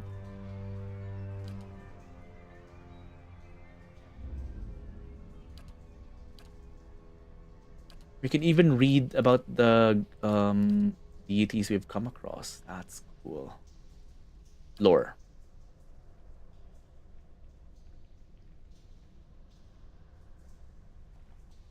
Trying to look for the word for the name of the creature or the race name. Oh, we can make notes. That's cool. I mean, in Steam you can just make notes anyway, but like it's cool that there's an in-game note-taking mechanic.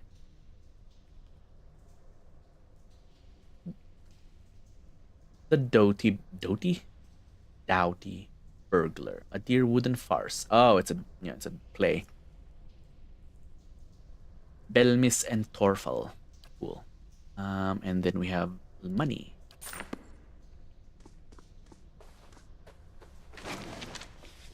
We have a fine sword. Ooh. Okay. Cool.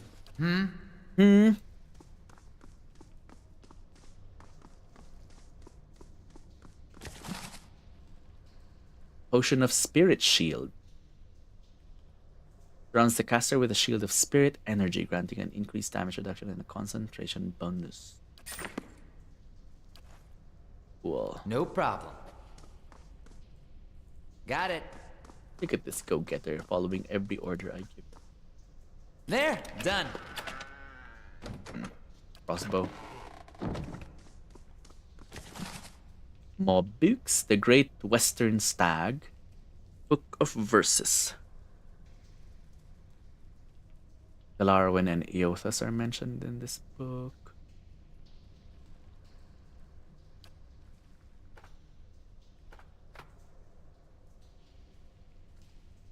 Iadnung, Targamis, Modengund.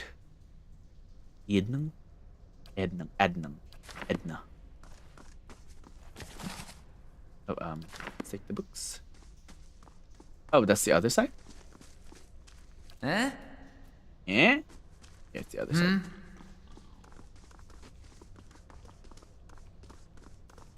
What? To His Grace, I write to implore. The rest of this letter is crossed out in several places and then abandoned altogether. Cool. At least we get XP from unlocking or from lockpicking stuff. Ooh. Wait, hang on. Oh shit. Colder Whelp. I need your magic. Oh shit. No uses left. No! I guess we need to rest.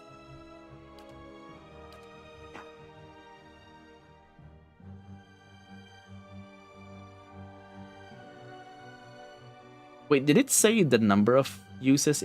Because I was trying to look like what's the cost of these spells? I must have missed it. Yeah? Okay. How may I help? Oh shit, there's another one.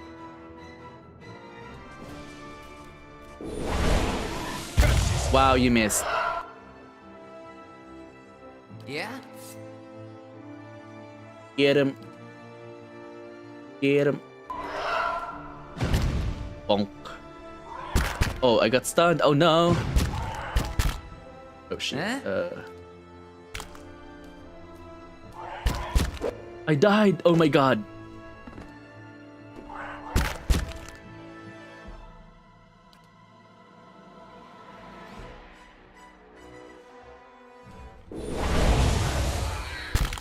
Right, we got one of them.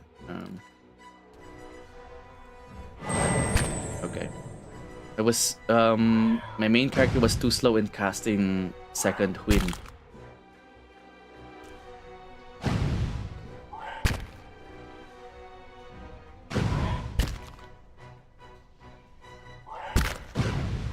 Oh my god.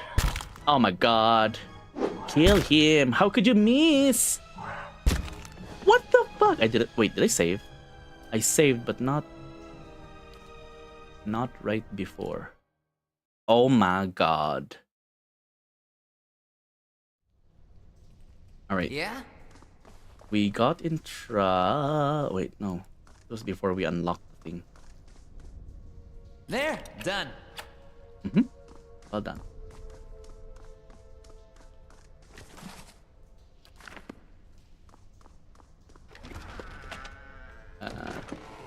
Save again. Oh, Scalder Whelp. Eh?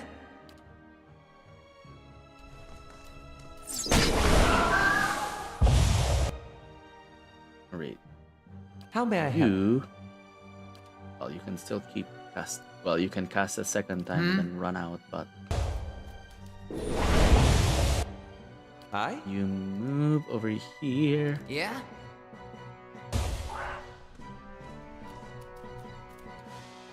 And then switch to. Ha! I wish I could turn the camera. Oh no! Well, one of them is dead, but. Hi?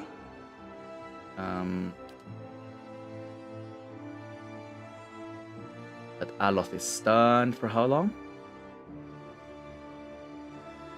4.4 seconds. Okay. Rapapam. Yeah? Don't need to heal just yet. How may I help? Ooh, there we go. So that technically wasn't like a very difficult encounter. We just fucked up real bad last time. Cool. How may I help? What did I want to check?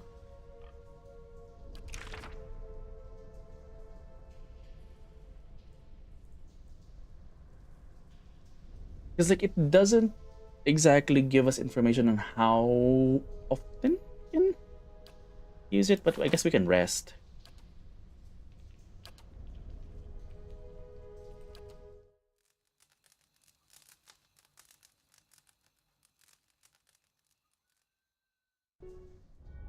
Your sleep is restless and fevered. assaulted by hisses and whispers, blanketed with a suffocating anxiety. You open your eyes to awaken and find— oh, what the fuck? And find yourself in front of Gilded Vale's gallows tree. The creaking of its ropes growing louder in your mind until the sound is deafening. Hanging from the tree is an old dwarf woman whose face has shriveled inward like moldering fruit. Her head hangs limply to one side. As you look at her, looms larger and larger in your mind until she is mere inches from your face. Suddenly, her head snaps up and her eyes open. They are empty, and behind them is a vast nothingness that makes your stomach drop. Her mouth slowly parts, and with a gust of rancid air, she speaks a word. Ocha! You jolt awake, the foul smell of the dwarf woman's breath still permeating your nostrils. Sweat runs down your face in thick droplets, and your skin is soaked from head to toe. You remember the woman. You remember seeing her decaying face when you spoke with the magistrate. He called her an animancer. Though it fills you with a new, queasy apprehension, you feel a strange compulsion to see this woman once more, if only to confirm she is truly dead. XP! Yay! Alright, there we go. Cool, and now we can cast this again, but let's see. It doesn't tell me how many times I can cast it, but I think 3 times. But like, those 3 castings affects all of the spells I have.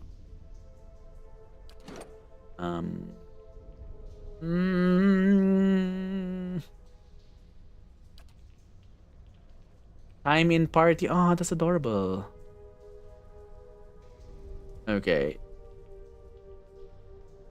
Use level 3 scrolls. Talents, blast. Huh.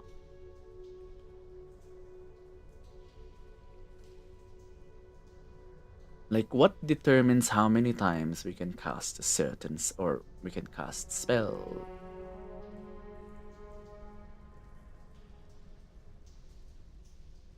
Times knocked out 0. Well, 1, really. Right. Indeed. Yeah? You too, Seer.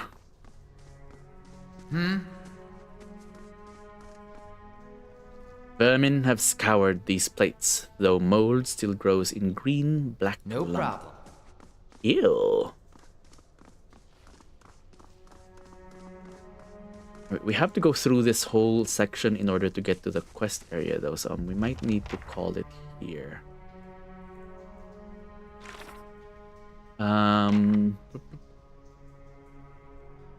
Okay, door to the lower floor appears to be sealed with some enchantment. There is a set of bells beside the door which may play a part in opening it. Cool. 3 bells hang from the stone protrusion that runs along this wall. Years of dust and grime coat the metal. There is 1 large bell at the center, flanked by 2 smaller ones. Examine the bells. The bells appear to be fully intact. They are made of a thick iron and look very heavy. There doesn't appear to be much out of the ordinary about them. Okay, can we read something? Alright, let's see what happens when we ring the large bell.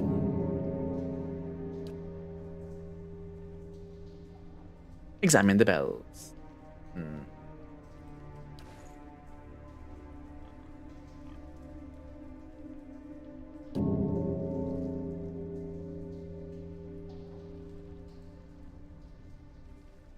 Wait, you heave at the bell, and as it swings back in the other direction, the clapper strikes a low, powerful note against the heavy iron.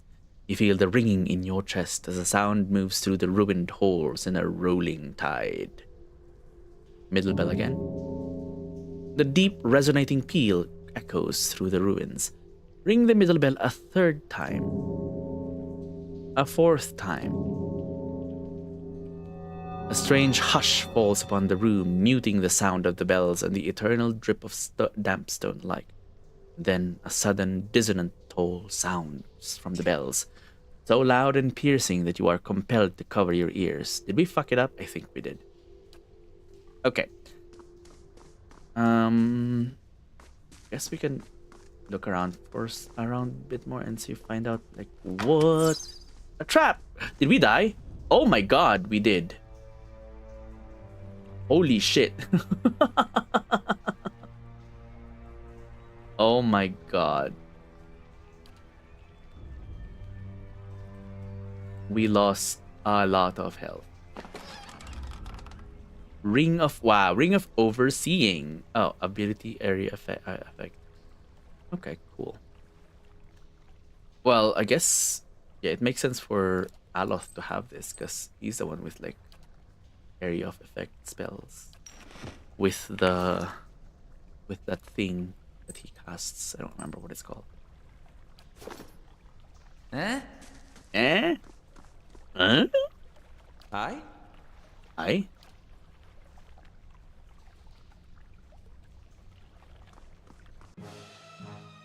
Yeah?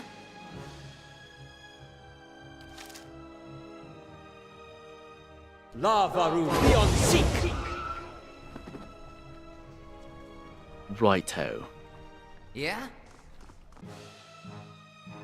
Oh, another one. How may I help? By hitting that guy. Ah, got him!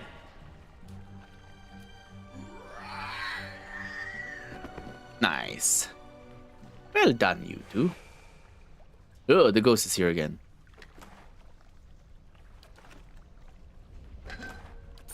Indeed. Haze fills the air, coalescing steadily into a blur of dust and mist. It gathers into the outline of what appears to be a dwarf, a shimmering echo that fades in and out of sight. But stronger than sight is the sense within you of a powerful energy. It roils and seethes with a grief that seems to spill into your own thoughts, tainting them until the sorrow is your own. Like a crashing wave, the energy surges towards you and into you, and suddenly you are elsewhere. Before you is a brightly lit stone corridor, lined with torches and gleaming crystals. You're running, your footsteps echoing off the stone around you. You forgot to tie your sandals, and they're slipping from your feet, fouling your steps. You're late, again. The right's going to begin without you. You hear the tolling of a bell. Toll. You hear the tolling of a bell. Your spirits lift as you recognize the familiar warped tone of the right hand, representing the first of the dawn stars to appear in the night sky and last to fade in the dawn light. You pray fiercely that this is the first of the chimes and not the last. Okay, the right hand tolls first. The lights fade, as does the memory. Your eyes clear, the spirit is gone. Oh, did the redeem not work? Thought it should. Oh, okay. It might have gotten disconnected because we did get disconnected earlier. But hey Mal, this is what dreams are made of. A goblin has killed the queen. Ooh, a goblin, a scary goblin. A talking goblin. A talking goblin has killed the queen. What's up? Oh yeah, I think Mix It Up got disconnected somehow. These services have disconnected and are attempting to reconnect. Why? What the fuck happened? Right, that's why the redeem didn't quite work. But hi, welcome to the stream. We're just figuring out. I think I might just need to reset. Mix It Up, but that's fine. Hello, hi. How's your weekend shaping up so far? Okay, buried secrets.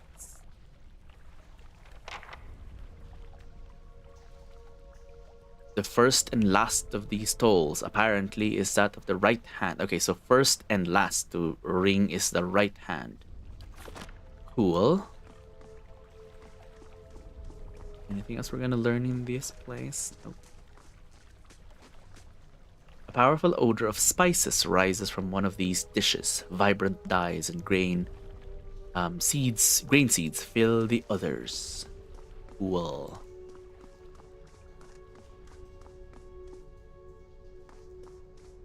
Wait, is that? Oh, there's this. Can we just break this, maybe?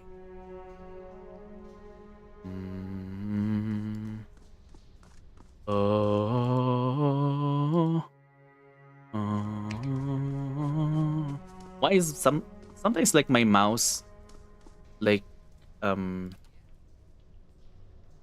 goes over the, instead of like rolling the map like this, it goes over the game and then goes to my other monitor, which is like problematic because like what if I click on OBS and then it does something that I don't want to happen.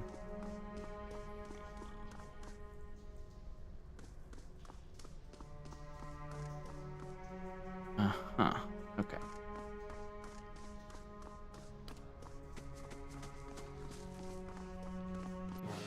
Oh, a speederling. Uh-oh. Yeah? Yes? Yeah.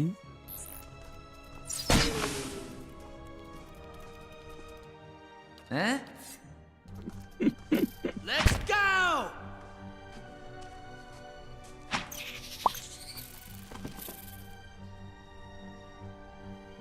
Alright. Now what can we learn from this place? Scroll initiates note. Okay. Rectrix Obrica says redemption for even these Orgot struck the largest bells first rather than second. Okay. So, but how many rings though? Been playing a game. Ooh, what game were you playing? Okay. So we know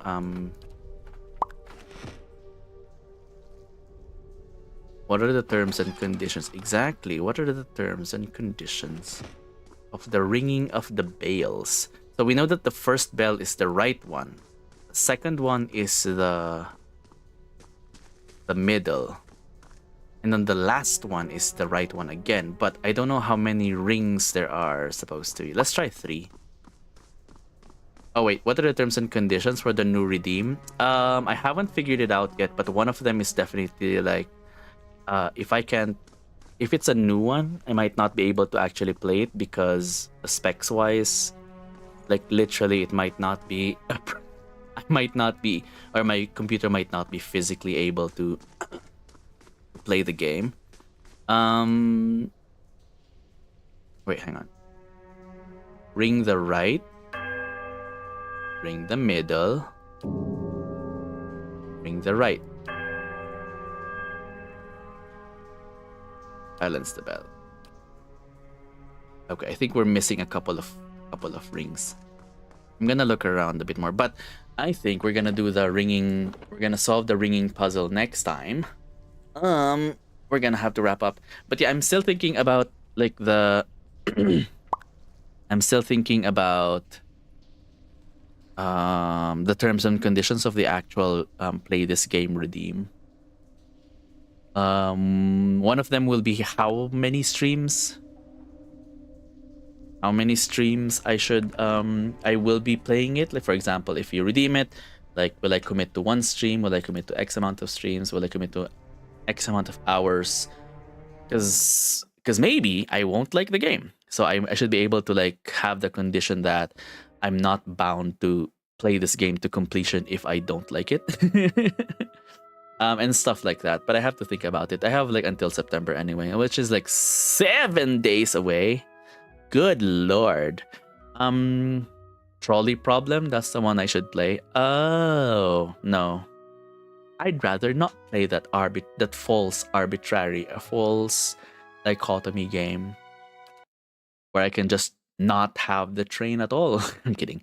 But yeah, that will have to be the end of our first stream of Pillars of Eternity. That was fun. What do you call this? Like I mentioned earlier, I really had fun like reading the text. Like the way it's written, it's like I like the pacing of it. I like the choice of words of it, and so on and so forth. And I like that, Generally speaking, I like these kinds of games. So it's very easy to get into it, immerse yourself in it, and so on. I'm looking forward to experiencing more. But yeah, before we end, I'm gonna just say that we have one more stream today. Today is Saturday for me, and this first stream was like a morning stream.